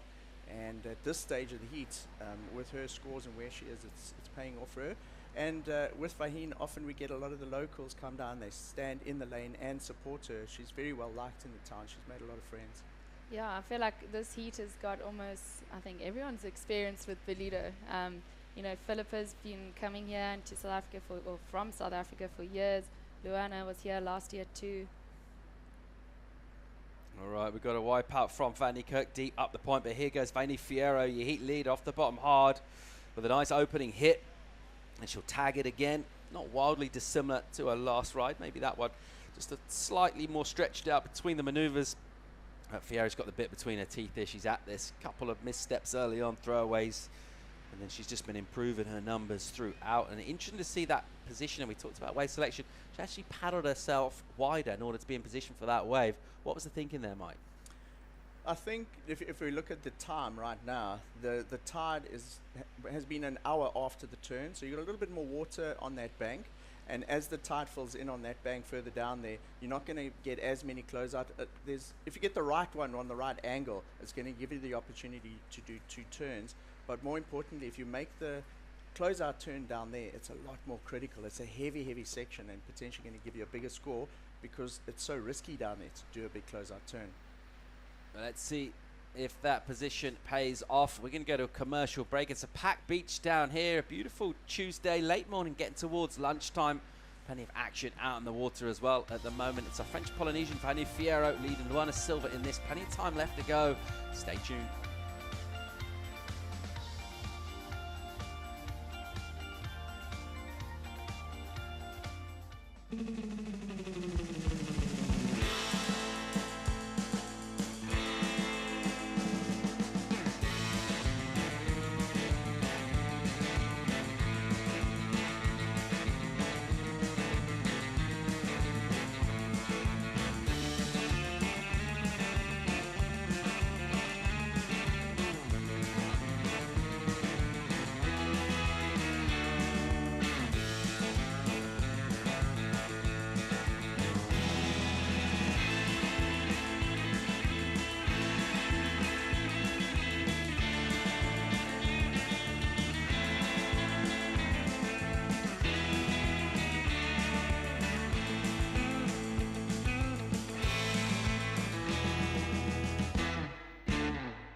Welcome back to South Africa. Live coverage of the Challenger Series. We're checking out the second heat of the round of 32 from the women right now here at the Ballito Pro. And on the inside, taking some water on the head, is Luana Silva of Brazil. She's got herself in second position at the moment in this heat.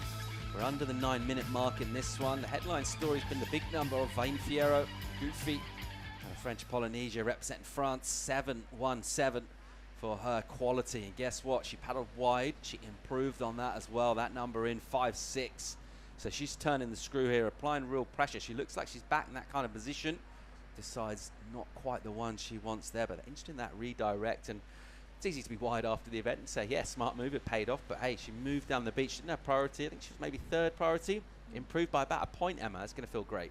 Yeah, I mean, it might be a big call to say, but I think it's safe to say that most heat winners at Ballito have actually picked up a backup wave further down the beach. Sometimes their best wave is actually a bit further down. Yeah, I said it the other day, but you can get caught stuck next to that rock waiting for the sets and waves to come through, but they do shift along the beach. All right, here goes Jessie. Off the bottom hard, really nice snap from her. Just a one quick turn down. She would have loved a bit more where that came from, but certainly better for her. She got nothing on the board thus far.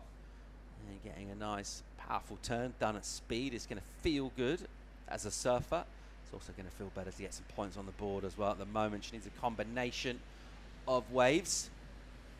Just over 7.5 to go in this. Let's get a view on conditions out in the lineup from the winner of the last heat, Sally Fitzgibbons. She's with Gigs.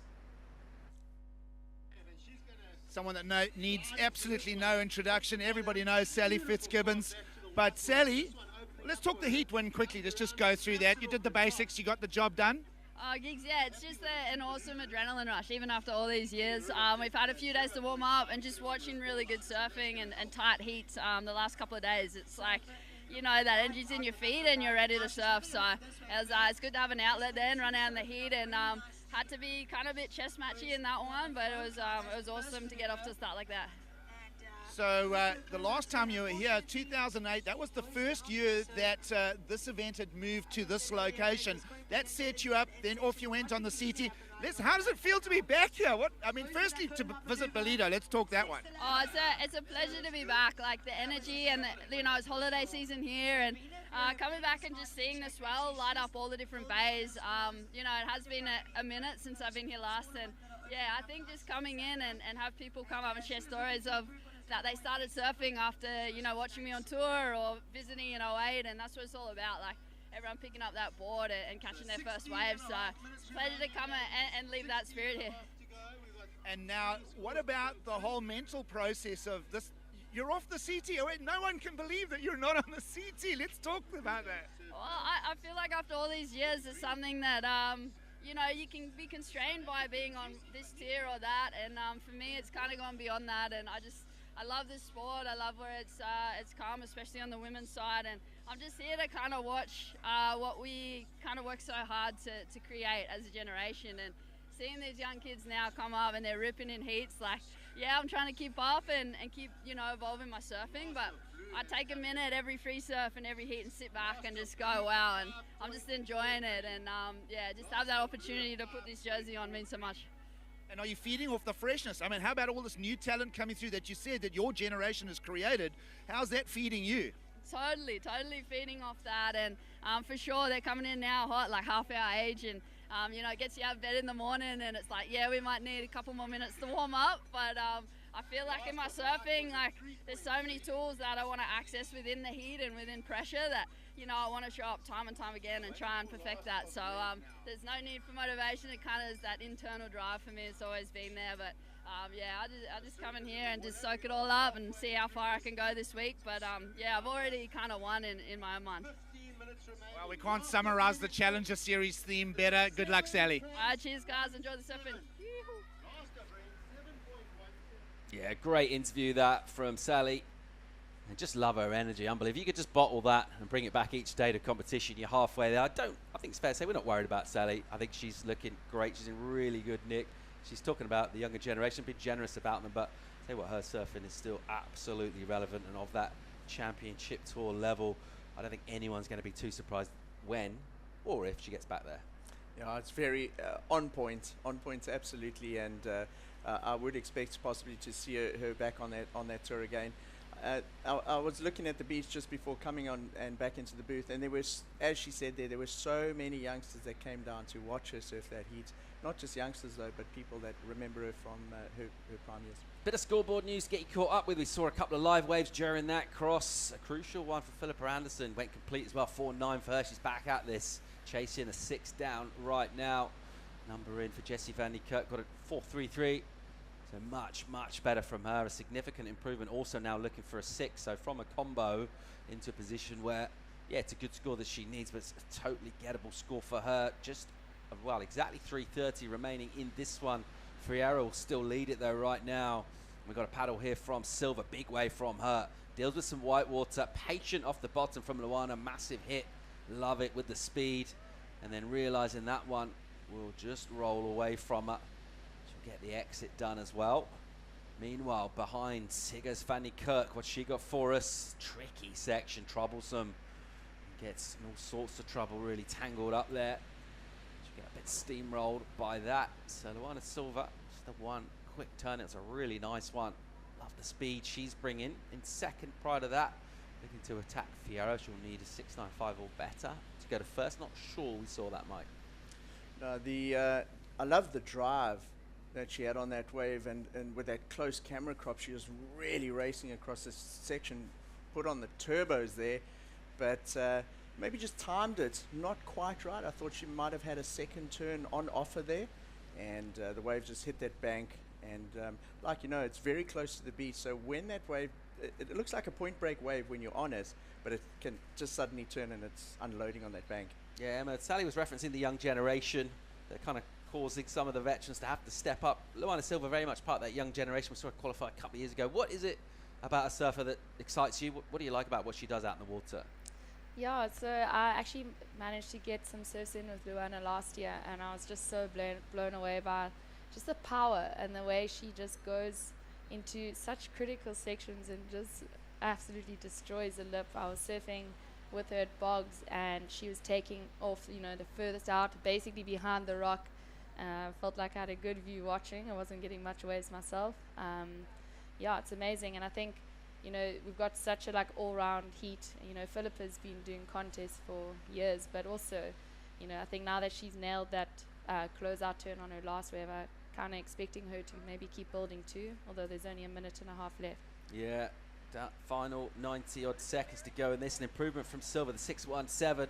So not the high 6 for first, but what she does do is go into her top 2 and really just consolidate that position. And it's bad news for Philippa Anderson. She does have priority, but that requirement will go up now, and that's how you surf when you're in second place. And just put a little bit more point scoreboard pressure on surfers chasing Anderson. 7-1 the requirement. Final minute, she'll take away this one. Slopey, it's running away from her a touch from the takeoff. She has to be a bit patient. Now she'll find a section and she'll blow out the tail. I love to see surfers flaring up. Won't get a completion though, but I like the way she's taking risk, and that's what she's going to need to do. Looking for a 7 now, Mike. Yeah, really running out of time. If she gets back out there, she could potentially sneak one from under the pack on the inside, like that wave she's just ducking under now.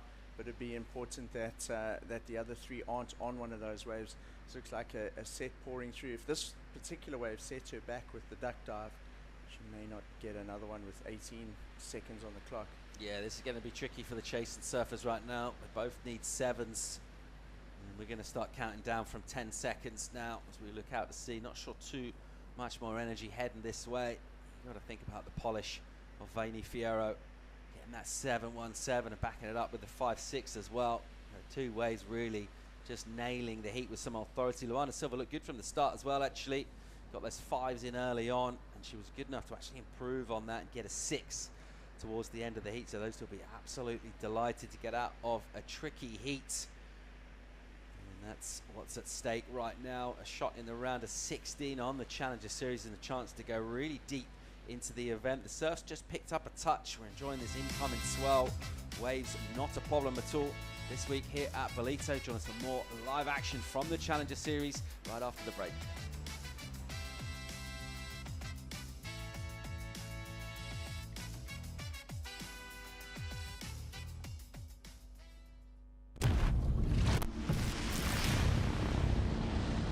Welcome to the Tour of Champions. A tour that can spit you out as quickly as it welcomed you in. It's dedication. Sacrifice. It's months away from family. It's your pride, your legacy. Your life on the line at any given moment. What might have started as a passion is now a declaration. A declaration to be the best in the world. To double down when it matters most. To persevere through the trials and the triumphs. Where it takes grind to graduate. This is a tour that breaks ground, shatters ceilings, and spans seas. It's good days, bad days, and lay days. Hawaii, Tahiti, Portugal, Australia, Brazil. This is a tour built for the few. Envied by the many. It's a tour of dreamers, rebels, chargers, fighters, innovators, and everything in between. This is a tour of champions.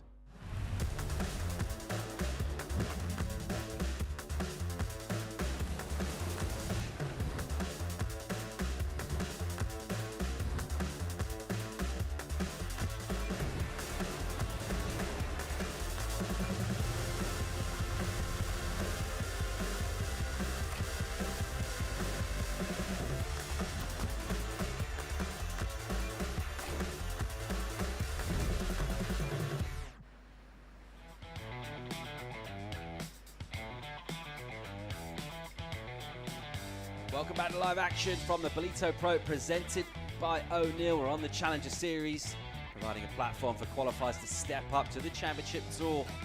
A lot of surfing yet to come before we do that, and we'll pick up live action right now of Nadia Edistabe from the Basque Country. A great hit from her.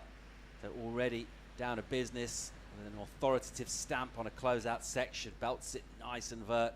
Does Nadia. She's got a lethal backhand. She'll need it out here. She's got a tough heat. This one's also featuring the likes of Teresa Bonvalo, another European goofy foot. Out of Portugal, Zali Kelly from Australia. Zoe Benedetto from the USA. Joining me, Paul Evans, to talk you through it. Mike Frew, Emma Smith. That last heat, plenty of action. Some drama as well. Some big waves coming through. What are we expecting out of this? I think much of the same in terms of waves at this section at the tide. We're going to see that swell continue to build, Paul, and I think we're set for more, lots of goofy footers smashing the lip, and hopefully a few surfers making that end section. Wait for number come in here for Nadia. It's going to be a good one. 7.5 drops in for the Bass surfer, and Emma, you're out here in a heat. It's a tough heat. Already surfed one round. You're feeling pretty good about life. But you know, always there's those nerves and that kind of energy from that end as well. And you smash out 7.5 early on. How good is she feeling right now? Oh, I think too good. You know, she had a good first round heat. I think it was a day or two ago. And for her to start the heat like that in such a stacked heat, I'm sure she's feeling super grateful. Zali Kelly here, springing into action off the bottom hard. Nice drift off the top. Love that. And she'll stick it as well. So she did well to hang on there, and just offering a slightly different line, getting that sort of slide through the lip as well, and just kind of hanging it up to show us a little bit of difference. And in that tight shot there, we talked about the power of this wave. There's not really anywhere for that water to go as it brings in that shallow sandbar here. That board tugging on a leash. Just wait a while rather than trying to reel it in. Just be patient for a couple of clicks. Meanwhile, Terezinha out the back. Here she goes on the backhands. Nice vertical stab. Not loads of power in that turn, but the line was nice. I'd expect that to be more modest in terms of rewards than what Nadia was able to do. Here goes the Basque right now. Already 7.5 locked in. She's full of confidence. She's just come back from Namibia when she got barreled at Skeleton Bay, and she's tagging this. So we talk about that classic strategy. Go out, get a score, get yourself a backup. We'll give her a couple of ticks and 2 boxes right there, Emma. Yeah, I think double tick for sure. And yeah, you can see she looks fired up. I think it's crazy when you start a heat like that and you feel like you get a bit of those nerves off. You almost feel like rejuvenated in your energy, and you kind of paddle back out with a whole new confidence. And what's great about that is you often see the surfers, you know, going a bit bigger or bringing in a bit more variation, and yeah, not almost open to risking it more too. So surfers with a bit of time between events, you're thinking, all right, I know the kind of wave I'm going to surf, mainly a right-hander, and you might get early, do some practice, and particularly focus on that sort of wave. Or you see the swells lighting up the charts, and you head to Namibia. We'll revisit that chat in a sec while we check out a replay here of Kelly. So a really nice little bowl there as the tide comes in, and she manages to tag it twice there. This is a really nice wave. It stands up, just the one maneuver, but she surfed it in the critical section. She hooked it in the right place and rode out nice and clean. No hesitation, no bump on that wave, and I really like that. Nadia Aristabe, real quality from her to open up with that big number, the 7.5, the 5.43, as well as a backup. So already streets ahead, really. Kelly's keeping in contention because she's got a 5 locked in. Otherwise, we're still waiting really for the American Benedetto to fire up. Haven't seen much from her so far on this. A quick throwaway. Nadia Aristabe absolutely full of confidence here. Getting those big rewards from the get-go. Some solid sets still coming through here. This is that increasing swell that we've been promised. Staying pretty true to forecast. She'll get herself wide here. Well, Aristabe, and she'll dip in. Off the bottom, just holds that bottom turn for a long time and realizes no real lip to attack, no face to get out in front of. She'll just look to eject there while she's staying in that wide position. But a great start to the heat from her. If you're Zoe Benedetto, Mike, right now, you've had good scores coming through. There's still plenty of time, but you've really got to be thinking about trying to use that priority and crucially using it well. Yes, so she's got to be patient now. She's had almost 8 minutes of the heat go, and you know, your competitors are paddling past you with maybe just a little bit of smugness on their face because they've got scores and they know that you don't. So they know you're under pressure. So she'll have to have a bit of steely nerves out there and hold on to that priority in order to take advantage of one of those sets. We've had a couple of sets come through in this heat so far, so you know that swell's on the increase. So do you go on the smaller insider, maybe 1 or 2 quick waves in order just to build that score, get something on the board, or do you wait for the time and opt to sit for one of the bigger ones? Over 22 minutes to go in this one. Plenty of time left for surfers looking for numbers, which, well, is everyone, but at the moment it's Bombro and Benedetto who don't have legit 2-wave totals to bring you. Just thinking about what Teresa's been able to do down the years and appearing as a wild card in Portugal in the CT, aged 14 at the Cascais CT, which is where she hails from, also home of Federico Morais, so a real hotbed of talent in that part of the world. And she was outstanding last year on the Challenger Series. Absolutely blazed. Good results in the Southern Hemisphere. Let's see what she can do down here in South Africa. She's a really smart competitor. Generally keeps a real cool head on her shoulders as well.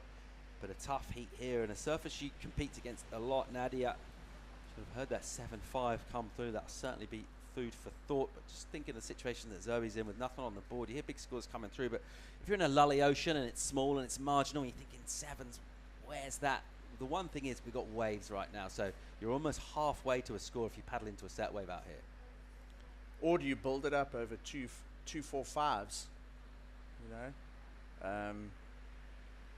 You know, you got to take one or two strategies now down. Already a third of the heat is gone, and you now don't really have anything on the board. Do you chip away and build it, or do you go for something big? You've got to be pretty confident now to go for that into the second 2/3 of the heat. Teresa, that got weird there real quick. She looked like she paddled into that pretty casually. We couldn't see from our tight shot exactly what's happening down the line. That must have been a pretty straight one. Looked like she just ejected for that on purpose. And she might have another spin here, decides not to. So unable to do too much with that particular wave, and that'll add up a little more time from her. She'll try and get back in position and just reprocess about finding herself a score out here. We talked about those regions in South Africa. We know, they've got generations of talents from various reasons, but one of the things that I've noticed from you guys, just kind of picked up since I've been here, is it doesn't feel sort of saturated in terms of crowds, South Africa, and it feels like in terms of the amount of waves you've got and the amount of sort of surf culture, there aren't too many humans though in terms of surfers as well, and that must feel pretty good. It does feel good, and I often will go for a surf, or you'll go and check out the surf. I know I've seen Emma's husband Jordan, often I'll meet him down at our local beach and we're like, are you going out? Because I'm looking for somebody to go surfing with, and it'll be cooking out there and there's no one. And often you'll text a couple of mates and try and find somebody to surf with. On the very popular beaches, it does get crowded, but a hectic, heavy crowded day, Paul, we're talking like 15 people. That doesn't... And that's like hectic. That doesn't seem fair. But I mean, I would say in the last 3 years, since COVID, 40%. I mean, I haven't seen as many surfers before like I do now. All right, we've got a paddle out the back here from Kelly, the Australian. What she got for us? Nice looking wall in front. Commits to the bottom turn. Love that. And she, again, that kind of drifty feel to the top turn off the lip. But that one's an incompletion. She gets bounced off by this powerful section. Looking to back up the 5, essentially. Chase off the 3-3-3. She's in second place right now in this heat, but she's vulnerable with the numbers as they are. We'll tick down towards the halfway mark. Couple of minutes really away from that as yet, but all the while that clock ticks down, Nadia Aristide enjoying it. She got so much work done in the opening couple of minutes, and these becalmed moments in between those points will feel even more valuable. But Emma, you're living down at J-Bay, right? So that's obviously a pretty busy spot, like crowded relatively for South Africa. I mean, I wouldn't say it's crowded compared to like Australian or Hawaiian level, but J-Bay does get crowded. I think, when you can see there's a good swell coming, you often get guys pulling in from Durban or Cape Town, but all year round you definitely still find days without the crowds, because you have supers where it handles the big swell and it's definitely the best wave, but there's still plenty of other little waves along the point where you can escape the crowds. Seems to be the feature up here, Mike. We've got plenty of surfers in this area. We've got a strong surf culture, but you just got so many spots. There are a lot of point breaks, and that's just the north coast of KZN. The south coast is a whole nother story with maybe 30, 40 different surf spots down there. Benedetto here, nice fizz from her. Just the one turn there. She would have wanted a lot more where that came from, but that's going to feel better. She started a heat now. She's waited 13 minutes or so, really, just to get that one off the lip done. It was a pretty convincing one. I liked it. Committed the rail from the bottom, hits it hard, but she'll need plenty more of that. Maybe she'll break the seal now on the heat, find herself something paddling back out, but she was just sitting there for too long, really. 17 minutes to go in this one. She'll wait for a score to come through. In the meantime, someone that found a couple of scores was Vaini Fierro. She's with Giggs. Win for Vaini Fierro. How did the lineup treat you out there? How are you enjoying South Africa? It's one of my favorite countries to come back to, so I'm so happy to be back, and I'm staying at the Bell family. Everyone knows I'm here, and it's like such a good energy. And then the heat went really well. Like when we got out, the sets were huge, and then I thought it was gonna be like that the whole time, but then it like cleaned up, and like perfect rights were coming off the rocks, and it was like such a fun heat. And the Challenger Series so far for you, your Australian run, how are you feeling about the end of the season and a possible slot on the CT in 2024? Yes, the CT is one of my goals for this year, so like having a good result here, you know, every result counts, every heat counts, so everything is important. Also a confirmed Olympian. Your home territory will host the Olympics in 2024. How's that helping you now that you're confirmed? Yes, you know, having the Olympics at home, it was such a pressure for me, like seeing the Olympics and not being in it was probably the worst nightmare. So like one of my goals this year was to qualify for the Olympics, and I did that last month in El Salvador, so I'm very happy that's off my list, and now I'm focused on the qualification, on the challengers. So now you can relax and concentrate on a win in Ballito. Exactly. All right, great stuff. Thanks, Giggs. Aristabe still controlling this one right now. A little bit of activity during that interview. We saw surfers taking on sections and going down. We'll get caught up with scores when the judges lock them in at the moment. Aristabe and Kelly, you're 1-2. That's Nadia on the inside down there. Big numbers dropped in for her early on. Got a lot of her work done from there. She can just relax and breathe a bit, wait for opportunities, think about a backup. 5-4-3 won't go unless she sees at least that. This woman needs to do some work, but not like that. Bonvalo burns priority on another straight-hander, really. Not a great choice of wave. Wave selections let her down thus far, Mike. Yeah, she just couldn't get around that section. Looked like a great set when she took off, but a closeout of that nature is not going to offer the score required to get out of that fourth place position, which is not advancing at the end of the heat. I like how Zoe Benedetto is slowly building here. She's taken the very patient approach, and she's sneaking up the order here. All right, numbers in for everyone. It's as we were in terms of our leaders. Unchanged. Aristabe leads Kelly. Benedetto, she's back at it with a 4-4. She's going to need a bit more where that came from, though, to get up into advancing position, as will Bonvalo. We get a quick commercial break. More live action from beautiful Ballito right after this.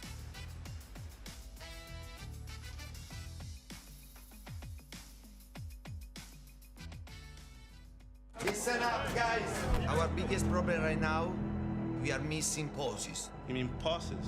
No, pauses. The secret to winning is to pause. Time out! Let's take a break. In through the bunny hole. Down the big tree. You like it, Tom? Now you're talking. Gorgeous work, Antonia. I'm taking a step back. Sometimes you gotta stop to be an actual human.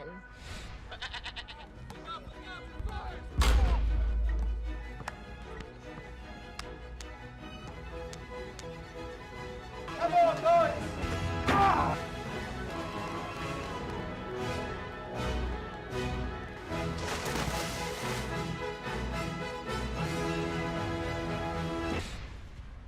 Hey, you'll get it tomorrow.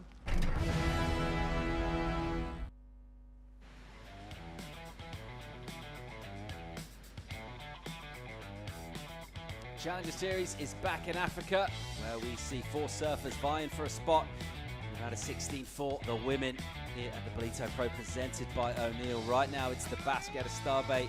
Good backhand work from her. She did it early on in this heat too. And she's got a bit of a platform, a bit of a cushion between her and the chasing pack. That consists of Azali Kelly of Australia right now with that 5. That's pretty crucial to her score. She got that with her opening ride. She hasn't really been able to show us much since then. Zoe Benedetto started off real quiet. She's got herself maybe 1 foot, certainly 4 toes back in this contest with a 4-4. Teresa Bonvalo, a bit of a shocker from her so far. And the wave selections let her down. She hasn't actually taken many waves, though, just the 3. She needs points. The good news is, for those chasing surfers, they both need scores, relatively modest ones, under 5 right now. Here goes priority of Zoe Benedetto. She'll use it. Can she use it well? She'll have to be a bit patient for the opening part of this. She's got a section here. I like it. So again, taking on that lip. And she had to be real patient while she went down the line there. And by the time the lip presented itself, she needed to show us something pretty good. And that was decent, Mike. It was. She did go past possibly a couple of sections there with her eye on the end of the wave. And I'll be interested to see if the judges felt that sort of might have counted against her without taking advantage of that first section. But she did end the wave clean. And importantly, she'll drop that 0.37. Here's Teresa using her priority. And she'll set up with a quick snap and then the float and gets a little hung. So that'll be continued frustration from her. Teresa Bonvalo not chasing a massive number though. Just a 4.51 is what she needs. Assuming Zali Kelly doesn't improve on her position at the moment, Benedetto will certainly improve. That 0.37 in her top 2, that's toast. And a big set marching through here, Emma. Yeah, here comes a big set. And I was just thinking, you know, with Zoe and Teresa needing a bit of a score with quite a lot of the heat gone, you know, surfing heats is one of those things you can't really escape the stress, because even if you choose not to watch the competitor on a wave and like not let it suck you out, you have the commentary, you know, it's pretty much screaming it in your ear. So there's not much escaping and learning to stay calm and yeah, keep building. Yeah, the bummer is you can't turn the volume off on the beach commentator, can you? You can't. Yeah, I think that's something you learn pretty quickly when you're surfing heats. You know, you feel like it's almost, if you kind of chasing in that heat, you feel like that sound and, you know, that score you need is just haunting you. Meanwhile, surfers with the scores are asking constantly for situations and a reminder when they know full well exactly where they are, which is winning. Yes. Big set coming through there, just kind of cleaning everyone up a touch. I think we'll maybe push that 4 foot approximation up a touch. Pretty solid out there. Here is a smaller inside wave and no ride from Teresa Bonvalo. She's in 4th priority, looking to try and get something going. And that's what she needs to do right now, is just go and just make something happen on the inside.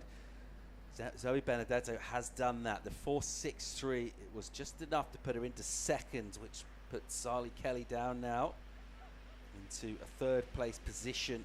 Also looking for a 4, that's not a big number.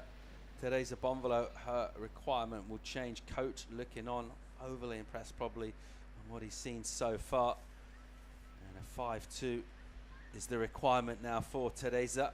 She's got 9 minutes to go, so plenty of time, but those big sets, they actually eat up a bit of clock time as well, Mike. While everyone's caught inside, you're getting washed, then you've got to refine your lineup again. You won't mind that if you've got the points on the board. If you're looking for a score, that's not great news. Can Teresa find a corner here? Just having a look. Here she goes.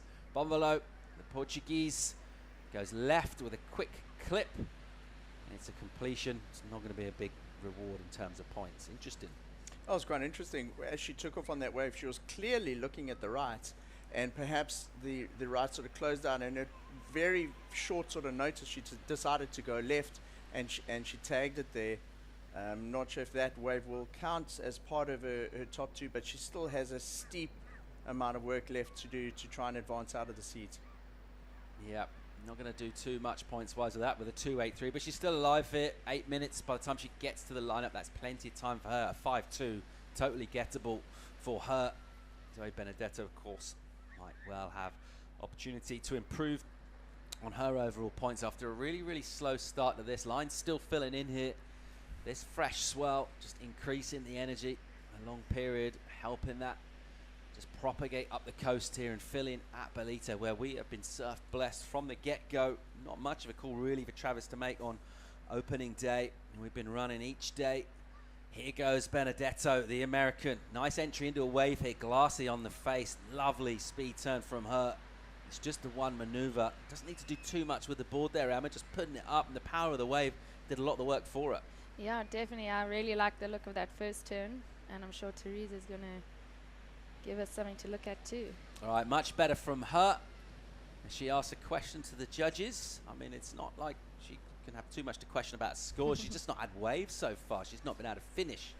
So just showing a little chance to vent some of that in a kind of a positive way by making a wave, throwing up, yeah, a little bit of a question towards the panel, and also now able to get that kind of outboard motor going, kick the legs and try and turn some of that kind of negative energy, some of those creeping doubts into a bit of positive physical energy. Trying to also show that is Zali Kelly swinging and slicing. Nice flick to finish from her, I like it. So let's see where this goes. Crucial, that end section has been in terms of scoring points. And a well-surfed wave, Mike. Yes, I liked the body language of Teresa, almost like you said, for her own effect, her own confidence. She was like, right, now I've got something, I can build something. But then straight after that, Zali Kelly quite possibly had her wave of the heat. It was the first proper three-turn combination we've seen. Lovely connection between those three turns, fluid, fast surfing, and that would have been straight in front of Teresa as she was paddling out. Yeah, it kind of seems like all the girls are finding their groove in the heat at the same time, which I think for Nadia, she seems pretty far ahead that it's not really going to affect her, but for second place, I think definitely. Yeah, the 5-2-3 in for Zoe, so an improvement for Benedetto in second place, and we're waiting for a crucial number for both Teresa and Zali. 6-1-3 in for Teresa. That's a big score. It was quite a short turn. It was quite radical and vertical, but it was just a quick one and a good reward from the panel. She'll be delighted with that. There she is. And we talked about that energy kick and trying to turn her heat around, and with just over 5.5 on the clock, she's now in second place. She relegates Benedetto back to third. A number in for Zali Kelly though, and think about 4.97. Think about that 5 she got in early on as well. That's a very gettable requirement. Judges will have a think about this. Surfers will have a think about this set. Top of the point, it's the American Benedetto. Here she goes. What she got streaking down the line here, and unable to get onto the open face. So that will be something of a missed opportunity in terms of being able to add points. That wave just running away from her though. She'll have plenty of time, couple of minutes. Well, there's just under 5, so plenty of time back in the lineup to go again, but she will need to go again. She's chasing a number here, and we're still waiting on this number for Zali Kelly. 4.97, Mike. Now, thinking about that wave in that end section, how do you fancy your chances of moving up? Well, Teresa's wave was one turn, like you said, but it was a big set wave, very critical. It was her best wave of the heat. She was happy with it. She sold it a little bit as well. Zali surfed a great wave with 3 turns. It wasn't quite as big, and finished it with not as critical a turn as what Teresa did. I went for the score to come in. Got a good feeling it's going to get her over the line. Just last judge wetting the lock, but Teresa Bonvolo might have to go back and think on. It's 5.87 for Zali Kelly. Back to second. Teresa now chasing just a 4.74 though. Here she goes. She'll have a bit more confidence, and that is a wicked hit from her. So steep and radical, but a bit too much in terms of that section and getting a completion. And she'll fall again, and Teresa will still need that 4.74. That is a very gettable requirement. Time ticking away though here. I tell you what, it's been a really entertaining heat, Emma. It has, and I think it's still going to continue to be entertaining with a couple waves rolling through like we see now. Although we have seen the last few sets have kind of closed out across the beach. Yeah, I think either you got to try pick up one of the wide ones if you don't have priority, or maybe just wait it out to get one off the rock. There's 1 point separating second, third and fourth at the moment. It's that close between these three at the moment. It's the Australian Kelly with that crucial second place position. She's also got second priority as well. How crucial is that going to be in the final throws of this heat? Teresa Bonvolo She was definitely getting the score there on that wave if she stuck it 4-7-4. She just got a 6 for a backhand hit, a quick one, and that one was lethal.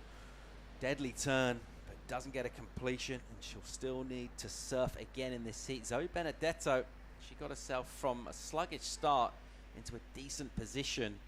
And that last priority use on a wave that ran away, that frustrated her somewhat. Nadia Erastabi is paying quite close attention to her as she's on the prowl, just covering her. But from Nadia's point of view, you get your work done early. She's almost able to go through this heat without that real emotional turmoil, any of that anxiety. All her energy's been able to be positive towards improving on a 5, and other than that, she doesn't really need to get involved, Mike.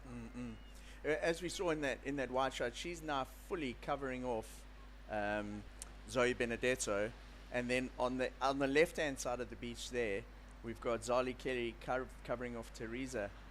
So each of them really playing a strategic game here to keep their threats off waves, and it's been great to see the strategies play out at the ends of the heats. They can hear from the beach announcer exactly what's required. They know who's got priority, and sitting on each other to not prevent the surfer from taking the wave, but using that very strategically.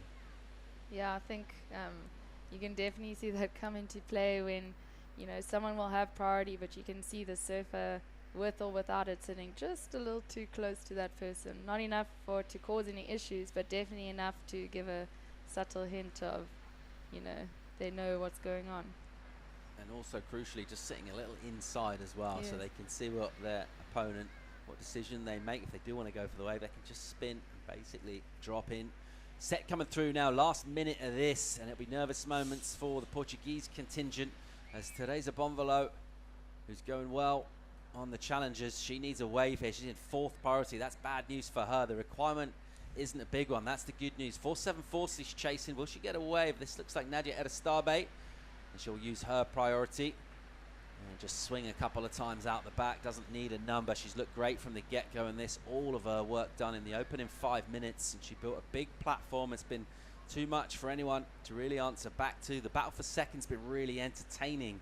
Final 30 seconds. We've had all 3 of these chasing surfers occupy that spot thus far, but at the moment, and with just 20 left on the clock, Zali Kelly is still sitting there in that position. Teresa Bonvalo is going to have to try and force the issue here. Looks like Zali will block her.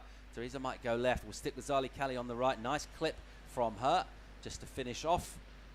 And it looks like Teresa's trying to get back out. We're going to count down here. She's not going to ride a wave, and it'll be frustration from her. She got herself back in the heat with that solid 6-1-3, but unable to add to that.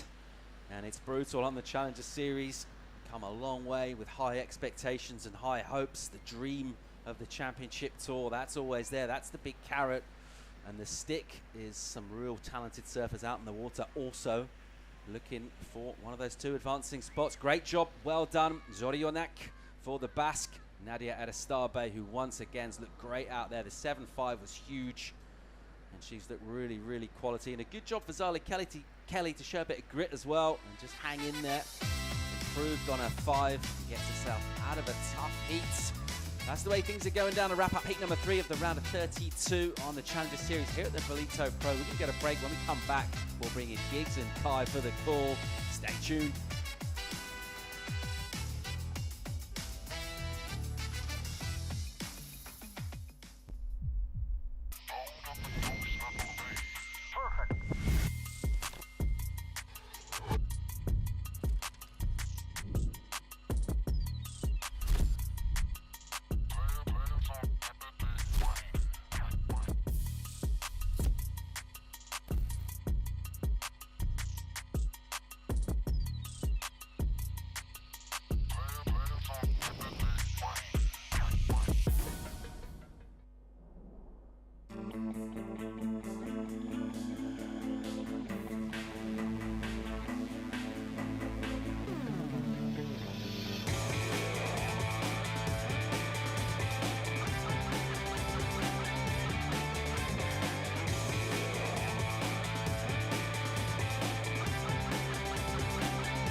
tight off the bottom. Really nice turn from him.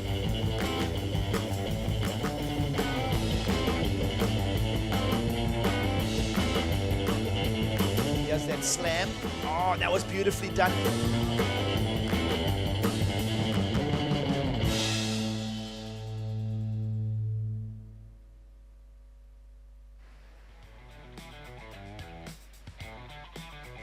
It is lunchtime here in beautiful Ballito. The sights and sounds, the fragrances and the culture of Africa is tangible. It is stop 3 on the World Surf League's Challenger Series. It's almost good afternoon. Kingsley is alongside Kai Lindemann. Get stuck into the remaining heats of the round of 32. We've had a couple of interesting stories unfolding on both men's and women's side, and we trust that you're enjoying the action as we continue here at the Ballito Pro, proudly presented by O'Neill. Conditions, Kai, as we move through the rounds, that wind out the south, tide pushing in, but still some scores coming out of the lineup. Yeah, I mean, saw scores going into the 7s in that last heat, and the wind is definitely up, but it's kind of still sitting in that manageable zone. It's not really affecting the wave face too badly, not too much chop on the face. Just took a step down onto the beach before we came back into the booth to have a look from that angle, and it certainly looks very contestable. The theme of the Challenger Series is surfers that have played the role in the championship tour and not made the mid-season cutoff versus the young talent that want to get to CT level. Of course, that is another underlying story of this heat as we get into round of 32, heat number 4. And 4 ladies out in the water. 2 will advance through to the remaining 16 in the draw. We'll have a look at some quick numbers there. The 517 for young Sol Aguera, a great talent that is showing her journey towards perhaps qualification. And we'll see if she can challenge for a top 5 finish come end of the year. Let's have a look at it as we get stuck into the surfing. Oh, nice little first hook in the pocket and then cracks one up and over the lip. Nice way to start the heat. And yeah, Sol's been surfing really well. Was also here for the whole week through the juniors, and obviously feeling very comfortable in the lineup. Of course, 2 other, for me, very big names that everyone's keen to see in action. Bella Kenworthy, of course, the Ladybird, has been banking big waves the last 3 years online and with a lot of the Stab Mag stuff. And then Sophie McCulloch, I mean, she came on the scene last year in a big way, and certainly one of my exciting prospects for the future of women's surfing. Yep, lots of good stuff unfolding as we get stuck into the heats around lunchtime. The beaches are packed, everyone is down enjoying the festival and enjoying all of the sights and sounds. Of course, so much goes into this Ballito Pro each year, and it really is a celebration and a gathering as everybody is part of the action. Sophie McCulloch briefly to her feet there, not going to garner anything from her opening ride. You mentioned her there, Kai, and of course she is one of those mid-season cuts from the championship tour. Yeah, it was interesting because in the Challenger last year she was an absolute standout, and I think there was a lot of expectation on her when she got to the championship tour, but just seemed to have a couple of rough heats, maybe coming up against a few surfers that she wasn't expecting to come out the gates at her. But the good news for her is that she's got another opportunity to get back there, so she's still in the mix. Yeah, we saw her, as you mentioned there, Kai, finish very strongly in the Challenger Series last year, and a great run through. She got a 9th in Ballito this time last year, and of course even won a few events on the Challenger Series. Let's see what she has to offer as she lets go another stinging turn. Here she comes around the corner, and that will be just dandy to start a campaign in Ballito. Young Sophie McCulloch. You know, to her defense, though, that mid-season cut, 2 of the events were out due to injury, so she was always on the back foot with just 5 stops before the cut. That was a tough one for our young lady in red, and of course, well, she did feature well after that. Got the came back from injury, quarter-finaled in the event in Peniche, Portugal. 2 9ths at Bells and WA, but just not enough to get to, as I say. So here she is, and we look forward to watching her journey through 2023. And with surfing like this, we have no doubt that come year end, she's going to be part of the big picture. Well, she really hooks into that first turn, comes straight around the section, and just really clean surfing, but she's so good at putting a little exclamation mark on those turns as well. This young lady from Japan too, though, Gigs, a very exciting prospect. Yep, young Suzuki, of course, campaigning for her own set of numbers. Hasn't fared very well on the first 2 stops down in Australia, 17th and a 25th on the Gold Coast and in Sydney respectively. And meanwhile, rapid fire here, and that was a lovely let go. That turn just angled it into the lip there for Sophie McCulloch. So building a quick momentum here is the experience of someone from the CT level. Well, that's crazy you say the experience, and she's still so young, but she really is a solid performer. What I really like there from Sophie is that the first wave we saw, she kind of kept it clean, got the score, did the 2 turns, and then she was like, okay, I got a 6.33. Taking off on this one turn, I'm just going to let my hair down and go for broke, and she really blasted the tail out the back on that one.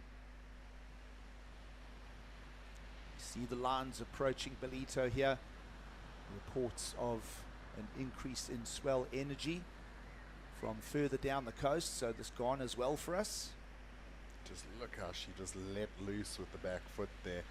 Almost kind of just had to fight it off the back end, but did very well to control it, and that's the kind of surfing the judges have been rewarding this morning and through the day gigs and yesterday, is they like to see that little bit of flair on the back of the foot. Well, Sol Aguirre has found a 5.17. She's going to have to give way to the higher priority of Bella Kenworthy, and that was a good slam into the section as well. So here comes the first real meaningful score now from our surfer in white. Looking forward to seeing what Bella can bring to the table. I see a little duke out going between McCulloch and Kenworthy as the seat unfolds. Yeah, and it's interesting, like you hear Bella Kenworthy's name and people immediately think aerial surfing, because she is one of the forerunners of the new aerial surfing movement in women's surfing. But I'm a bigger fan of her rail work. She is one of the best rail surfers in the business, and for such a young girl, it really is phenomenal to see. Well, as we wait for the judges to process a score there for Bella Kenworthy, let's go down and hear from the winner of the last heat. She's down there with Emma Smith. Down on the beach with Nadia Aristave, who just won and dominated her last heat. Tell us a little bit about your strategy and going into that 7.5. Yeah, I started really fast. That was my strategy. I got a really good turn, so I was glad I had that one. And then I got like straight another 5 point something. And I was a little bit more calm, but even that I was stressed because I know any other girls can do like 7, 8 in this wave. So I got a little bit crazy catching a lot of waves, but I'm glad I made it. Nice. And obviously we saw you in Skeleton Bay getting big cold barrels. How does it feel coming from that straight into Ballito's warm water beach breaks? Yeah, that was epic. Also, I was lucky that there was good swells here, good waves, barreling also. So I got to have a couple really nice days here too. Amazing. Well, all the best for the next few heats. Well, someone that's enjoying their time all around both coasts of South Africa. Nadia Aristava into the next round.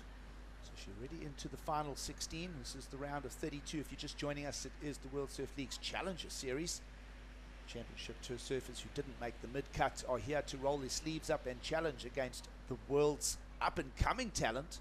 And it all just blends into a great story. Of course, 6 stops. This is stop 3.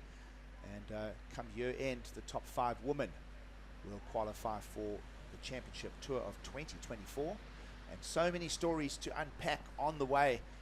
And here goes young Sol. She's been surfing on point here in Ballito in this visit, and with surfing like that, she's going to be challenging in 2023. Yeah, and I mean, great surfing there from her, and just that wave before from Bella Kenworthy, she links those turns so nicely. There was just really smooth, clean surfing, and little flashbacks of a Tom Curran there in her surfing for me. Well, nothing better to make a comparison than Tom Curran. Lovely slam in the section, and now we're seeing Sophie McCulloch just starting to unload and getting into a little more positive rhythm. Already a number of scores on her card, and she'll it'll be interesting to see where this single turn goes on the judges' scale card. Yeah, it's been an interesting one today because we've seen those big single maneuver scores, but the judges also really liking when they can get the combos in, and this is that wave from Bella. Just watch her here, beautiful bottom turn, whips one off the top straight into the next bottom turn, and then just goes a little bit harder on turn number 2 to put the exclamation in, and just some really clean, solid surfing. Good lines, good combination. Judges have been sending out that message that the maneuvers need to be stitched beautifully and seamlessly together. They're concentrating on that combination part of the criteria. There's a look at the current leaderboard coming here to Ballito. Of course, Sally Fitzgibbon sitting at number 2 has made her way through to the next round already. And you see a number of other names there. Teresa Bonvallo, we've just lost her. Bella Kenworthy, 1 number below her, is going to want to get a heat advance here. And as I say, we look at that top 10 picture. South African hopes on Sarah Baum. Macy Callahan also in the discussion, along with Luan Silva.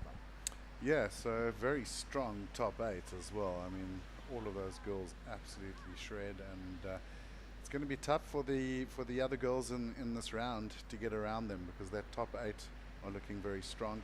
I see scores 6-2-7 for Bella on that 2-turner, so the judges were really liking that. Sol a 5-2-3 and a 5-1-7, so she's in the mix, and Sophie with the 2 6s, so she's really sort of gripped this heat by the hand. I'm still waiting for that score to come in for Sophie McCulloch's last big single turn slam.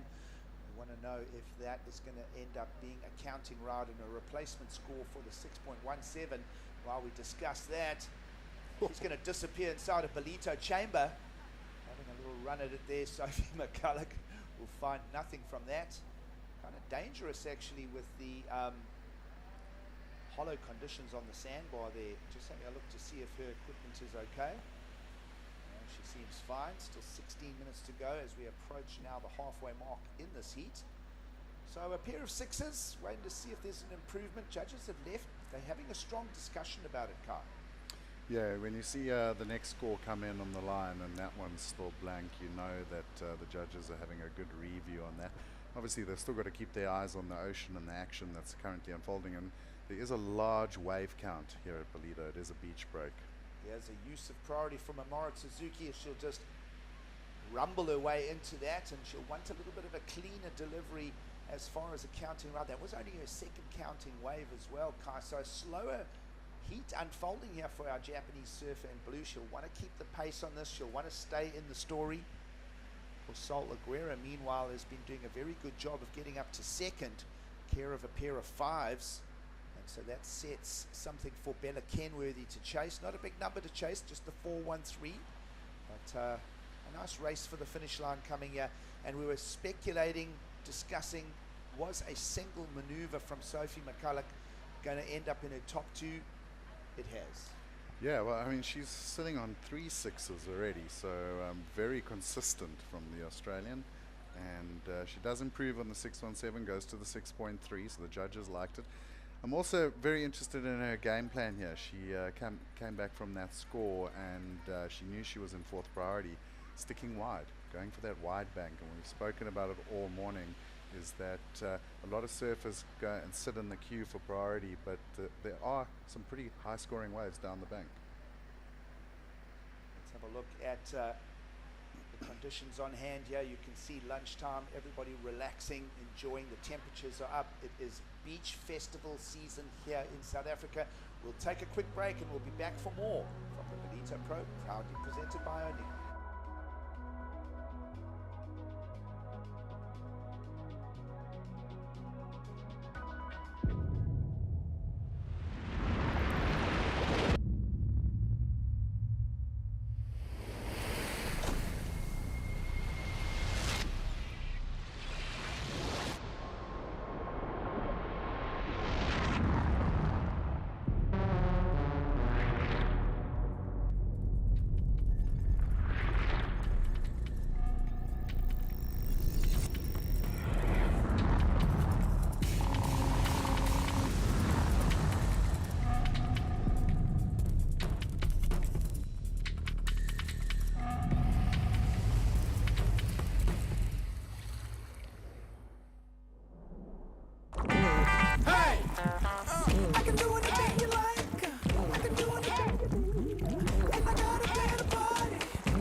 here from the Indian Ocean.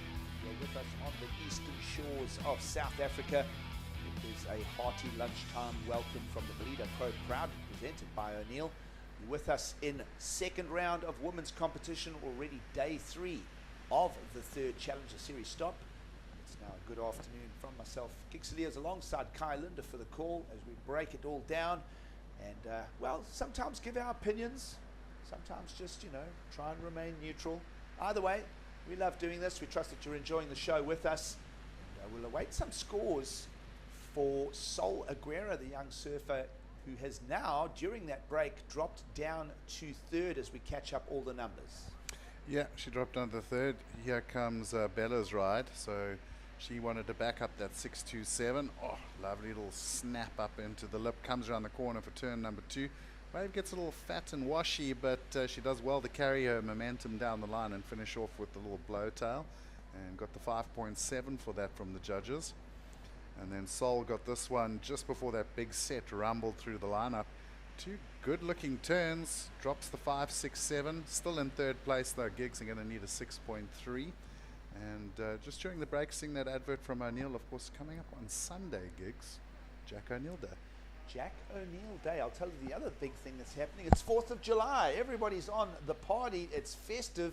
It's the long weekend vibes in the United States of America. And of course, happy Independence Day, 4th of July.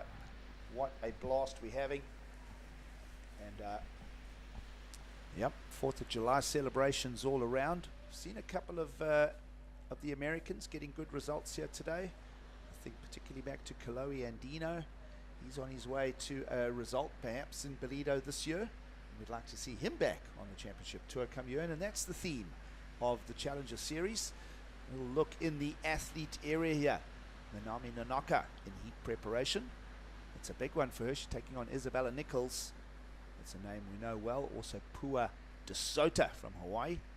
And Eddie Harrison that's on a bit of a tear as well. So no easy heats, even though it's the round of 32.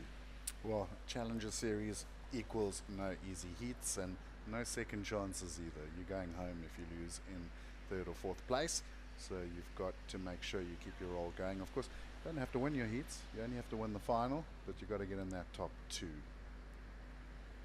Noticing that she's wearing full length neoprene there, so it's not that cold. I mean, the water is probably 72 degrees Fahrenheit, around 20 degrees, but perhaps that wind just bringing a little chill to it. You may have seen that their heats there where athletes end up sitting for a couple of minutes, just want to keep that core temperature warm. So interesting. I've seen some not even using wetsuits at all, just board shorts.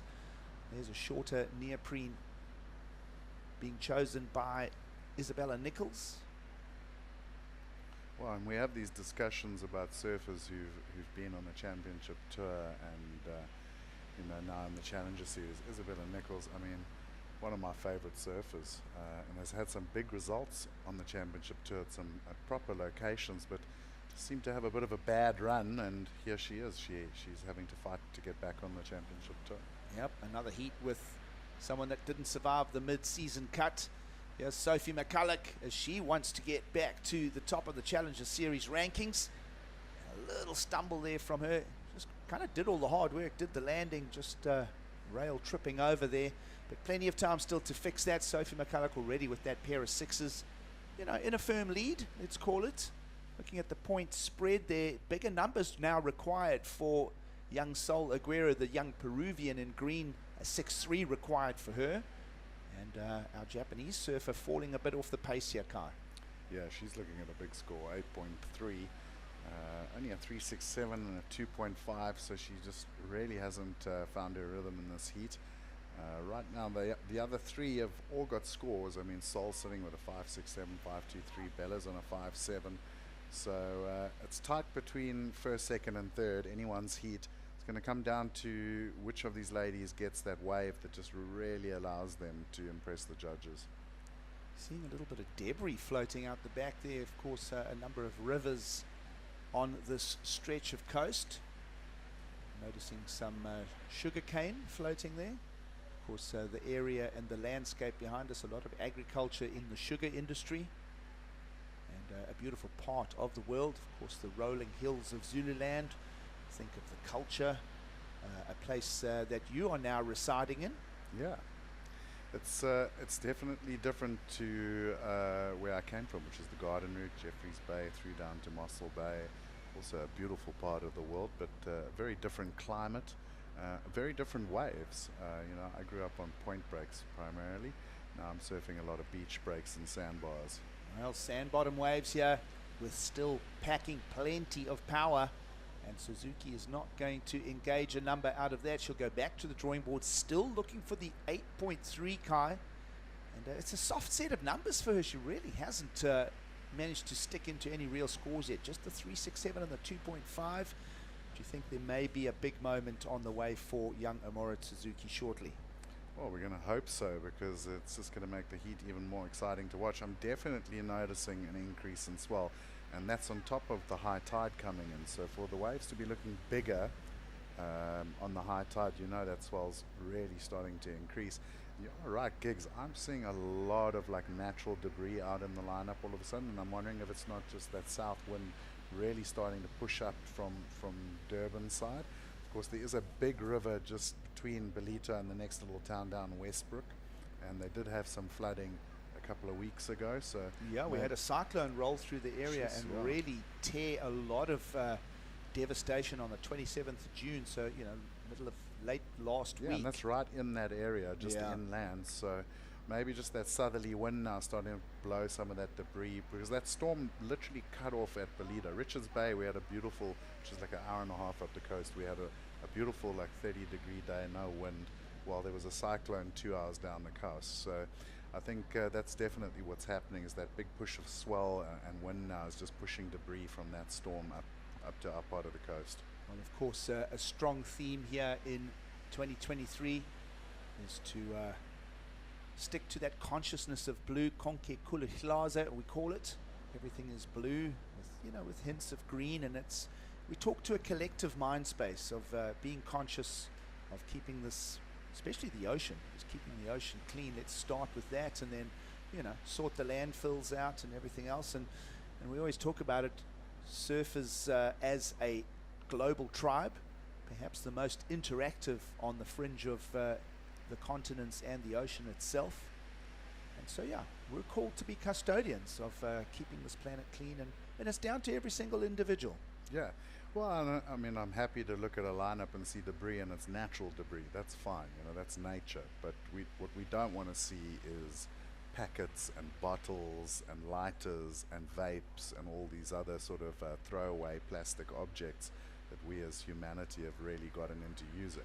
But even, you know, that again, that conscious collective, that awareness. I mean, I'm sure we all have folded up a plastic packet and, you know, tucked it into our wetsuit sleeve somewhere, and every little bit helps to keep these beautiful, pristine areas clean. And of course, this is our only planet, so we need to embrace it, love it.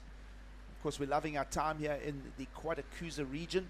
If you're just joining us, it is lunchtime in beautiful Ballito, subtropical, and it's just a unique stretch here where the temperatures stay warm. Of course, the Mozambique current feeding a lot of that blue deep ocean water from further up the coast, Kai, and some great fishing and some warmer temperatures for everyone to enjoy. Lovely snap there. That was a beautiful turn from Sol Aguera, who's chasing a 6.3 as we get down inside 3:45 on the clock. And single turn, smaller wave. Kai, what are we thinking here? Is she going to have to build a two-prong attack because Bella Kenworthy sitting on scores of a 6.27 and a 5.7? Yeah, look, it was a stinky turn. Wow, she really laid into that thing and rode out super clean. But like you said, it was a smaller wave. We did see a high 6 for Sophie McCulloch on a one maneuver wave, so it is a possibility. She's looking for a 6.3. My call, I think she's going to come in just a little under on that. I don't think it was a big enough wave to get the 6, but it really was a good turn, so she gave it the full effort. Judges having a ponder on that. We'll await that score from the panel. Of course, young Sol Aguera, 19 years old, from Lima, Peru, was showcased in 2022 with a wildcard invite to the event in Rio on the championship tour. That was a good turn from Suzuki as well, so getting some basic fundamentals done. Judges' scorecard now goes open for both third and fourth place surfers, but the clock is running tight at almost 2.5 minutes to go. Yeah, and Sophie and Bella have been quite quiet the last 5 minutes, so they're kind of sitting there. They do have priority and the second priority, so maybe that's why, but they're kind of just letting these other two have a crack at it now. And more waves on the way. Little error there from young Sol Aguirre. She's not going to harness a score on that. And her card remains open. So judges having ponders on that single maneuver. We saw a single turn from Sophie McCulloch go to a 6.3 earlier, albeit on a bigger Meteor wall car. Yeah, and you can see the scores starting to come in. It's definitely going to come in under the requirement, 5.03. So not getting the score. Here goes Bella though. Well, 5.03 means that she's still chasing a 6.0, and that was a lovely hook in the pocket for Surfer, occupying second. And let's have a look at her requirements quickly. 6.36 to take the lead. We said that this could become a little duke out between Sophie McCulloch and Bella Kenworthy. Does she get a 6.36 for a single maneuver? What are we thinking? Well, she really whipped into that one, and it was one of the bigger waves of the heat as well. It was a proper set wave, and you know, you look at the score now, 5.03 for Sol. I think maybe a little bit more aggressive on the turn. You know, she really laid back into it. But that was done on a big set wave in the section, super clean. So she could be in the money, but probably going to be tight. Well, the differentiation between those two, Kai, is Sophie McCulloch's was a slam in the lip, and this was a slice on the wave face, perhaps. So maybe that will not fetch the full 6.36 required for Bella Kenworthy, but it's a great discussion point, and we're inside that last minute, and it's looking like Aguilera and Suzuki are going to start falling behind her, although requirements have sobered up a little because Kenworthy did get the number, Kai. She got the 6.47, so single maneuver playing a part. Well, Nomura getting a 5.33 for her single maneuver, so she's in with a shout now, but 30 seconds on the clock. Going to be a big ask. So new situation. Kenworthy leads now over Sophie McCulloch. Sophie holds the priority. You see the P top left of screen. Those numbers are up to date, and she's just going to hover right there next to both green and blue respectively, and she'll just usher this one now with 15 seconds to go. She'll just want to, you know, like a little putt on a golf, just tap it into the hole and move on to the next round.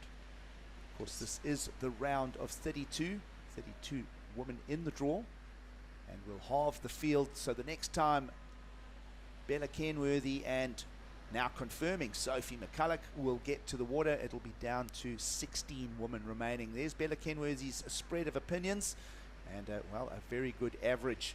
Official results there for Bella Kenworthy, finding that 6.47 at the end to steal the lead from Sophie McCulloch, and we'll lose the young talents of Sol Aguirre and Nomura Suzuki. An official result. Stay with us. We've got more surfing coming away from beautiful Ballito.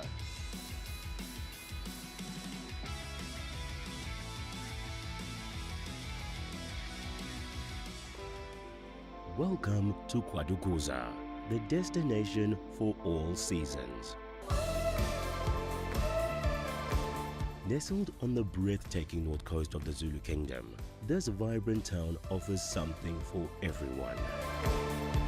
Kwadukuza boasts several beaches that have been awarded the prestigious blue flag, guaranteeing cleanliness and safety for all visitors.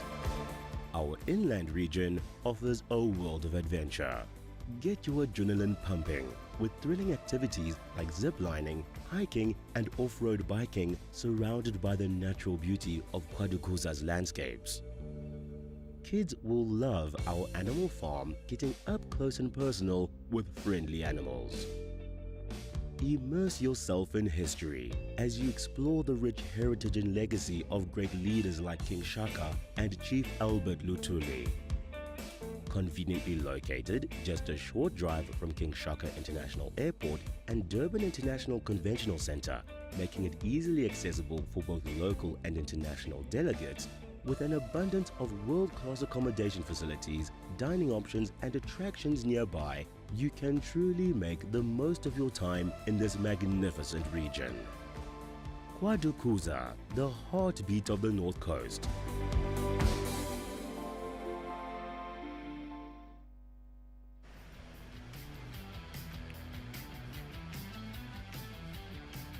back to the World Surf League's Challenger Series. Stop 3 of 6 coming to you from the east coast of South Africa. It is the Ballito Pro, proudly presented by O'Neill, as we frame up a new heat in the water. Isabella Nichols continues the theme of championship tour surfers here to challenge for their place back at CT level. And then, of course, the younger talent chasing them down. Names like Minami Nonaka, Ellie Harrison, and Pua de Sota will bring this heat to us. And we'll get stuck straight into the action. And Isabella sneaks one out from the pack to get started. Yeah, and just pretty much classic surfing from her on the front side. Big, clean, wrapping carve, and then straight up into the lip for the second turn. Good way to start the heat with the 517. Showing that talent. Was a former world junior champion. We saw in the championship tour jersey for the first 5 stops. Didn't make the cut come Margaret River. But Isabella Nichols, we no doubt will be back come year end. She'll be looking for a top 5 finish. That's what the ladies will be seeking out. 6 opportunities to do so already. Opportunities on the Gold Coast and Sydney played out. Here we are for the 3rd one now. And then, of course, the US Open is the 4th on the calendar. And then Portugal up to Ericeira. And then across to Saquarema to wrap it up for this year. And, of course, the other thing, Kai, is that surfers can drop 2 of the 6 results. So we're looking for best 4 results per athlete on the women's side, as well as the men's. Yeah, feels like a bit of a short season, but they've managed to get the right events, and I think it's a fair way of doing it. I mean, I look at someone, for example, like Jose Faulkner.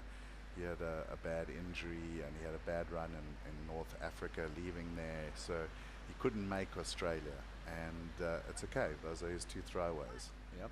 So the pressure starts, and well, you're mentioning Jose Faulkner, he's already out of the draw, so a tough one. 3 of 6 opportunities gone for that South African as we make it a discussion point. We trust that you're enjoying the show with us. It is lunchtime on the African continent, and the beautiful blue Indian Ocean winds out of the south. We are east facing here as you look at your screens, right to left, and that is going to bring in more consistency and debatably a little more size for tomorrow again. Let's have a look at those rankings as we get here to Ballito. Isabella Nichols sitting 3rd, and she'll want to stay in that top 5 picture. Look at names starting to challenge. Sawyer Lindblad sitting 4th and Elisa 5th. But Bella Kenworthy's just got a heat win. She's sitting at 7th. Of course, we're waiting to see Macy Callahan in the lineup. And of course, the South Africans will be rooting for Sarah Baum come showtime. Yeah, well, 2 things to note is it's a pity Isabella did get cut, because the next event on the championship tour is the one I really would have liked to see her surfing, which is J-Bay. I think her surfing really suits the location. And number 2 is that Sarah Baum and fellow South African Zoe Stein will be coming up in the next heat. And the other thing I didn't mention was, what's a name like Sally Fitzgibbons doing in that Challenger Series ranking? So that is how interesting this tier of competition has become. Here's Minami Nonaka. Let's see what she can find. Engaging a nice combination of turns. Felt she should have perhaps floated that there. Anyway, she's making her decisions. She'll play them out with 24.5 minutes to go. And really only that opening ride of Isabella Nichols, a 517 to talk about. Second to best number now comes to the scorecard for this round of 32 heat 5. And it's not a game-breaking score, just a 3.5. I'm wondering why she didn't just wrap that up with a second turn and just, push it up by a point. Yeah, I mean, the first turn was really good. I liked it a lot of power and expression, and then maybe just felt like her angle of approach wasn't on for the bank. Also wondering, what are the chances that she's surfing a Minami? Well, we'll dig into all of that. So you saw her take off on this one. Lovely bottom turn. Threw the tail out, so the first turn was really good, and like you say, Giggs, I think maybe you just saw she was maybe a little bit off her line there, so decided to pull out the back, but I'm as confused as you are. I think a second turn there and she would have been looking at a decent, she got a 3.5 anyway.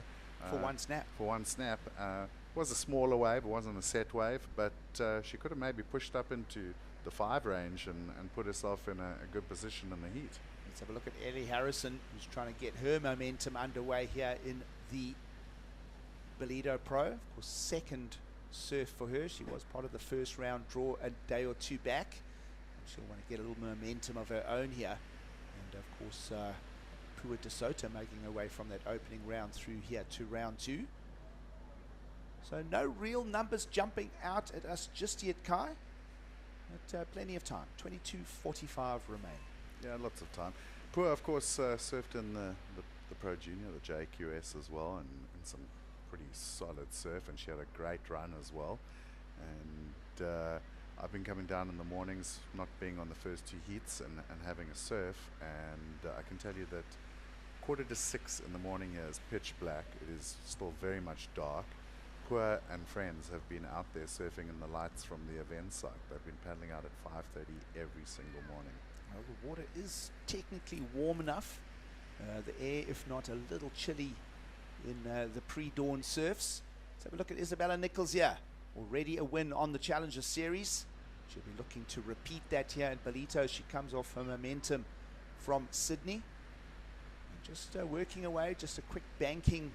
Let's get a second score in the hatch, she'll be thinking. Let's just add that to that 517. There it is, 367 in. And that'll leave Nanaka in the lineup with the priority. And Pua has been very, very quiet. No rides yet for the Hawaiian in white. Yeah, she's been pretty choosy.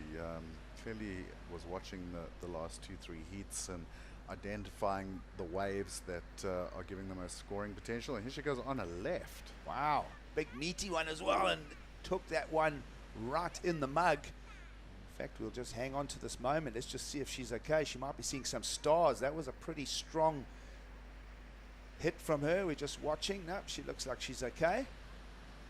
And she'll head back to the lineup. So she waited an age for that, nearly 9 minutes, Kai. And, well, it's going to be a throwaway score in the context of the heat. Yeah, she took a solid hit there, so glad she's okay. Yeah, it was a bit of a strange decision, really, because we've really not seen left since earlier in the morning when we saw those aerials coming out for like maybe 1 or 2 heats. But since then, no one's been going left, and she waited 9 minutes and then went on a wave that didn't really look like it was going to give her much.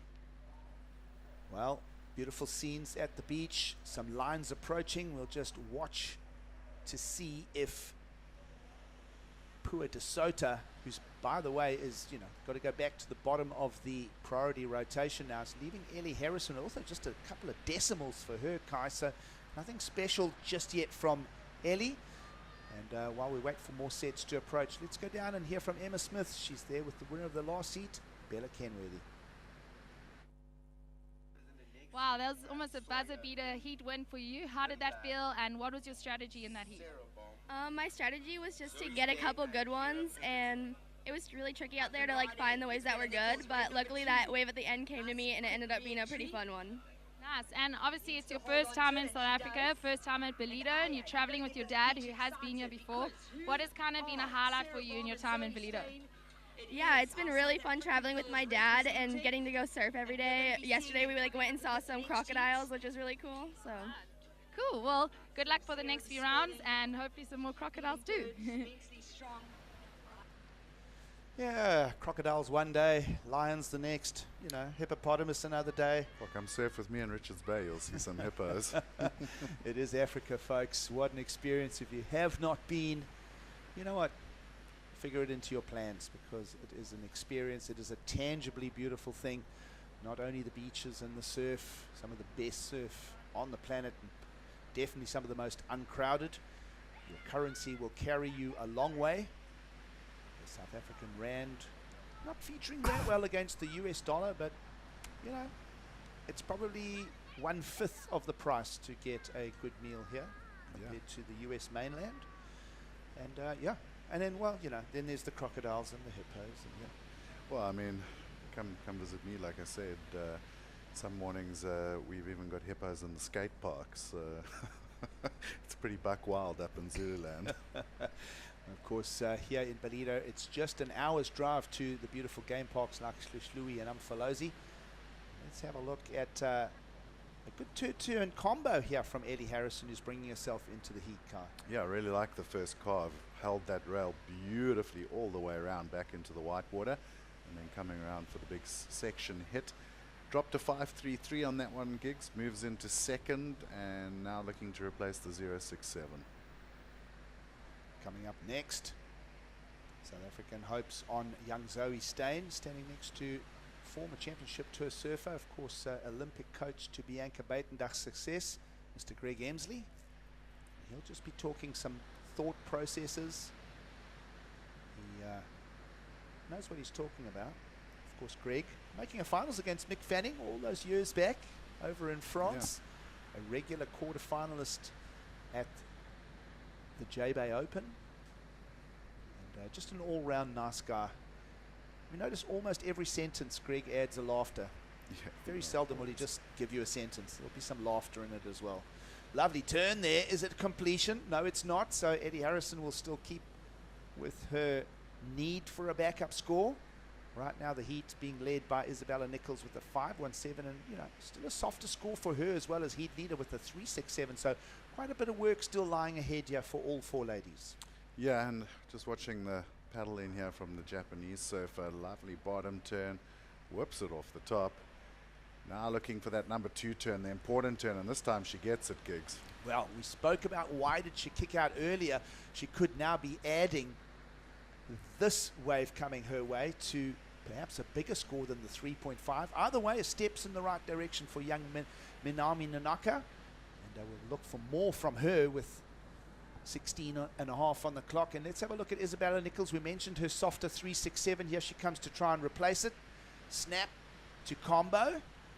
And she'll just compress that body weight, just glides it out, brings an affirmation to completion of the maneuver. And really that is the theme, and it's been it pretty much all day. 2-turn combinations bringing scores. Yeah, and we've early in the morning we saw a couple of the men getting up into the 3 and 4 maneuvers, but the waves were a little bit more walled up with that southerly wind, and the high tide, it's getting a bit more bowly and not giving as much space out on the face to do those maneuvers. But what's also interesting for me as we watch this highlight, just watch this, she comes straight off the bottom here, lovely bottom turn, wraps it out. She got the fins out the back a bit on that first turn, comes around the corner and cracks it up into the lip. I don't think it's going to be the highest scoring wave of the heat, and it comes in at a 4.5, so she's still got some work to do. Isabella now, lovely little wrap. Almost bogged the rail there. She did well to hold it and was just a little bit late going into the lip. I don't know if that's going to be her best score. Comes in at a 4.9. Well, Kai, those 2 replays speak to physicality as well. Isabella Nichols is a bigger human. Yeah. I mean, if we look at the stats for Minami Nanaka, she's 4'11", standing up against a wall. I mean, that's not a big person to throw at a lip. So, 97 pounds. Yeah, she's light. I think your breakfast was heavier than that. Of course, having a look at 2 South Africans coming up in the next heat.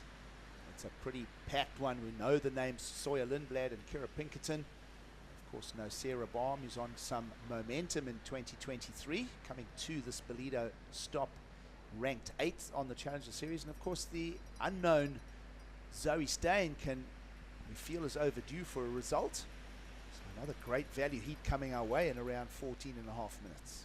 Yeah, and well, for me, Sarah, one of my favorite surfers. She's always had like a little bit of punk rock in her surfing. She's got a lot of power, and I feel like these conditions she could really excel. It's a beautiful day here in Ballito. We trust you're enjoying it. Stay with us. We'll be back for more competitive surfing after the break.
back to the Ballito Pro, proudly presented by O'Neill.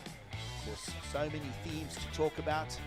Women of the Waves as well has been a strong discussion, and we got our Women of the Waves edition unfolded this morning. Saw the girls having a beautiful time in the water. I trust that everyone is loving their time in Ballito, and for those of you that are with us online, welcome back.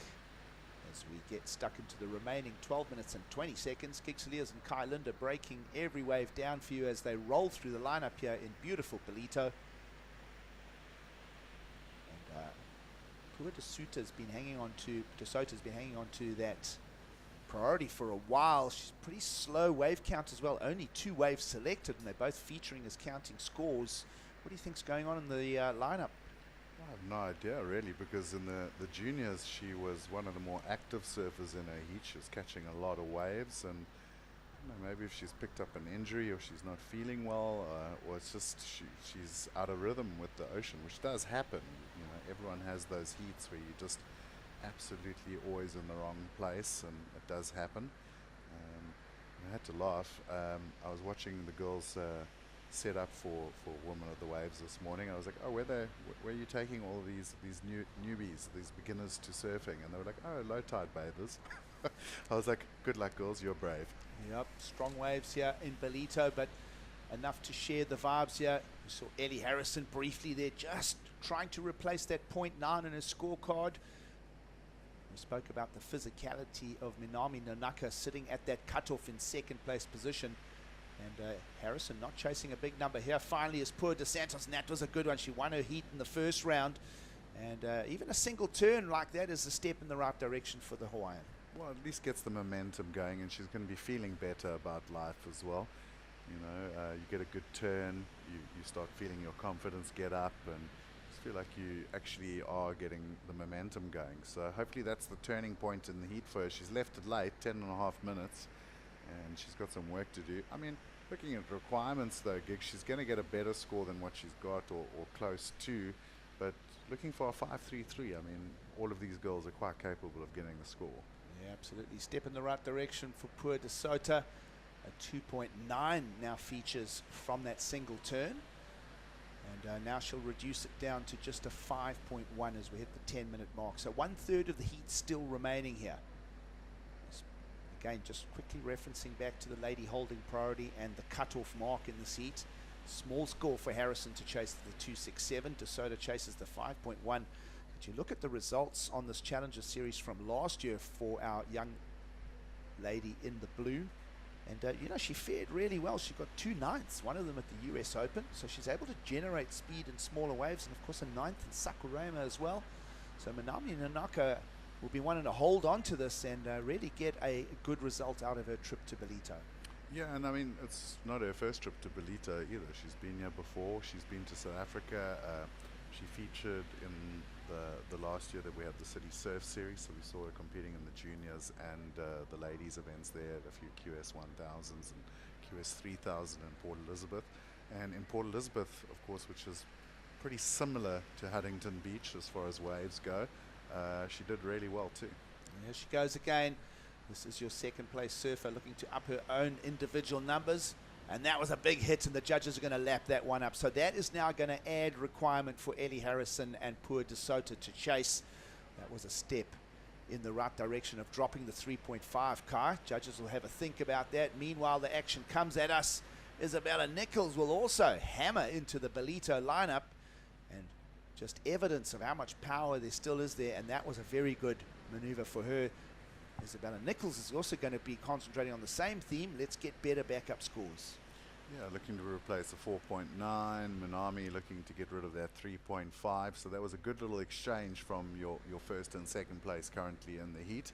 And also just banks the pressure once again onto that third and fourth place. They were like, oh, they're catching up. They're starting to improve. They would have seen Pua suddenly finding some momentum, and it's just like, let's just push them back down the order again, put the pressure on. Let's resist the challengers. Yes. Ellie Harrison now with the priority in the heat. Let's have a look at this, because judges are working on these numbers. Well, waited for it. Love how she just waited for that lip line and went straight up and into it. And I think one of the better turns we've seen in the heat. Isabella, of course, just loves her front side and goes wham straight up into that slightly bigger wave as well. So it's going to be interesting to see what the split is. And smaller wave for Minami, got a 5.0. Isabella, slightly bigger wave, 5.73. Well, there you go. And also, what I liked about that comparison in the replays was the physicality. Yes, there was a slightly bigger wave for Isabella Nichols, but again, you saw just the physicality of having a little more weight to slam into that lip. It's when you're 97 pounds, you're going to get flicked all around the place on an 8-foot wave, you know. So good to see how those scores came about. Enjoying that exchange. 7 minutes to go now, and a look at the requirements, which have increased for Eddie Harrison. 4.17 now need to be chased by the lady holding priority. Here it looks like here comes her opportunity. Again, this looks like it could be a single maneuver. She gets it done nicely over the white water. A little bit of a softer ramp there, but some good angles through the turn from Eddie Harrison. And that'll hand, well, Pua de Soto was involved in that as well. We'll wait to see where the numbers go for the Hawaiian in white. Yeah, I think she might have caught a wave a little bit further down on the next bank. But like you said, Ellie, great looking turn, but not really into the lip. It was, like you said, more of like a whitewater climb almost.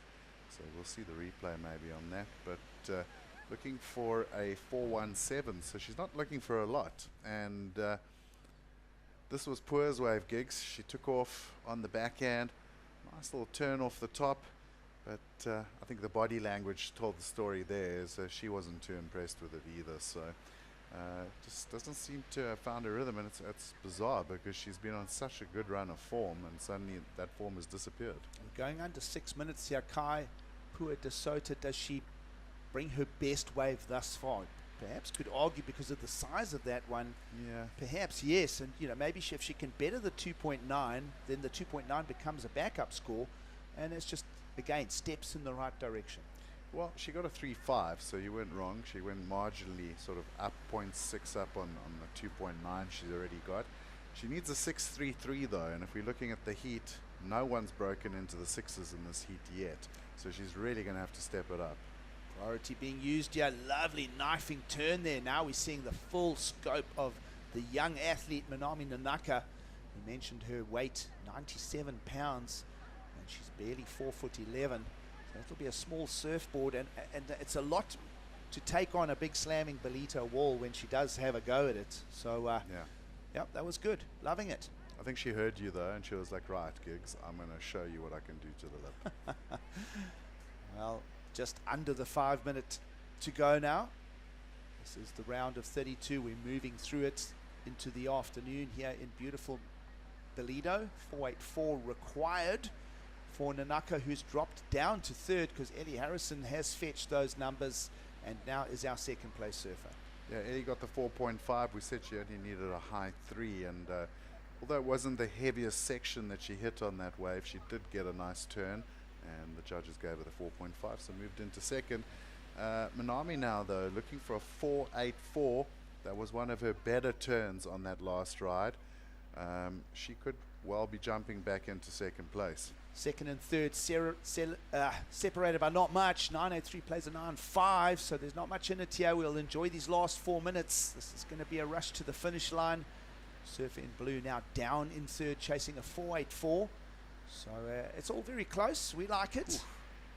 And the only thing negative at this stage for Nanaka, she's in the fourth priority, but there's enough consistency in the lines and the waves approaching here in Ballito as we move into the afternoon. So not seeing that she's not going to get an opportunity here, Kai. Yeah, needed a 4.84, got the 4.57, so like 0.3 off. Two of the judges went 4.9, 4.8, so they had her there and thereabouts. But that's going to send a message to her about what she needs to do to get the score. She's really attacked that lip line, but the judges are telling her they want it a little bit more. We'll wait and see what Isabella Nichols does with the remaining 3 minutes as well. I was just looking at her scores. One of them a 5.17. She'll want to just lift that a little bit as well. She'll have a clear focus with 3 minutes on the clock. Former championship tour surfer not making the mid-season cut. And you know, that's how tough it is, Kai. I mean, it's just having a look at her CT run. She semi-finaled at Bells, but then plagued herself with a couple of ninths and lower results, and that's it. You don't make the mid-season cut. It's crazy how hard that level is now. Yeah, there's no more camping on the World Tour, that's for sure. You've got to keep your results up, and you've got to perform. You know, you go back to the old ASP days, you'd have guys sort of camping in that middle range of the championship tour for years on end. That's not really going to happen anymore. Well, you'd always have surfers that would always fetch a strong result in the back end of the year and keep themselves in the system as well. And it's always a big debate because, you know, someone that favors a stop like Chopu, you know, and always counts on a result there, they don't get to play that card. No, it's gone. Yeah, it's crazy. Anyway, here we go. We're loving it. 2 minutes to go. Pua de Sota is going to slam into that one. That's not going to help her cause. She's chasing the 6.33. There is enough time to go back to the drawing board. She'll perhaps want to stay away from the pack now and literally move left of screen as she paddles back out. Still some strong waves in the incoming tide this afternoon, Kai. Lots of lines. You still see them. I'm thinking, as we look at these conditions, that we could have some booming swell in the bay here tomorrow. Yeah, I think both of us have the sneaking suspicion there's going to be a rather large surf tomorrow. Also, the wind's going to be pretty strong out of the southwest, so I'll be pretty blown away if we do surf Well, tomorrow. you'll be pretty blown away if it's a strong southwest, right? Exactly. But the good news is that conditions for Thursday through Saturday just look magical. Look at the experience here. Nichols uses the priority as we come down to the 1 minute mark. And you know what, even though Nanaka in third was looking at that, smart heat management by Isabella Nichols, showing her pedigree and keeping the theme of championship tour experience at the Challenger Series level here. Yeah, she just shows her quality there. And even though Minami was in third place, you know, a high 6, she could have jumped into the lead. It's that tight a heat. So second or third, Isabella needed to knock them down, and she pretty much only used that wave as a block. She didn't even try to surf it really. So just holding on for the win. 30 seconds to go. Priority with Nanaka in third, looking for a 4.84. It's all very achievable. Is the Indian Ocean going to serve up the young Japanese surfer the opportunity? We're clock watching. We're looking at the lines in the ocean. You can see on the screens along with you folks and surf fans. And she may have a little roll of the dice here. Is this lump going to get to her in time? We are clock watching it now as it goes down to 0, and the answer is no. So that top left of screen becomes the official result just like that. Minami Nanaka showing us some of her flair, but not enough to get a heat advance. Those are the official results. Isabella Nichols continues that winning feeling from Sydney in Australia in the Challenger Series, the second stop. She remains in the draw at the Ballito Pro. Stay with us. Paul Evans and Mike Fruit in for the call.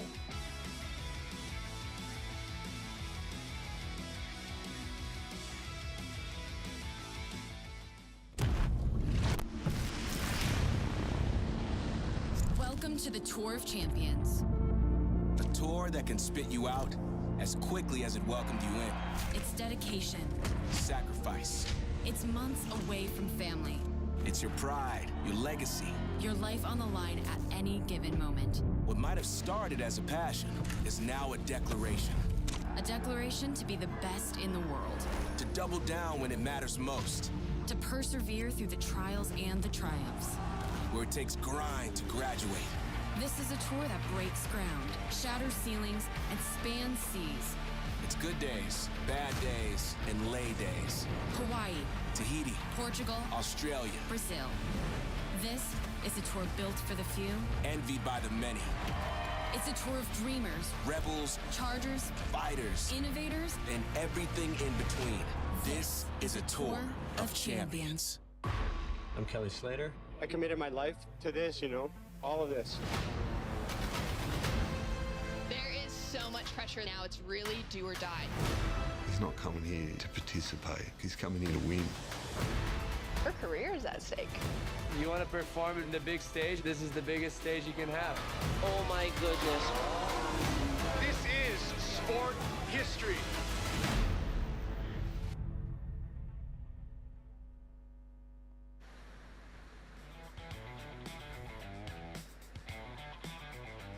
Welcome back to Ballito. Smiles on the dial of Bella Nichols.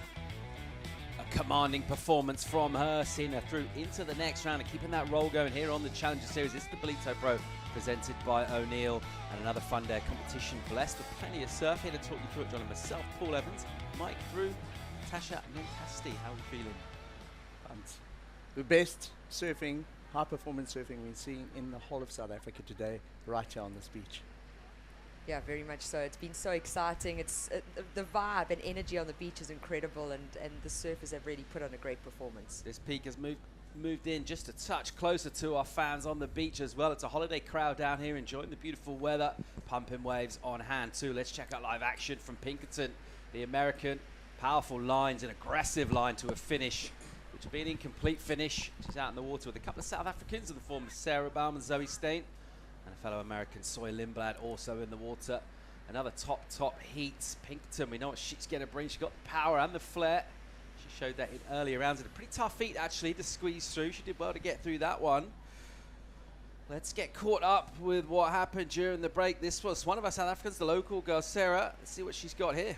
She was talking about her backhand approach in the interview with us yesterday, and she gets started with two great-looking turns. That first one, a lot of spice and energy in it, Paul. And then red, Soy Lindblad. Oh, I really like how the tail flared out there, put a lot of pressure on that back foot, and the fellow competitors there would have just seen fins coming out of the back of that wave had they looked back at the beach. Yeah, big number in for Sarah. 7.67 for her. Tasha, how'd you like her aggressive line into that first turn? She took it all on. That was beautiful. Oh, that was the money right there. Big deep bottom turn straight into the pocket and then still powered through it, and I think that's where the most of the score came from. She's up for it here. Here she goes again. Bang, lovely from her as she goes over a section. She would have loved another one, just ran away. But great control from her. See, some surfers get to the bottom of a wave and maybe a little bit surprised about what's about to happen. She almost looks like she's in command of the ship as she's driving through these sections. Yeah, I agree with you there. She looks really light-footed on her feet. Her board's responding well, and you know, to have a, I don't want to say a hometown crowd. She's from the South Coast, but knows Ballito really well, been competing in this event for years. But to have that support on the beach, she thrives. This wave, very similar to her first one in terms of the bowl, is nicely overhead. She goes straight up, cracks it in the critical section. That's important for the judges to see, surfing right at the top in the steepest section of the wave. Sarah really looking on form. And then her last wave, very similar again. So she's found great form within the first 3 minutes of the heat. Look at her body, very confident riding out of that one, Paul. Yeah, absolutely blistering start from her. The 7.67 right from the get-go in this. What a way to start off your heat, and then wasting no time at all with the backup. The 4.5, that's locked in too. Big scoreboard pressure from her already. 12.17, the opening couple of minutes of a heat. Doesn't get much better than that in terms of the strong start. We saw the effort from Lindblad. Quick hit. It was nice and skillful. It was a touch light. That kept the score down. 3.67. Pinkerton just gets a 2, and we're waiting for Zoe Stein to fire up. What can we expect out of Zoe? Well, Zoe, powerful goofy footer from East London. Her coach Greg Emsley was briefing her on the surface deck just before this heat, as we see her right here from Kira Pinkerton. Tags the lip. Look at the spray still going down as she goes into her next turn, and surfs that one to completion as well. But Zoe Stein is one of our best juniors in South Africa. Zoe Stein has won multiple titles. She's represented South Africa on the world stage, and we see her here in the Challenger Series event. It's her first Challenger Series event of the year, Paul. So going into the rest of the year, it'll be important that this is a counting result for Zoe. Yeah, and I think Zoe's also had some great results in Ballito in previous years in the JQS, and we used to have a QS 1000 women's event here, so she's no stranger to holding up trophies. Just needs to be able to put it all together, and sometimes what we do see from Zoe, just knowing her for so long, is she kind of gets started much later on, so I'm sure Greg stresses all the time as coach. But when she gets a wave and has that canvas to work with, her backhand surfing is strong, it's powerful. She's going to have a little bit to do here. Pinkerton drops the 6.17. That woman right there. Surfing with authority. Let's get another look at this 6. This is some solid power and precision. So Kira Pinkerton identifies the lip, tags it there. Look at her, where her eyes are going. That's where she wants to next go down the line. So she identifies that section before she gets there. The body goes into the bottom turn, the rest of the board and everything else follows, and she rides it out with a nice confident turn on the end. Strong surfing. Yeah, and I think what those girls, I was watching the heats before, I mean, there were 6s coming out of one turn. Really strong single turns. And if you can put in a second maneuver, that's why you're going to go into that score that we saw from Sarah Baum. But Kira Pinkerton really strong on her forehand. I like the 617. I think if that section was a little bit heavier, she probably would have got a slightly higher score, but a good start for the American. Yeah, another one of those surfers that you feel has got loads more in the tank. Yeah. We talk about that composure from her. The head was completely still. As she's doing that turn, she's just laser beams down the line looking at that next section. Let's see how she goes on improving on the 2. That was her opening effort, and there's loads of time yet to go in this heat. We've got a paddle here from Lindblad on the backhands, the youngster, and a slopey wave. That's nice. She gets a good bite of that, puts the board up, gives it a little bit of spice to finish. So a sort of slopier opening part of the wave, and then finishes off with a bit more aggression. Let's see where that goes score-wise. 367 in for her early. That will count for her, this last wave that we just saw. And the panel really differentiating the waves, the sections, the kind of speed that's going through, different parts of the criteria, ways of putting a score together. Soy Lindblad already will be well aware that 2 of her opponents in this seat have got scores above a 6 and one of them above a 7-6, so she's going to have a work cut out. I really like the last section of that turn. She went up quite early. There was a little bit of a foam at the top. She didn't manage to connect with that, and then as the wave unloaded on the bank, she sort of rode the cascading whitewater down and got shot out into the flats. Still plenty of energy out the Indian Ocean here at Ballito in early afternoon. Here's the energy of Kira Pinkerton. Another great hit from her. And she looks so in control. We talk about how powerful this wave is here. She looks like she's very much able to match that. Coming into turns with speed, exiting them too. Here goes Zoe Stain. She's just a little tentative with the opening turn off the bottom. That's better from her. And she'll hang on to that. So Zoe Stain put herself into a corner, able to attack into that close and section. Nicely done. Tasha was referencing how Zoe builds heats. We saw exactly that yesterday. She started a little bit sort of erratically all over the show, not very high scores. Then she put a 3 or 4 on the board, improved that with a 6 and later a 7. And Tasha looks like kind of that's how she's building this heat. Not necessarily with the low scores to start with, but once she finds her groove, she seems to get out of first gear. Yeah, totally. It's interesting. We're watching now. You can see that high tide definitely is playing an effect on that wave, and they're having to readjust quite quickly. But you know, where Zoe hails from, East London, Nahoon Reef, you paddle far out and you sit and wait for the best waves, and maybe that's just habitual that she sits and waits for so long. I chat to Greg Emsley often about it, and he does stress on the beach, her coach. But she seems to put it together, and we're going to wait for those scores. But with 2 throwaways, I mean, she's got to get started. Yeah, let's see where this number goes for her. Getting up to that stage of the tide. We saw a similar picture yesterday, Mike, didn't we, where it did feel like a lot of the scores were coming on the early part of the ride. Speaking of people able to get scores, Bella Nicol bashed out a couple of good ones in the last heat. She won that heat. She's standing by with Kai. Right, standing out with Isabella Nichols. Isabella, we were just talking about it yesterday this time. You went for a free surf on the high tide. Really difficult. So a little bit better out there right now, a bit more power with that new swell starting to push in. Yeah, I can't really say it was a surf yesterday. I think it was more of a float. But I'm really stoked with how the conditions have held up this afternoon. I was a little bit worried considering the last few afternoons. It got really, really hard. But it's still fun. I mean, like 2 heats ago it was pumping and it's slowly deteriorating with the high tide, but yeah, you just got to like lower the standards really quickly, because I went out there like looking for the good ones, and then right before my heat started there just wasn't any, so 1 turn was doing the job out there today. Well, you did a really good job of it. One of the big discussions going on around sort of the Challenger and the CT obviously is this new system, and I mean for you coming back down, not getting the cut, coming down to the Challenger, how do you realign yourself back to sort of the grind and the QS sort of mindset? It's actually really humbling, and I'm really enjoying this whole process of trying to pick myself back up and start up again, because I mean I feel like through my whole career it's been like ups and downs, and it's never been super easy, and every time you get knocked down, you just get better at getting back up. And I mean, I got knocked down after Snapper was a pretty big low for me, and then I went to Sydney and got a result, and it's just ebbs and flows, I think, just realizing that. And it's nice, like there's month gaps in between all these events now, which is really, really great. We get to go home, sleep in our own bed, reset. I actually really enjoy that format. So it's been a lot of fun, and I get to hang out with all my mates on the QS now, so it's been great. Awesome. We are very sure we're going to see you back up on that championship tour, and looking forward to seeing you in round 3. Thank you so much. Cheers.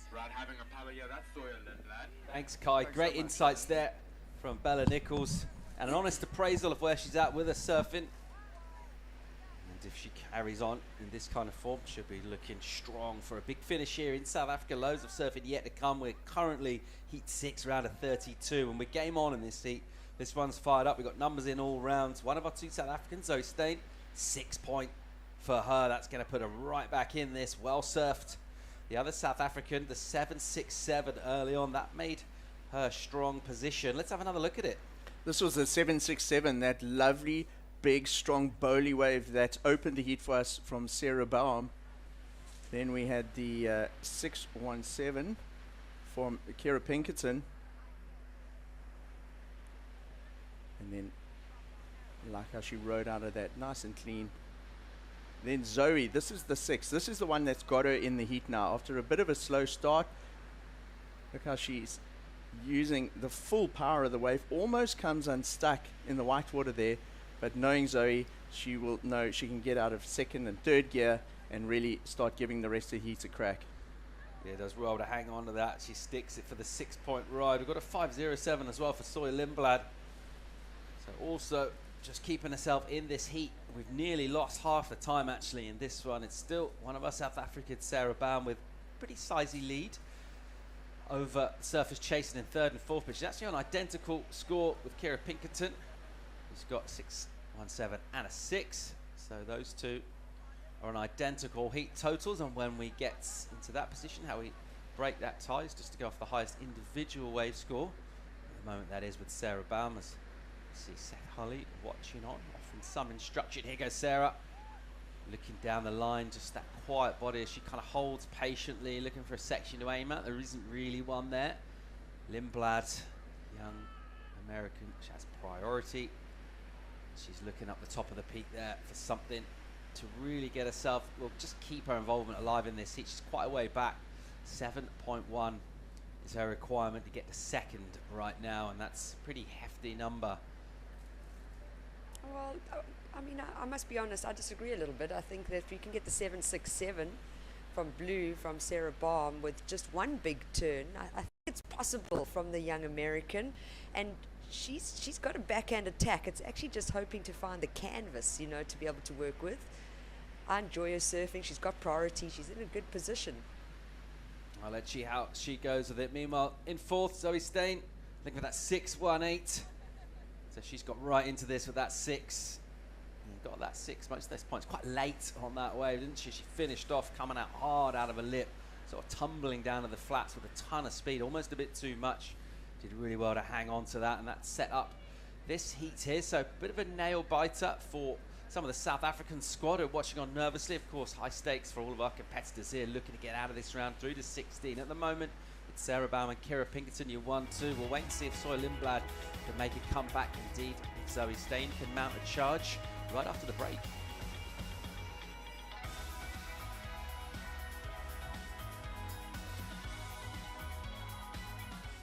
Looks for the wrap. Gets a huge one and stomps. Yes, that time again. Leveling up, doing my thing. Yes, that time again. Defending the title, king of the ring. It's that time again. Don't wanna win, I'm cutting you off, cause it's that time again. Yeah, it's that time again. Yeah, it's that time again. Leveling up, doing my thing, yes, that time again. Defending the title, king of the ring, it's that time again. And Gilmore getting busy.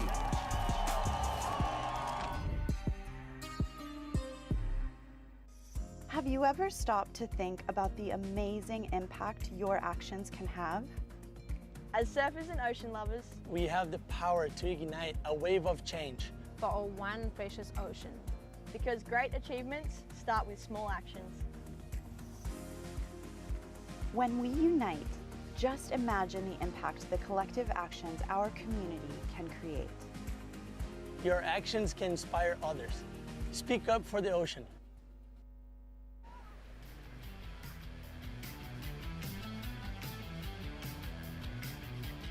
A very warm welcome back to the beach. It's the Ballito Pro presented by O'Neill. Stop 3 of 6 on the Challenger Series right now. Women's round of 32 in the water. A couple of South Africans at the moment. One of them is holding down top spot. Sarah Baum, she ripped her way to it 7.67 early on.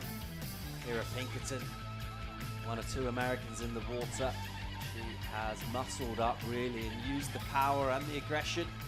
The precision surfing, good timing, pair of 6s, pretty solid. Decent for a joint first, really. She's in second place, just on virtue of the high number. But those two, nothing to split them in terms of their score out of 20. Chasing down Sawyer Lindblad, just 2 ways ridden by her. She's got priority. She's going to have to use it under the 12-minute mark remaining in this one.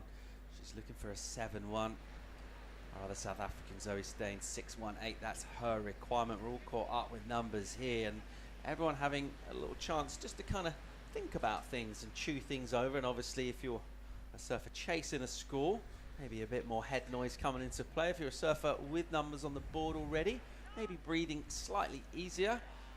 Eliane Ochoa has got a game face on. She gets that kind of steely look as she focuses to get ready for her heat.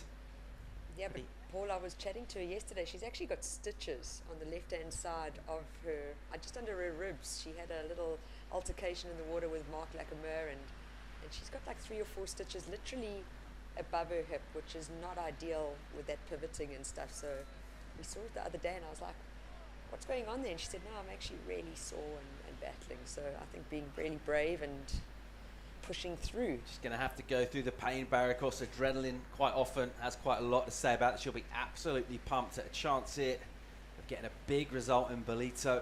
As we'll check a paddle from Sawyer Lindblad. She needs a number here. Nice late drop from her. And quick and whippy off the bottom. And then she'll have to be a touch patient on some bouncy stuff. That's nice. Kind of a short radius turn, but she managed to get the board up steep. Not buckets of spray from her, but nice precision surfing. Zoe Stain, meanwhile, off the bottom. And a nice turn with a little bit of release out of the tail. Just the one hit, though, for Zoe. That wave will count, though, Paul, because looking at the scores on the board, she's got a 0.43. So she would have thrown that away with whatever the judges replace it with.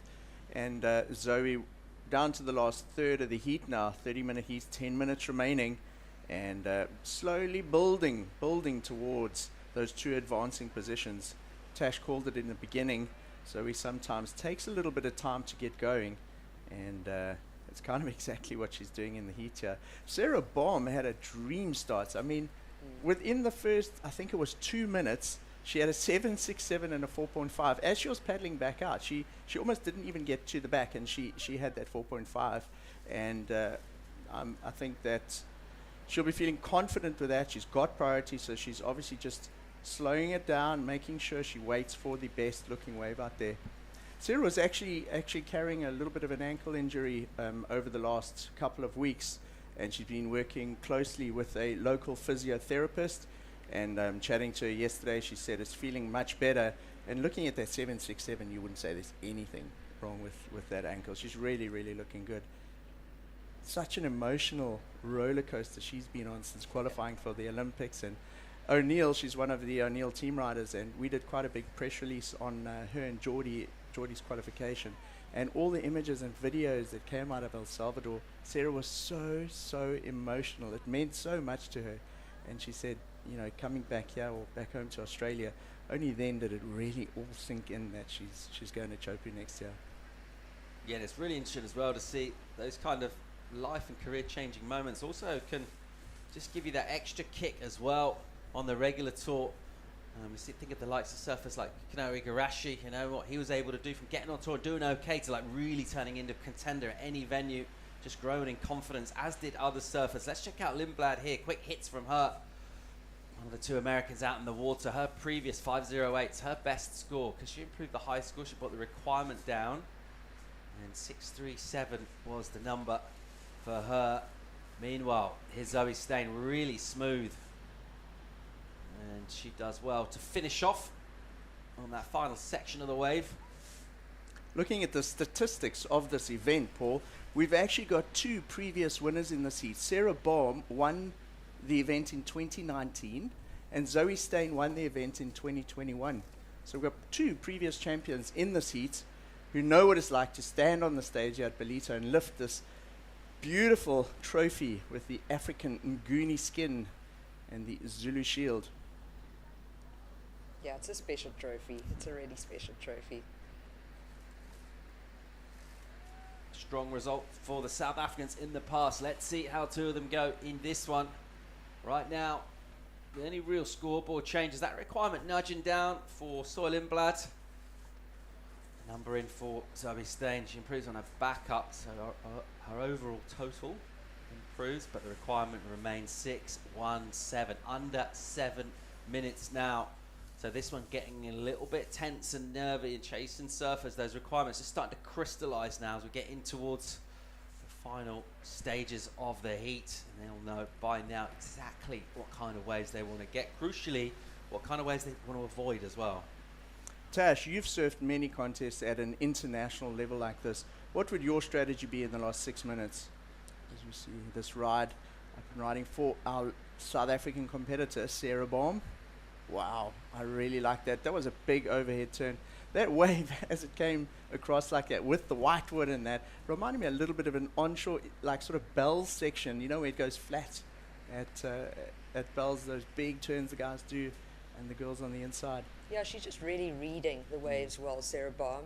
But to answer your question, Mike, I mean, it does depend where you're sitting in the heat. If you're sitting in fourth, for me, I would want to try go wide and stay away from everyone and just pick up some scores. Having watched previous heats and knowing that you can get a good score, so anything from a 6 up with one big critical committed turn, would like to have moved across and not get caught up in the other three ladies to distract me.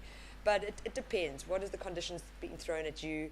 You know, what are the other girls doing? Where are you sitting with priority? There's so many factors that come into it, but you really want to just try shut that out. Focus on what can I control, which is watching the water, making those decisions and choices on if I should go for a wave or not. Priority, you know, back in my day, we had no priority. And it definitely can play a factor if you're not in that top two priority spaces. Third and fourth is never easy if you're looking for a score. It's really interesting you say that because we were chatting to Emma Smith in the booth earlier and asked her a similar question, and her answer was exactly the same. She said, I would go wide and I'd hunt one of those ones to do a big closeout maneuver. Sarah Baum's last number splits the tie and puts her in first position on her own in this heat. 5.13 from her. She does really well to work the angles there. Almost comes in just slightly under the lip. Does really well with the timing. Just the weight on that bottom turn and just extend that line into the lip. So just adding a little bit more pressure. She hasn't had much to say since that strong beginning and just keeping herself active in this heat and crucially moving up the scoreboard. So over half a point now puts her ahead of Kira Pinkerton. One of our two Americans will have priority. Kira, let's see how she goes about using it, and the margin between her is 6 between her and Sawyer and Zoe. I really enjoyed how Sarah drew out that bottom turn. She held the rail. There was no double pump bottom turn. She held the rail and really S-turned it right up to the top, hooked it and came back down. And surfing, that board's looking really good under her feet. Yeah, I agree with you. That was going to be my comment, is just saying you could see there were steps in that wave and that board rode through it like butter. It really didn't have an effect. So she's got good boards under her feet. Mentally, I spoke to her this morning, she's feeling really strong, and that's a key factor in your performance out here. 3.5 on the clock in this one. It's still Baumann, Pinkerton, you 1-2, chasing down Lindblad and Stain. As we'll see, Kira Pinkerton might use priority here. This one will come at her. She'll get a late takeoff. And that one is just whitewater all around her, so unable to put any further advantage in terms of a second place position and consolidating it. Kira Pinkerton doing all right in terms of overall numbers, though. A couple of sixes in quick succession towards the early part of the heat so far. It's put her in a reasonable place in this. And sixes are the order of business for the surfers chasing. Inside 3 minutes to go in this. Does feel like we've had slightly fewer sets, doesn't it? And even the sets that come through, slightly fewer waves on them as well. Maybe we're looking at sort of two or three waves in the set rather than the 4 or 5 we might have had earlier, but there is still potential out there, and it's all about maintaining that self-belief when you're chasing down a number. And Tasha, put yourself in a position of Zoe Stain right now, the 6-1-7. She's got second priority, so she needs a multiple wave set, and she needs to go, well, not a lot better than her high score of a 6, just slightly over that. It's very gettable for Zoe. Yeah, totally, but look at Red sitting right next to her there. I mean, she's sitting in third place with priority, but almost looking like she wants to sit on white, which is interesting. Is it because it's South Africa versus America in this heat? Is she trying to help her fellow American, Soy Lindblad? But Zoe can get the score. That's what I can tell you. I mean, she produces some big scores. She hasn't been able to fit in a second maneuver, and that's been the point of difference. And with 2 minutes on the clock, time is winding down. But it's been an interesting heat. I really, for me, you can see that this high tide is playing a factor into this. We're seeing less waves come through. We're seeing less bigger scores coming through. So you cannot make a mistake out there. All right, paddle here for Pinkerton, looking to play a bit of defense from second position. As an inside runner for Kira, what she got for us? Projection maneuver over a lip line, bit of bounce to it. She'd never really particularly committed to that turn overall. A little bit speculative, and it'd be an incompletion for her. Doesn't change anything to do with our priority order. It's still the American Soy Lindblad holding down first priority, but she needs to use that. She needs to score right now. She's in third, so at the moment she's heading out of competition here at Ballito, and she needs to get 6.37 with just over a minute to go. We haven't seen loads of last minute heroics through today. I feel like that's kind of one of the keys. First day, there's a couple like that. Things coming through, but today it has felt a lot like the strong start. Building that platform has been key, but hang on, hold the phone here. An absolute bomb out the back. Look at this thing. You see outboard motors going. These women kicking to try and get on a shoulder. Lindblad needs a wave. She's going to be too inside for this, as is Zoe Stain. Let's see what's behind it. Meanwhile, your heat leader, Baum. Nope, she doesn't like it either, so they'll just let those big woolly ones go. Yeah, those bigger sets almost seem to just come and hit that sandbank straight on, and they don't really have scoring potential.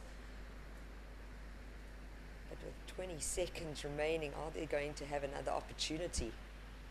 Yeah, that one just washes through the lineup. That sends a load of water heading into the beach here. That water doesn't have loads of places to go, so it will drain back out and just generally sort of disturb the water surface. It's generally not good news if you're hoping for a little wave to stand up and offer you something. Up and running on your screen. That looks like Kira Pinkerton just bringing it in basically, and that will be it for this heat. So that really strong start by Sarah Baum paid big dividends, and also just application to the task from Kira.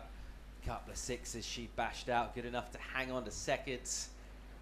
It'll be disappointment for the likes of Zoe Stain and Soy Lindblad, who'll be heading out of competition. But you got to say, this woman here, we had her in the studio recently. Did a great job out there in the water. Previous winner here. And a solid performance from her with big numbers. That was heat number 6, the round of 32, all wrapped up. We're bringing more live action from the Ballito Pro right after the break.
Welcome back to the Challenger Series. It's the Ballito Pro in South Africa. We'll check out Heat 7. Alyssa Spencer for the USA, Bronte McCauley from Australia, Natasha Van Drunen from South Africa, Ariane Achoa from the Basque Country.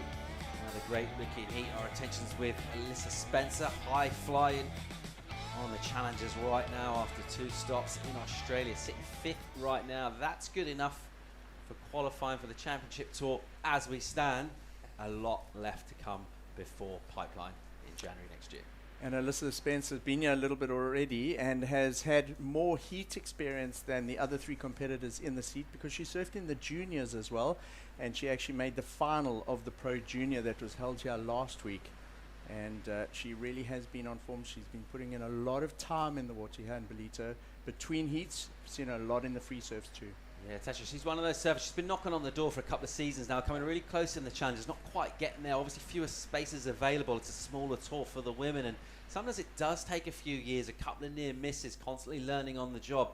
Let's see if she can step up. Let's see what Ariane Achoa does here. A bumpy wave. She got deepest on there to get this wave, and she snagged a decent one, and she does well to hang on for a couple of quick hits. You mentioned an injury that she'd sustained, but she looked to be reasonably healthy. The way she surfed that one. Here's Bronte. We know all about her quality from her efforts and travails on the Championship Tour.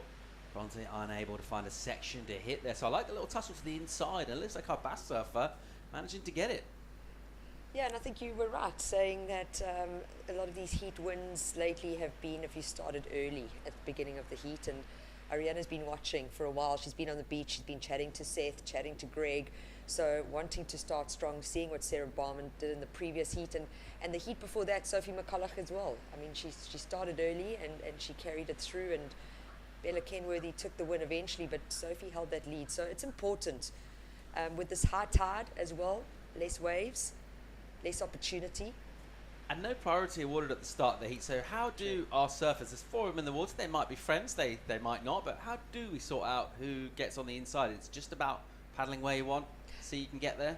Yeah, well, you've got a right-hand point break off a rocky outcrop, so who's ever deepest on the inside with non-priority to start the heat, that inside position is going to factor in. And Ariana was sitting up around that corner rock there. Alyssa Spencer here, current number 5. And just quickly pings the board away from her. That one will rattle off down the point. So that tactic of heading to the inside. And at one point it becomes sort of a contest who's going to blink first, because you could just presumably keep paddling around each other and just take yourselves completely out of contention for actually riding waves. We've seen that happen at high level events in the past. At Ariane Achoa being just in the right place there and getting a reasonable number from the judges. Was slightly tentative with the turns. 3-5 from her, maybe another point or so on that wave. It wasn't a smoker of a set wave, but just being slightly cautious in her approach, and that's why we're seeing that score compressed a touch, Mike.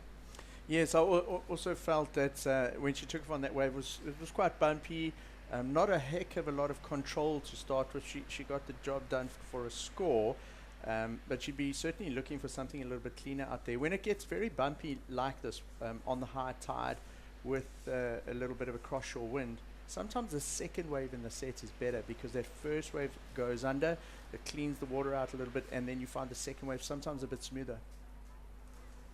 All right, 24 on the clock, and there's plenty of time to get this one fire up. In the meantime, let's go and hear with someone who got a blistering start in the last heat, smashing out a big 7. It's Sarah Baum with Kai. All right, I am standing here with South African surfer and local girl in Ballito, Sarah Baum. Conditions are tough out there, but the swell's definitely on the push, and you started off that heat with an absolute cracker. Yeah, it's starting to get a little tricky now, with the that wind picking up and the high tide and that building swell. It just started to work off the rock as well, which I noticed just before paddling out for my heat, and yeah, I got that first one straight off the bat and kind of set me up for the rest of the heat, so yeah, stoked. Now, you're at home pretty much. You are based in Australia these days, but this is home, all your family and friends. It must be a special feeling to be here at an event that you've won before, and just with the amount of support you're getting on the beach. Yeah, absolutely. I'm loving it. Like, I say to my mom every day, what are we having for dinner? Because she cooks me dinner every night. And yeah, I get to sleep in my old bed, which is so nice. And just drive down and I get to see a lot of faces that I haven't seen in a long time. and old faces that I grew up with, and yeah, the support here is incredible, and yeah, I'm just so stoked to be here on home soil. Well, also a big congrats on qualifying for the Olympics officially. We're very proud of you, and let's hope we see you taking a Ballito title. Absolutely, let's go. Done. Sarah Baum, good performance from her. And looking confident, quietly confident. She's got everything in place, all those little factors we like to talk about. She's sleeping in her old bed, mum's cooking supper. She's doing high fives, getting loads of support. She's in rhythm. She knows all about this place and how it works. And it seems to be making a tick right now. She's looking really good. Let's check out another South African, Van Grunen here. What she got for us. Little whippy turn on a softish shoulder. And then deals with some white water. Never really able to get up to blistering pace there, but nevertheless finishing off a combo, which is important. Meanwhile, bang, Macaulay. She's got a vicious backhand attack. She'll need to use that out here. She's very much used to the power, from Western Australia. And she'll need to, well, bank a couple of scores to get out of this heat and put herself into the round of 16. There's some talent out there in the water. Two other goofies and a regular footer. Bronte Macaulay has been, well, a standout surfer at any venue. We've seen her really a contender for the last couple of seasons, and also desperate to get back to that challenge, that championship tour status. This is the pathway here. Stop number 3 or 6. Interesting point, Mike. You were talking about Alyssa here on the juniors. We're feeling that's an advantage of double duty surfing those. Is that giving you an extra read, or is it maybe just a bit more energy towards the campaign of what the real job at hand is, which would be to try and qualify? We'll maybe pick that up in a sec as we check a paddle here. And it is Bronte Macaulay again. Beautiful bottom turn, spanks it, really nice. So getting steep and sharp on the backhands and not wasting any time for a previous score to come in. So the judges, they owe her a couple of numbers, 20 minutes and 45 on the clock. If we look at the statistics from this previous junior event, Daniel Emsley was in the final of that event, so he arrived early. I'll get back to this after this wave of white. Natasha van Grienen, that was a nice turn. I like how she got her build right out the water on the first turn. So that was an inside bowly one, similar to Sarah Baum's. Second of blue, this is Bronte. Oh, tags the lip, controls it well to come down. Put a lot of power into that turn. She really threw it up there. Not from that angle, but if you looked at it from the beach, that would have been straight up 12 o'clock at the lip. Live action here, Natasha looking to go down on an absolute bomb of a wave. Loads of energy in that. Look at that white water just rumbling through, but just a very quick in and out from her. Unable to really unload on that. 20 minutes to go in this. Couple of quick scores for Macaulay. They're all right. The 5.17 and the 4.4. Here's Alyssa Spencer now. And she's compressed off the bottom. And I thought that thing was going to stand up for her, and so did she. And you can see she's just a little bit frustrated. She was just waiting for a section to stand there. Here goes Ariane Ochoa. Nice entry into this. Good angle across it. Late to that, though. And if she is feeling any physical discomfort, she's not showing it. That's nice, aggressive tactics from her, and that's what we've come to expect. Yes, Seth Hulley and surprise Mapamulo. Surprise one of our top-ranked young junior surfers in South Africa. He represented South Africa in El Salvador last year. But just getting back to the conversation, the juniors versus the Challenger Series. So if we look at the men's, we had Ryan Carnalo against Daniel Emsley in the final. Ryan Carnalo absolutely blitzed the juniors. He cleaned up every heat by multiple points ahead of his competitors, doing airs and all of that. He was untouchable. And he won that final, but he got knocked out in the first round here. Yet Daniel Emsley's gone through, and he was in second. Alyssa Spencer's advanced, and the other girl not. Yeah, Alyssa Spencer, we mentioned how strong she's been on the Challenger Series in past years. That's the top 10 for the women. And you look at some of those names there, Tash, there's a lot of talent there. We talk about those surfers recently relegated, feeling that sting really of coming down from the Elite Tour, and they're here for business. So if you're, well, you want to be a rookie or an aspiring rookie to qualify, you're going to seriously have to step your game up. And Alyssa's done that so far. Yeah, she's done that, and I think the interview from Bella Nichols just saying how humbling it is to come back down onto the CS it just showcases that the Challenger Series holds so much value, and yes, we're seeing our young guns coming through, and when we're seeing our CT crew coming down, it really just elevates the talent that we have. It elevates the performance, and you know, Alyssa Spencer for me has showcased that she's got the talent to do it. I personally believe spending some time here a little bit earlier, getting into the JQS. The lineup is so crowded, Paul, in the mornings and when the contest is over. So to get a couple of heats where you've got 2, maybe 3 people in the water, it's definitely an advantage. She's got time. I mean, I know we look at her now with 2 small scores, but we've still got a lot of time. If we had to look at it in a usual heat situation, the average heat's 20 minutes. We're sitting at 17 and a half, so there is more than enough time for Alyssa to find a wave and put a score on the board. But sitting at number 5, it's good. It's really good. She must have a lot of confidence, and let's hope she gets a good result here in Ballito to just carry her through to that second half of the year. Well, she's got 17 to go in this, so plenty of time. Just a couple of throwaways for her, but the positive spin on that is, well, at least 2 of her other surfers haven't really got anything of particular note either so far. It is Bronte McCauley who's shown us the best of this. She's got the high score and the second high score, and she earned those numbers in about 30 seconds. She got a wave immediately paddling out after a previous ride. Ochoa looking a little bit miffed at the fact that there's no forthcoming section for her there. She built up a speed, she was ready to go. And the wave had other thoughts altogether, so she'll just have to paddle her way back out. Yep. Sorry, it's so interesting. The 517 was that one turn where she released the tail. She was paddling back out, got the 4-4. That's exactly what happened with Sarah Baum in the previous heat, you know, so you really got to keep hunting the whole time.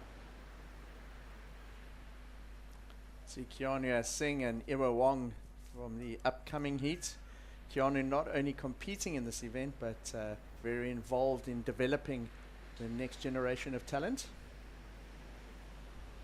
Yeah, he's been a really important voice in particularly some of the younger surfers here, but also some of the experienced campaigners as well, and a real kind of clinician. He's got that super cool head on his shoulders, really good read on tactics. Of course, previous experience from him on the championship tour as well. He's done it at the very highest level. And let's see how Evie Wong goes in her next heat, which will be a tough one to close out the round. Our thoughts remain with this one and our heat leader Macaulay shut down again, and that's been a story in this. We've seen a lot of waves with surfers taken off and unable even really to get a bottom turn, so it's just drop it straight down the wave and then an exit, and expect a little bit more of that. And it really is about finding these diamonds out here. There's a little more rough than there was earlier.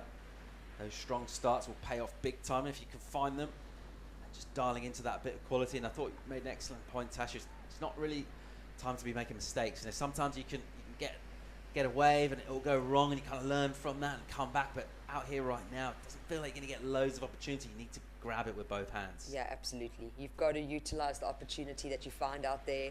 I always say with Ballito, you don't want to sit. You don't want to sit and wait. The sandbank shifts and moves and is quite heavy when it breaks.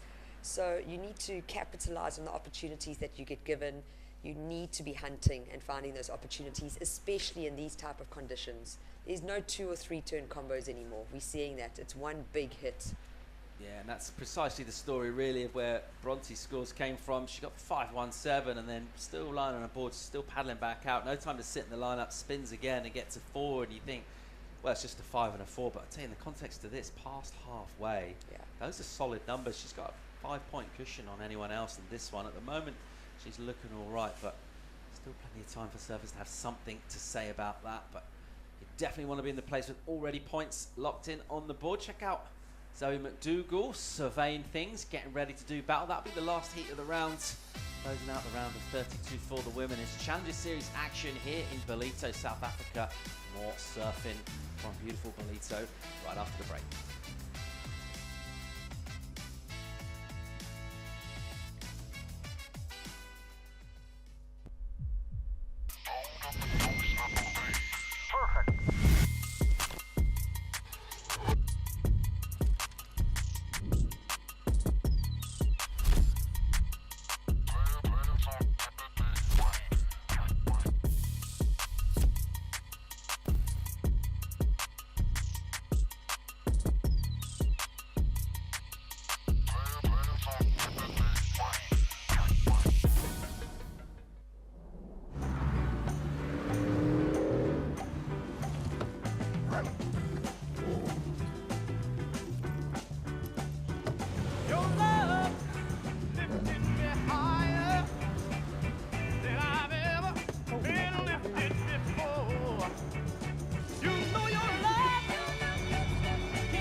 Welcome back to Ballito. Under 12 and a half remaining in Heat 7, round of 32. It's the women on the Challenger Series vying for a spot in the next round. That'll be the round of 60. This is stop 3 of 6 on the Challenger Series, the big glittering prize participation on the Championship Tour right now.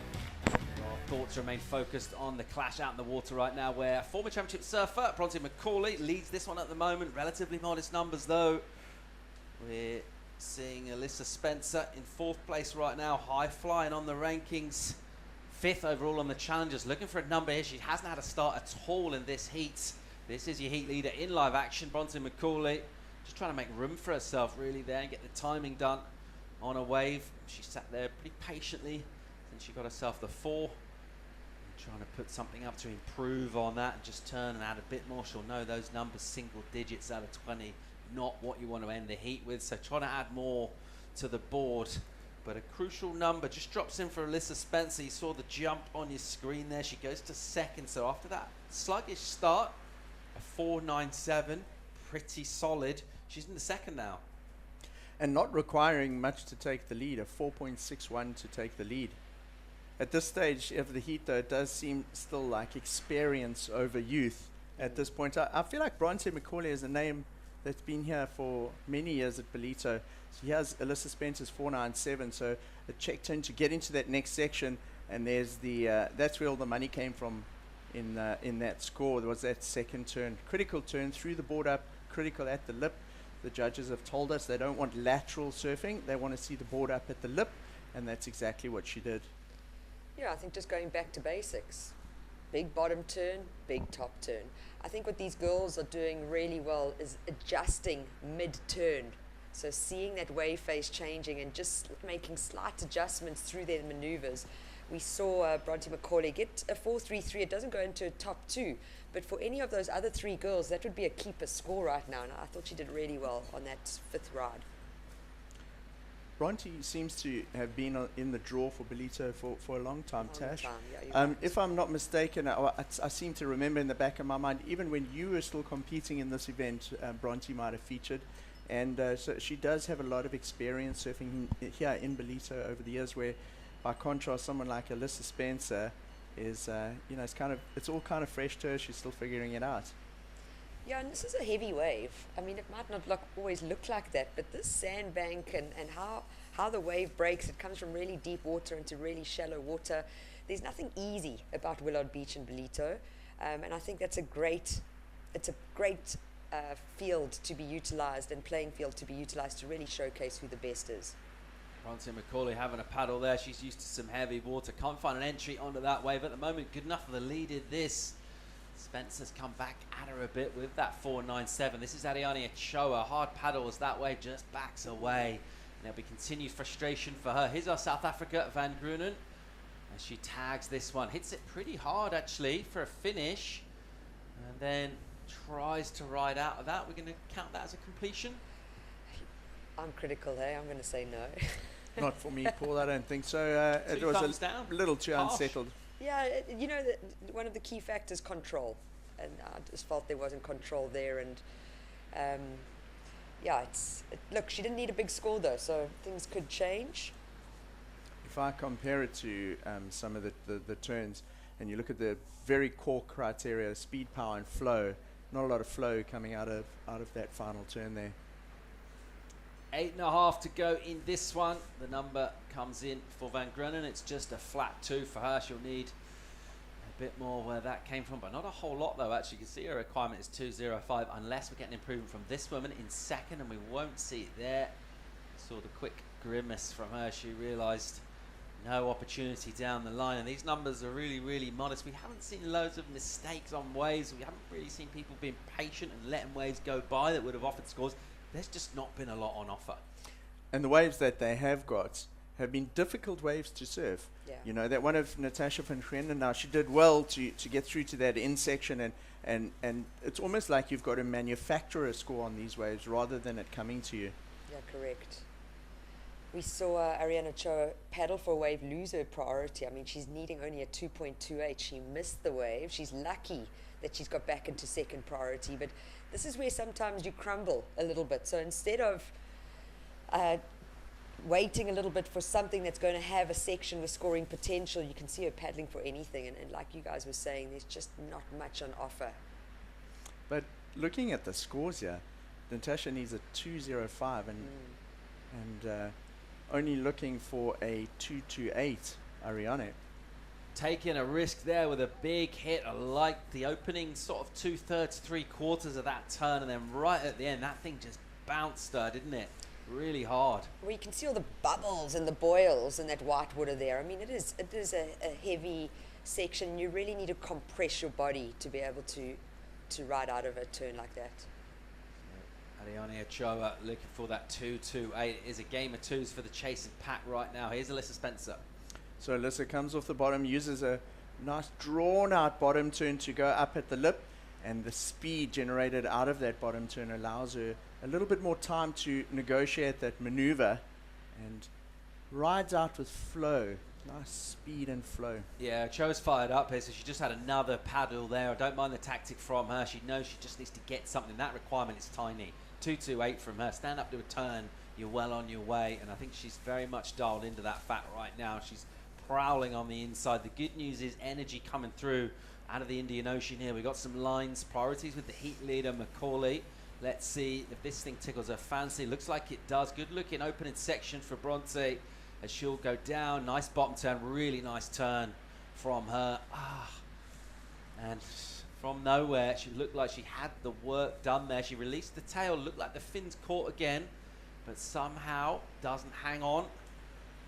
That last wave of Alyssa Spencer, that 4.27, has really put a split in the heat now, because Bronte Macaulay and Alyssa are now some distance away from surfers in third and fourth, Natasha and Ariane. Here goes Natasha Van Grunen now, looking for a much bigger number, 5.51. Good turn from her. Almost goes slightly under the lip, but it's nice aggression, and that's what she needs to do. She's got to up the ante a little bit here, really. It's been a little bit soft and sluggish, mainly by virtue of the waves she's caught so far, but she needs to start taking a few risks and attacking here.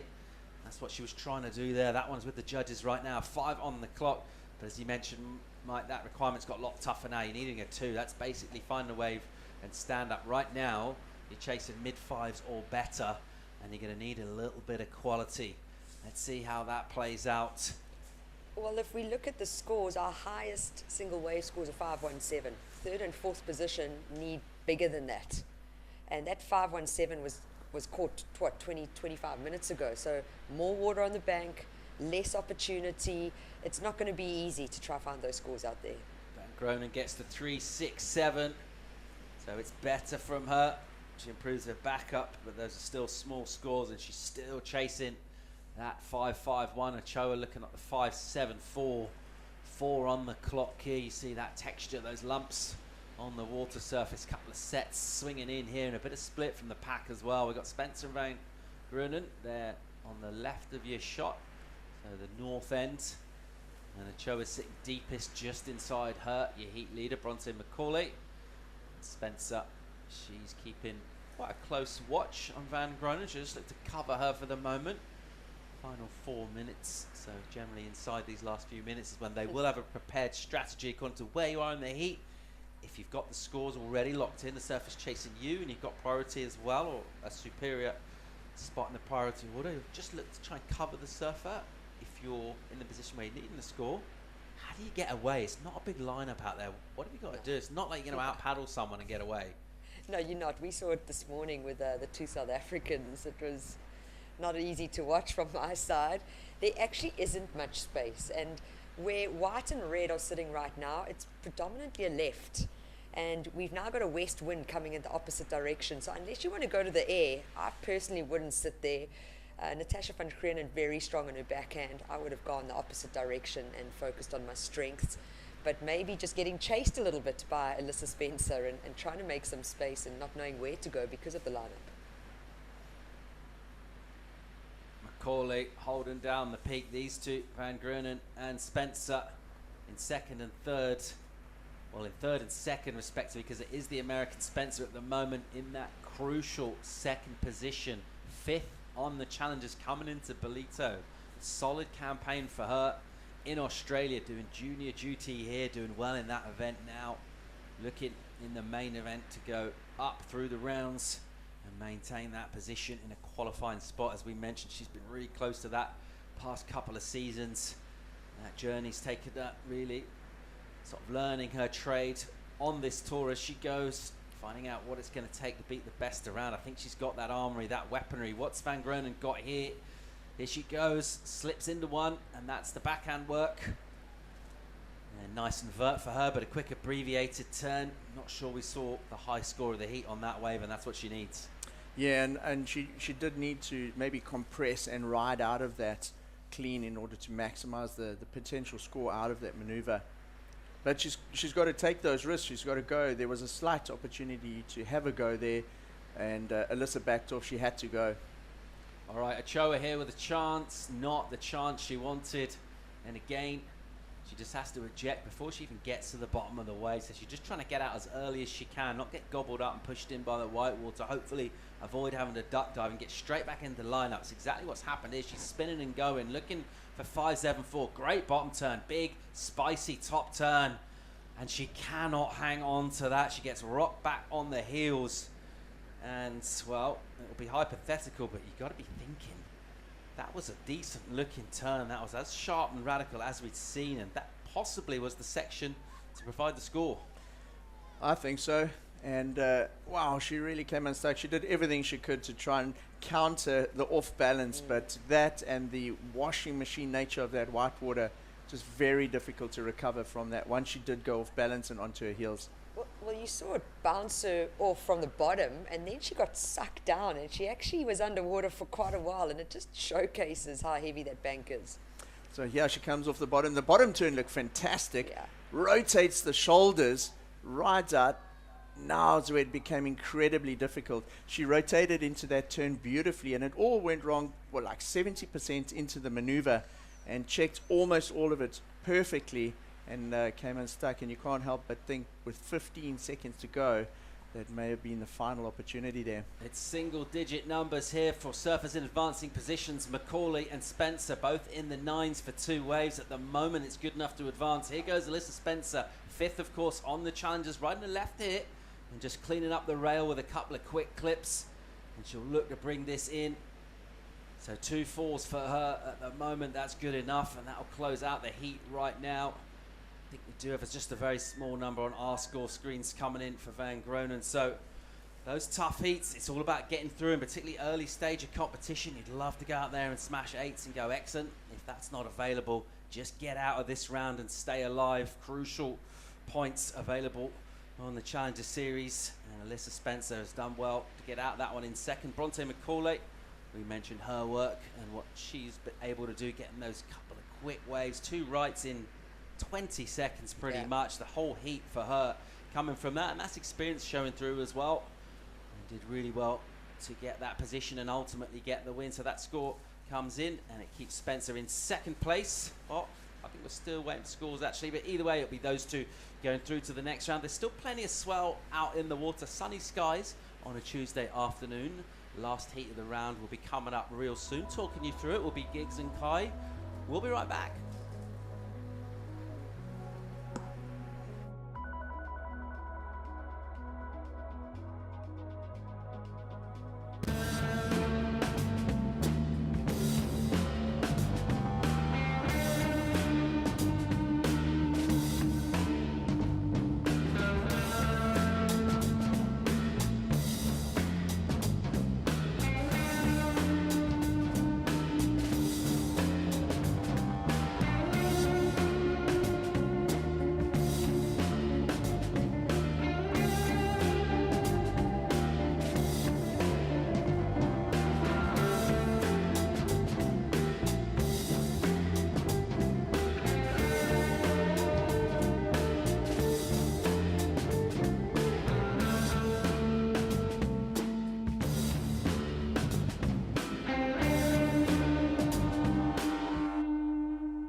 Taking a step back and moving the whole sports world forward.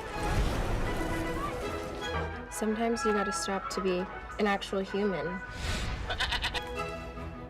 Pause is power.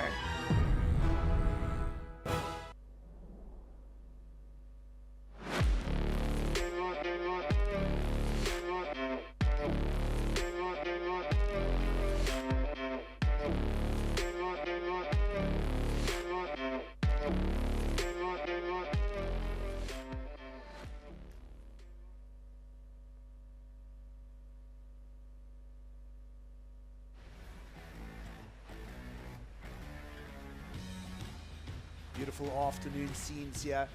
A festive atmosphere in and around the Challenger Series stop in South Africa. It was a good afternoon from the Ballito Pro, proudly presented by O'Neill. And consistent swell in the water has kept us entertained all day. Gig Saliers alongside Kai Linda. We've had so much fun tearing this one apart today. And one more heat to go to wrap up this third day of competition. The field of 32 women getting cut in half with the four-man heat format at the Challenger Series at this stage. And at the end of the next 30 minutes, Kai, we'll be down to 16 women remaining in the draw. Yeah, and good way to finish things off. Look at that roster for the heat. Macy Callahan, Zoe McDougall, Eva Leula Wong, and Nanaho Suzuki. Wong was one of our standouts in the previous round. She absolutely went to town in that heat. And of course, Zoe McDougall, also no slouch, the young Hawaiian. She's been out here a hell of a lot.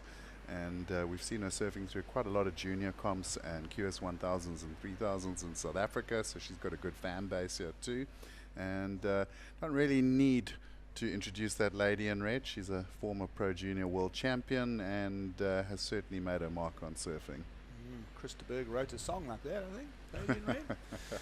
Well, we know Macy Callahan, of course, this time last year featuring in that All-Australian final, getting the runner-up position and a strong set of numbers out of her visit last year. She made the championship tour come year-end, care of this Challenger Series process, and then didn't make the mid-season cut. So that is just how this system works. Come year-end, top 5. There is a look at the tour leaderboard at this stage coming here to South Africa. Of course, 2 events in Australia already completed with India Robinson getting a win. Sally Fitzgibbons has had consistency. And well, Macy Callahan sitting down there at 8th, and she'll be wanting to climb that ladder by the time we wrap up in Ballito this coming weekend. Yeah, well, the other 8th place surfer, of course, Sarah Baum from South Africa. She made her heat pretty easily. She had quite a dominant performance. And it was interesting speaking to Sarah in the interview. She said from about 2 heats before Hoyas, she could really see that new southwest swell coming up the coast, because it started breaking off the rocks, and we haven't actually seen that over the last week because the swell's been very southeast, which is not really normal for this time of year. But with that southwest swell coming, it's going to start breaking off the rock at the top of the break and maybe start looking a little bit more like a point break. Well, the tide on the push in, you see those rocks on your screen, that when the tide drops out, it starts funneling off that particular. We've often seen heats where competitors push right up against that corner and even get a little bit of a chip shot off the whitewash that rolls through. Of course, higher tides here this afternoon, moving towards 3 p.m. local time. And well, it's been a steady, consistent day of surf. We've seen a lot of good action through both men's and women's draws. And here goes Zoe McDougall as she'll bring her campaign to Ballito. See where she goes in this encounter. She'll be looking for a top 2 finish in this heat to be part of the remaining 16 when we come around again. Yeah, and it's always tough being in the back heats of the day at Ballito. You know, up on this part of the coast, the mornings are always clean offshore with the land breeze, the low tide mid-morning. So if you're going to end up in the last few heats of the day, you often are going to have to adapt to the change in conditions. But the good news is once this heat's done, we're through round 2 for both the men and ladies, and probably looking at a late day tomorrow. It's going to be pretty big swell and some hectic winds, but Thursday, Friday, Saturday are looking absolutely peachy on the forecast, and we'll start off with round 3. Well, lots to talk about before we get there, and of course we wake up tomorrow and we deal with what's in front of us. Of course, a fresh call to be made tomorrow morning if it does become a lay day or not. Either way, we are expecting strong winds and a lift in swell. Still consistent enough swell here to wrap up the final heat of the day's proceedings. And no real numbers coming out of it just yet here, Kai, and of course no rides yet for either Iwa Wong or Nanana Suzuki. And it's been a great round just to see the championship tour, former championship tour surfers, and how they take on the young talent. It's been a mixed bag of results as well. We've seen, you know, some upsets. We've seen a couple of big names fall out the draw on both men's and women's discussion. So yeah, a lot of value out of this third day of competition. Well, yeah, and I'm glad you mentioned last year's final with Macy up against Molly Picklum. Of course, Picklum was the young gun, the new person on the scene, and went on to win Ballito and qualified, and now been wearing the yellow jersey on the CT. Rio Wider won Ballito last year up on the tour, made the cut, still there. And often we've had this discussion is Ballito really does seem to be a linchpin event for qualifying for the World Tour. Generally speaking, Conor O'Leary, John Duru, De Silva, you know, I just go back through the names that have won this event. If you look on this trophy next to me, it's amazing to see how many surfers win Ballito and end up qualifying for the tour. Well, someone that is looking to get to finals day is down there waiting to chat to Tashmin Testi. Let's go and hear from Bronte McCauley.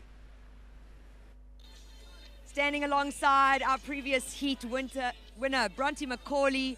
Congratulations, it wasn't easy out there. Conditions have changed quite drastically. What was the game plan? Yeah, I had a bit of a shocker really. Got lucky to get through. I think I had a 5 and a 4. So yeah, I guess the tide was getting higher, so it was getting a bit more harder to surf and a bit more straight. So I was just trying to get two waves, and like even just one good turn was like you're gonna score pretty well. So yeah.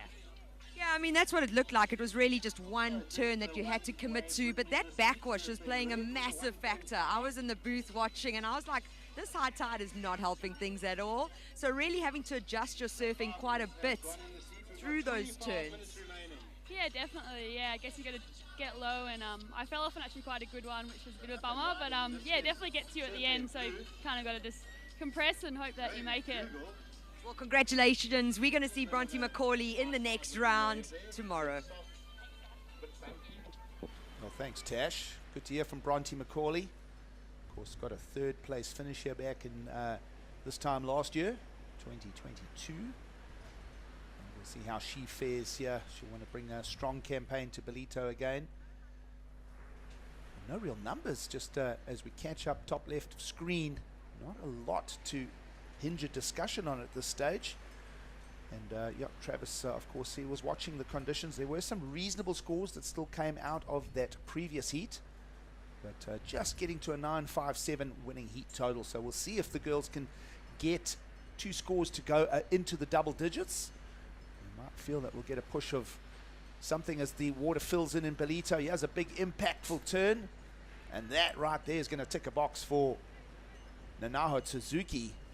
Lovely impact there. You saw how she compressed that one, and I think judges are going to lap that up. We've seen some good scores come out of single maneuvers through the course of this afternoon, especially.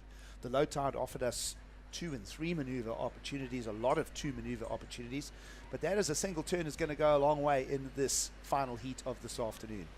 Yeah, and if you look at the scores so far in this heat, nothing really up above a 2-point margin. So that was the first real turn we've seen in the heat, so I think the judges will reward it. And you know, 3 heats ago, even when Sarah Baum was in the water, still getting like 2 turns on some of those waves. It was looking a little bit sort of longer in the wall, but right now that tide's really kicking in, and these ladies are just going to have to take every opportunity they can. Well, low tide was around 10 a.m. this morning, puts us on a high tide at just after 4 p.m. this afternoon, so still an hour and a bit to the full high. Let's have a look at Macy Callahan. She'll use a priority. Not much on her scorecard yet. She'll just slam into that one, and that lip just pitched a little quick. Caught Macy perhaps on the timing a little bit by surprise. So back to the drawing board for her. And Iwa Wong is going to get a chance to just set some rails of her own. This wave just trying to find a bowl on the inside, and she just chips into those turns.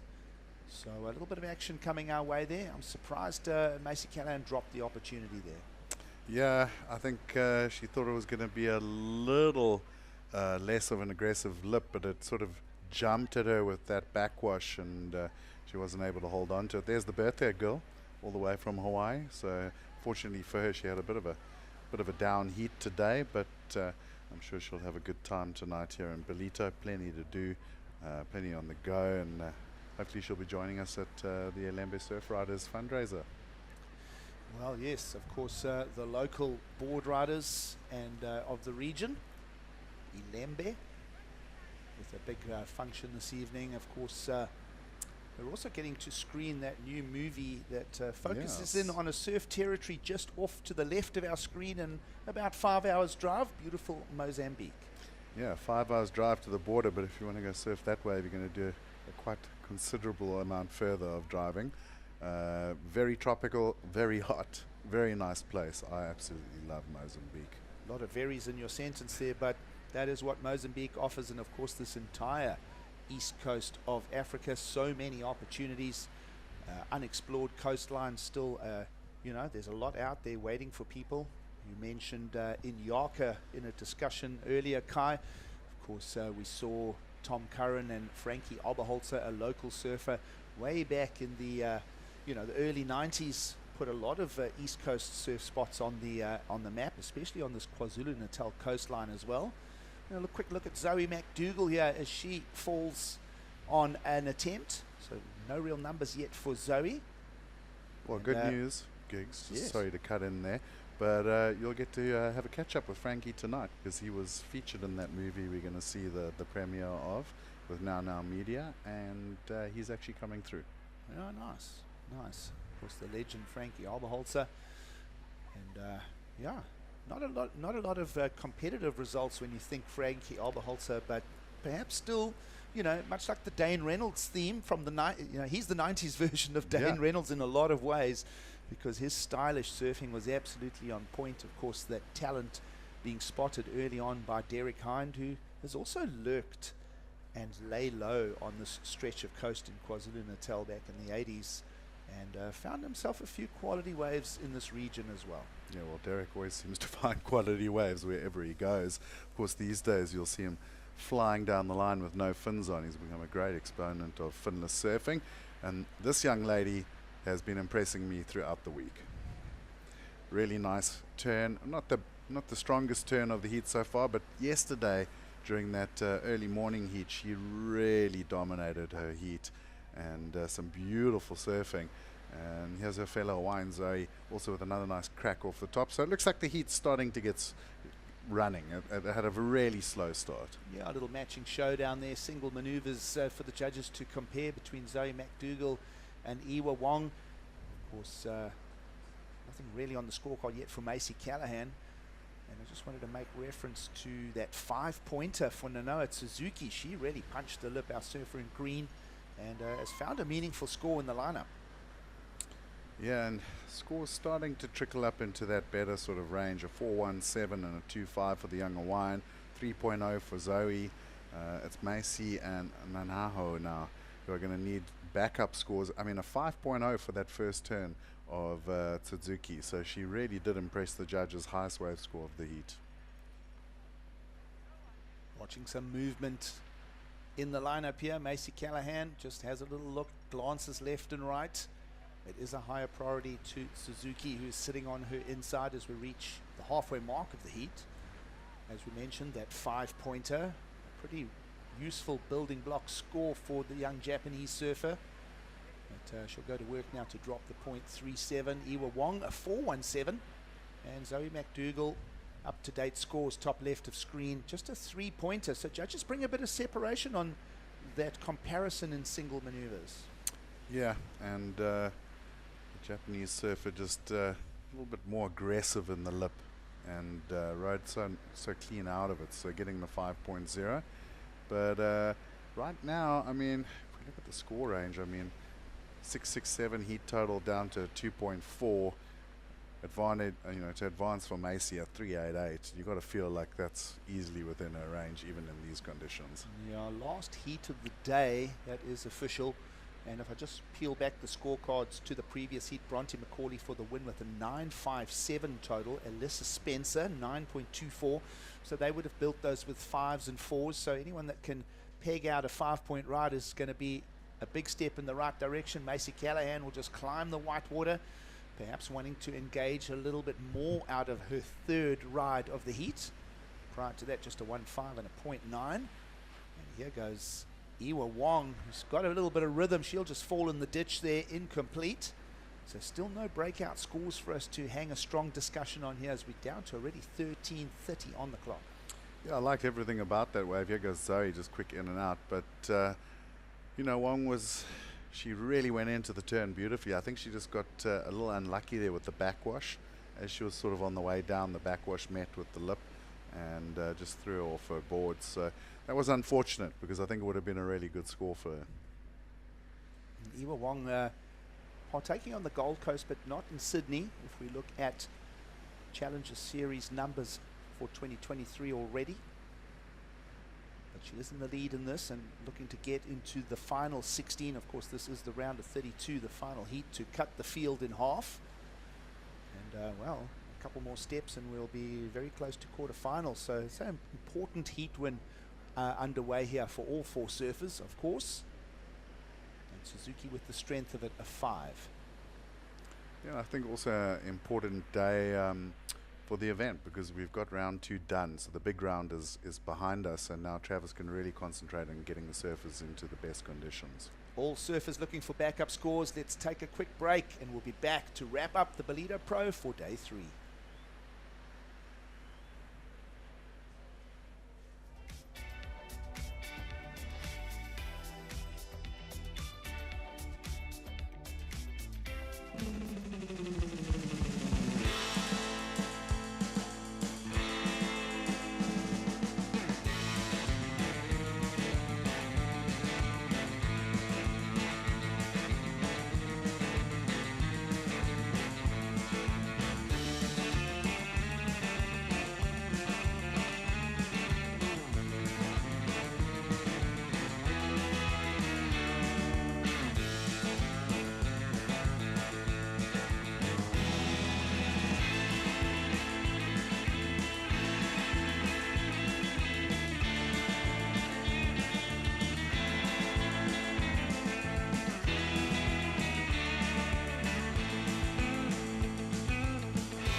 Back to the action that is the Ballito Pro 2023, proudly presented by O'Neill. Good afternoon as we continue with the remaining 10 minutes of today's action. Iwa Wong out front over Suzuki, Zoe McDoodle and Macy Callahan looking for opportunities in the lineup. Seviers and Kai Linda breaking it down as we hit the 10-minute remaining mark. And what a festive atmosphere, what a carnival scene it is here at the Ballito Pro.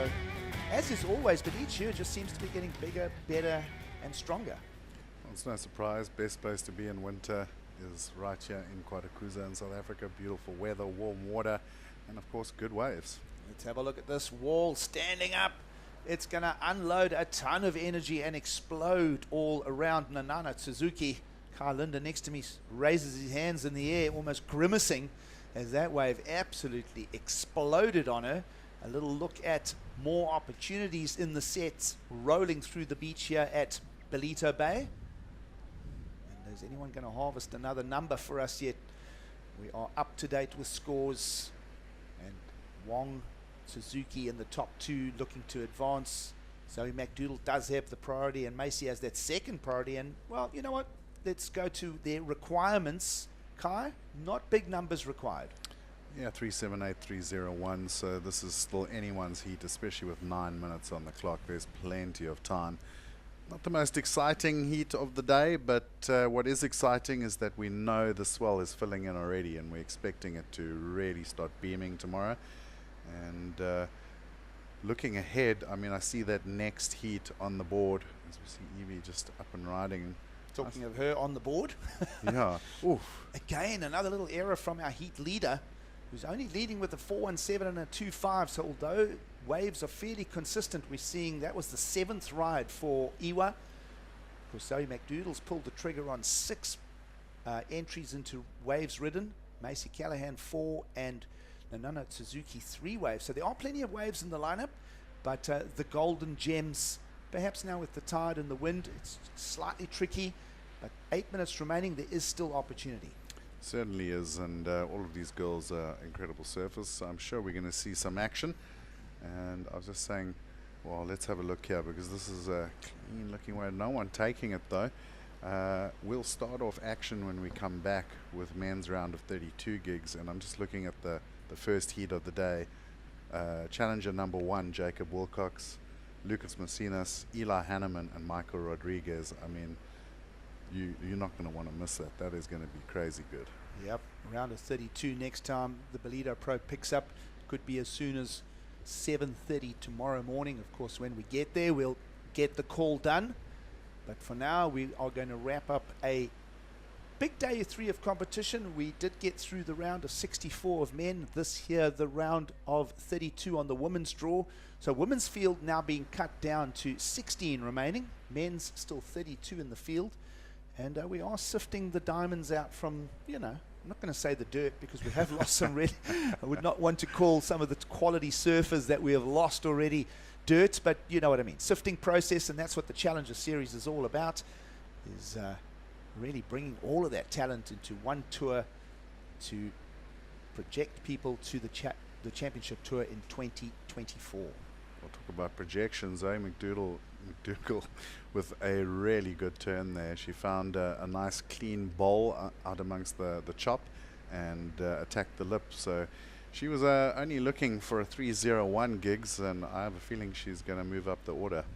I'll wait for that number to lock. Judges' scorecard open for our competitor in blue, Zoe McDougall. Of course, Zoe, we saw her go all the way to 9th as a wild card at Sunset Beach back in February.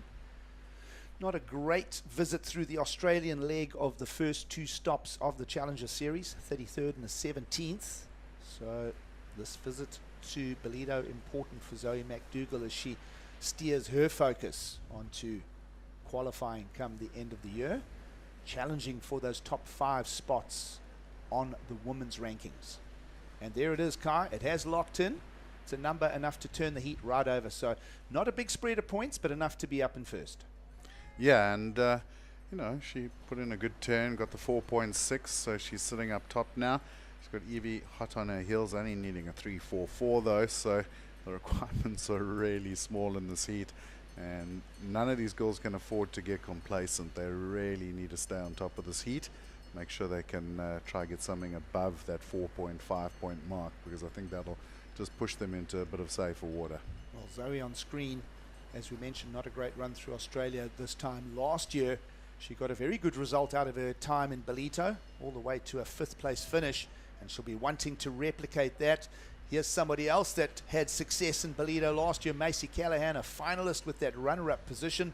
A big points haul out of her visit to Ballito last year. But a slightly slower engagement here, still plenty of time as we slip just under 5 minutes to go. She'll be back in the lineup in about 30-40 seconds. And she'll be wanting to engage. We'll see where this number goes for Macy Callahan as she tries to steer it towards advancing through the heat. But she's got to get past this young lady, Iwa Wong, who's finding a few runners of her own. Little combination turn there, slicing the white water. And she'll work her way to the inside with 4.25 remaining. I'm liking what I'm seeing there. I mean, Macy really having to grind it out on that wave of hers. You can see her having to work now for the score. She only got a 2.63 though, gigs. A lot of whitewater surfing really. And on the comparative, you see the young Hawaiian taking off 3 solid turns. Maybe the last turn a little bit sort of whitewatery, but the first 2 turns really good. Well, that was 4 waves going right for Macy Callahan. The 5th one that she selected going the other way. Just trying to mix it up at this stage, trying to find some answers in the lineup is Macy Callahan. Here's another left-hander, Zoe McDougall.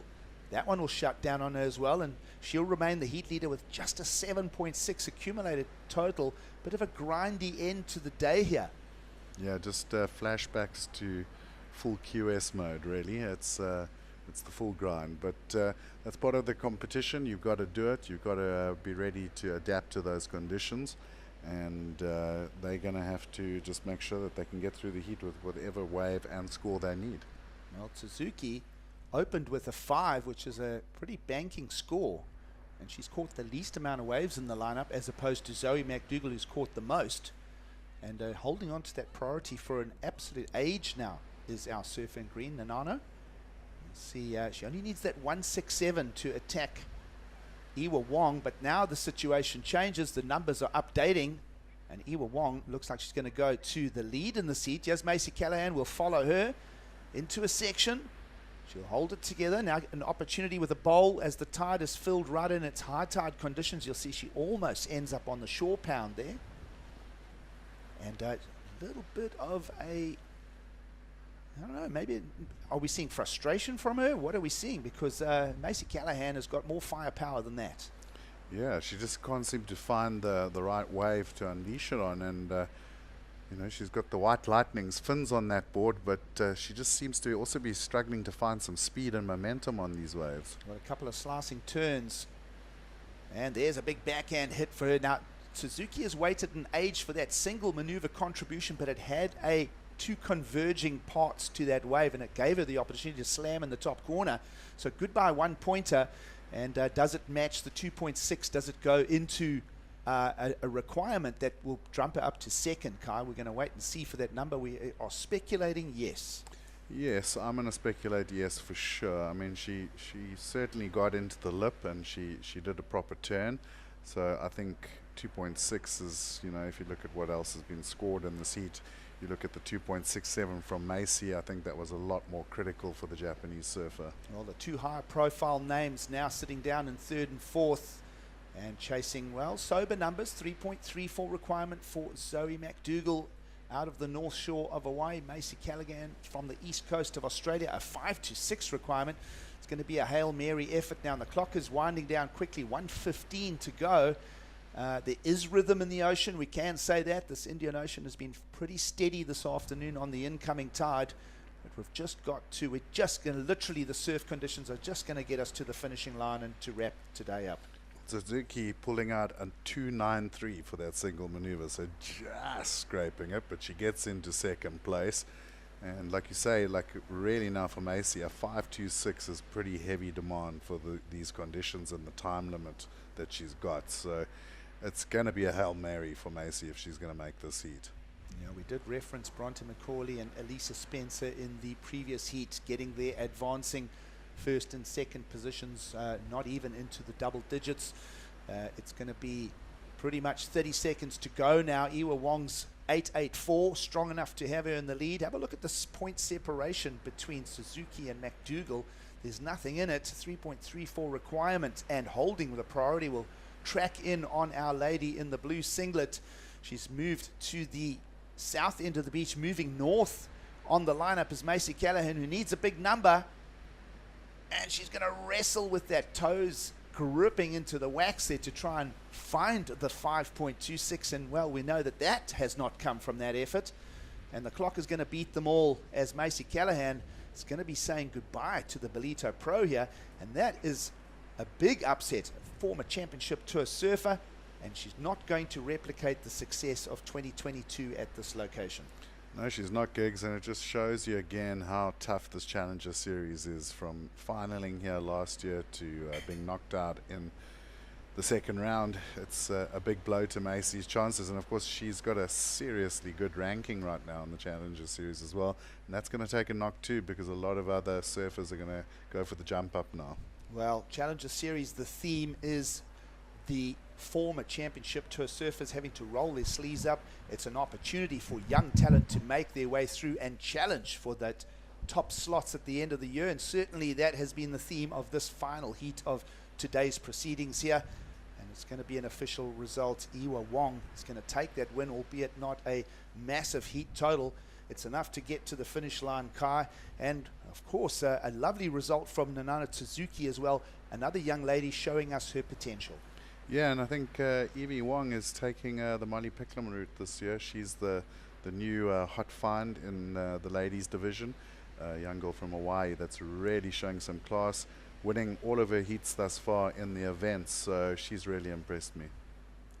Heat win for Iwa Wong. We'll take a quick break and we'll dismantle it all and put it back together as we have thoroughly enjoyed our day here. We'll be back with the post show, Giggs, Kai and Paul to have a chat about today.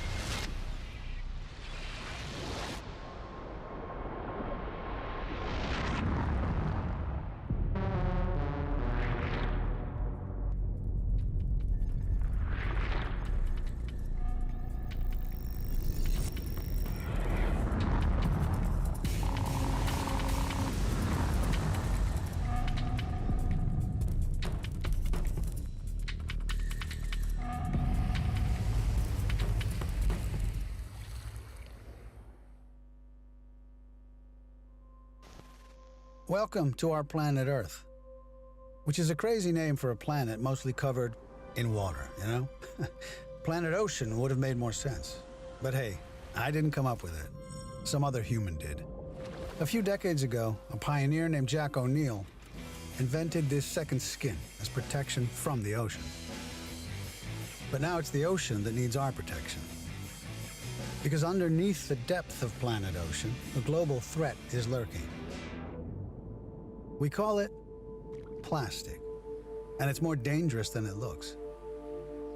Inspired by one visionary man, our ocean mission was born. The objective? Doing our part in making planet Ocean a more sustainable place to live on. O'Neill Blue is our promise to use more sustainable materials. We're on our way towards a 100% O'Neill Blue collection by 2025. Join our ocean mission. O'Neill.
Well, it is a good afternoon as we greet you and welcome you back to the coverage of the Ballito Pro, proudly presented by O'Neill. The day has settled, the dust slowly blowing away with that southerly wind. It is a good afternoon as we welcome you to the Ballito Pro post-show. Giggs alongside Kai Linda. It's been a fun day, Kai. And welcome back, Paul. We've steered this ship from 7:30 this morning and a lot to break down and a lot has come our way. We've been non-stop. It's been action. We've cut the round of 64.5 on the men's side. Lots to talk about there. And, of course, the women's, we've gone through 32 down to 16. Yeah, it's been a full day of action, starting with those last few ladies' heats that we had to get done from round one. They scored some pretty sick conditions. And then the men's, sorry, that was yesterday. It's been a long day. It has been. But the men starting this morning, I mean, the waves were really good. I mean, you couldn't really ask for much more from a challenger event and a really high level of surfing. We saw another brace of 9s go flying out with big aerial maneuvers and some solid turns, so it was exciting. Yeah, it's been the wind, really. It's been the great leveler today, isn't it? A tale of sort of two contrasts from this morning to this afternoon, and that's really impacted the scores, Gigs. But you know what? It's Tuesday. You generally don't win one of these things on a Tuesday. That's more towards the weekend, so it's all about staying alive out here, whether you get through with, 2 9s or 2 6s. Yeah, look, the one thing with Ballito, it is being consistent. We know that every morning, Kai, you're a resident here, those land breezes fill in. We see that classic action, real hollow, the stuff coming out of the morning, and then it gets a little bit grindy as we go through lunchtime, and certainly we have to squeeze those results out, and we did that. We've got some fair heat results in that. Let's go down and hear from Tasha Mentasti with the winner of that last heat to wrap up the day's action. Congratulations, Eve Wong. Not easy out there, especially last heat of the day. How do you feel watching those waves this morning, the conditions that we have had, and then preparing yourself mentally for what came this afternoon? Yeah, the waves were really good this morning, and I was really excited, but I kind of knew by this time the waves kind of get really bad, so I went out yesterday just to prepare, and yeah, I'm really happy that I did. Yeah, well, clever girl, worked in your favor. Really starting to understand what Ballito is doing on these high tides and low tides. Is it the first time in Ballito and in South Africa? Yes, this is my first time here, and yeah, I'm really excited to be here. And just with the type of waves, the power in our waves here, does it feel a little bit like home or not? Yeah, I definitely feel some similarities from here and home, so it's kind of comforting. That's amazing. I'm so glad to see that we're going to see you in the next round. Congratulations. Thank you so much. Well, wonderful to see the young talent working their way through, not intimidated by the big names.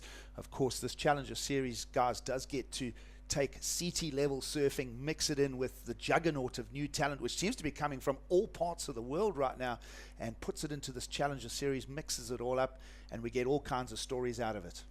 Yeah, it's super exciting, and that young lady there has certainly been one of the standouts in the new crop of surfers coming into the Challenger Series. She's dominated both her heats now, and I'm really excited to see how she goes in the rest of the event. Well, of course, we've got to pick out a couple of favourite heats from the day. We'll transition to women's round of 32, Heat 4. That was so much fun to watch, and a couple of great scores came out of this heat. Bella Kenworthy especially was in action, and Sophie McCulloch, they set the standard for the heat. Yeah, it was an exciting heat to watch in the booth, and this young lady certainly, I think, is on a roll. Beautiful rail surfing, really clean, but Sophie as well, showing her championship tour pedigree. Yeah, a lot of hype with Bella Kenworthy, and you can see exactly why on this kind of performance. She went late for the big win out here. Interesting to see Sophie, though, and how strong she was. And I do feel like on the women's side, there's a bit more of a gap between Championship Tour surfing and the Challengers. I think men, it's a little bit closer. There's a bit more of a deeper talent pool. And interesting to see Bella Kenworthy getting the win late on in that heat. It was really entertaining. Well, we got that heat done around the lunchtime mark. You saw, already there were signs of that southerly wind in there. But still, Kenworthy and McCulloch managed to fetch some solid scores. They got into the double digits on that, and we were happy with the results of that. And of course, again, that young talent just brimming there, having a challenge. Yeah, and it is a challenge for them. They're coming up against surfers with so much experience who've been up against the best in the world, and they're bringing that back. But the nice thing is that they're also learning through that experience. They're learning how to compete at that level. Well, of course, on the men's side, we have to pick a heat out to drill into, and how could we not pick the one with an almost perfect 10-pointer? There was much to take out of that men's round of 64, Heat 16. Joel Vaughan, Nat Young, Hirota Ahara, and Justin McCret went to battle in conditions that were really providing everything for us. Yeah, Nat Young, half an excellent heat for him, really, going massive for a big 8, but really struggled to back it up. We know all about what he can do. His backhand is absolutely lethal. He's a cool customer as well, never really flustered, but we come up against a kid like this on an absolute tear. If he's feeling any pressure, he ain't showing it, and he is absolutely electrifying. Yeah, I had to laugh because he went for the first air, and in the interview he spoke about it, and then said he went in for the second one, and he wasn't quite sure how he pulled it off because he had his eyes closed. Well, we get to see some of the talent of Joel Vaughan. He brings his momentum here to Ballito, 9.83.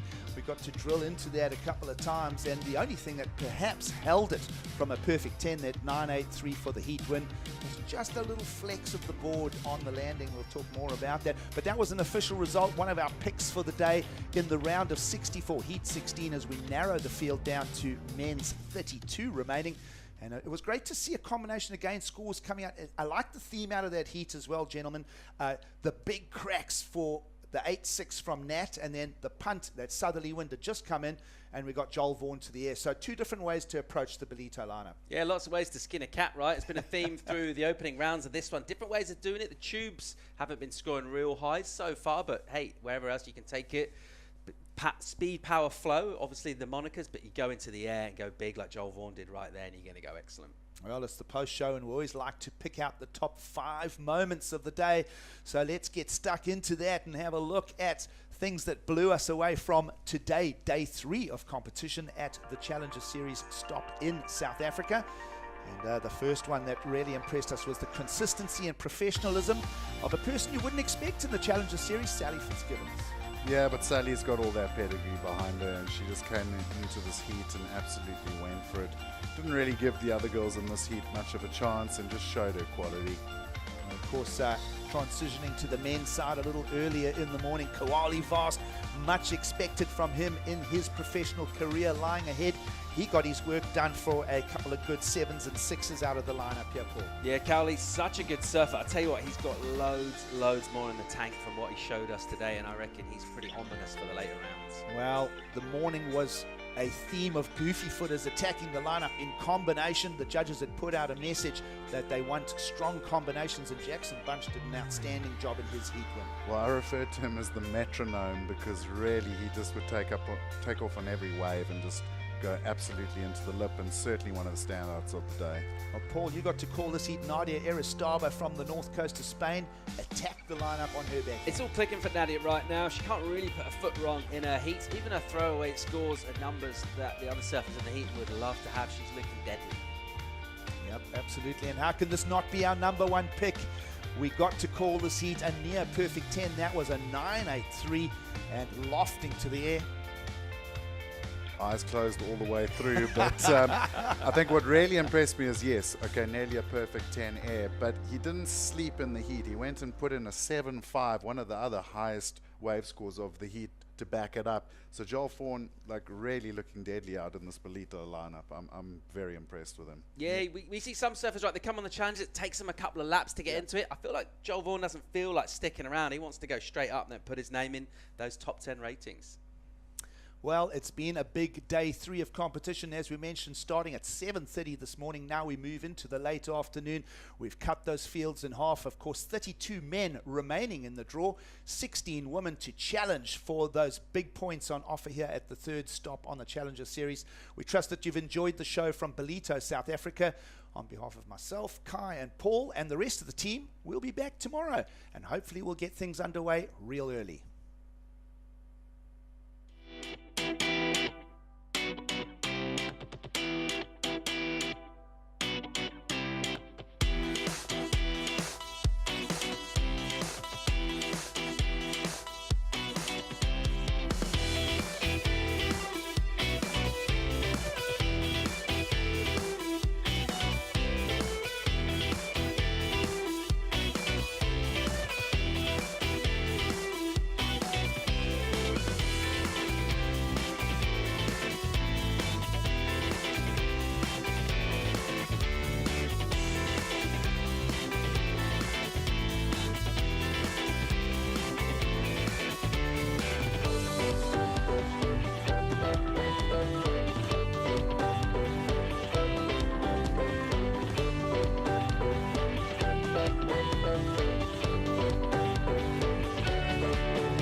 This copyrighted event broadcast is produced by the World Surf League for broadcast around the world and may not be retransmitted, reproduced, rebroadcast, or otherwise distributed or used in any form without the written consent of the World Surf League.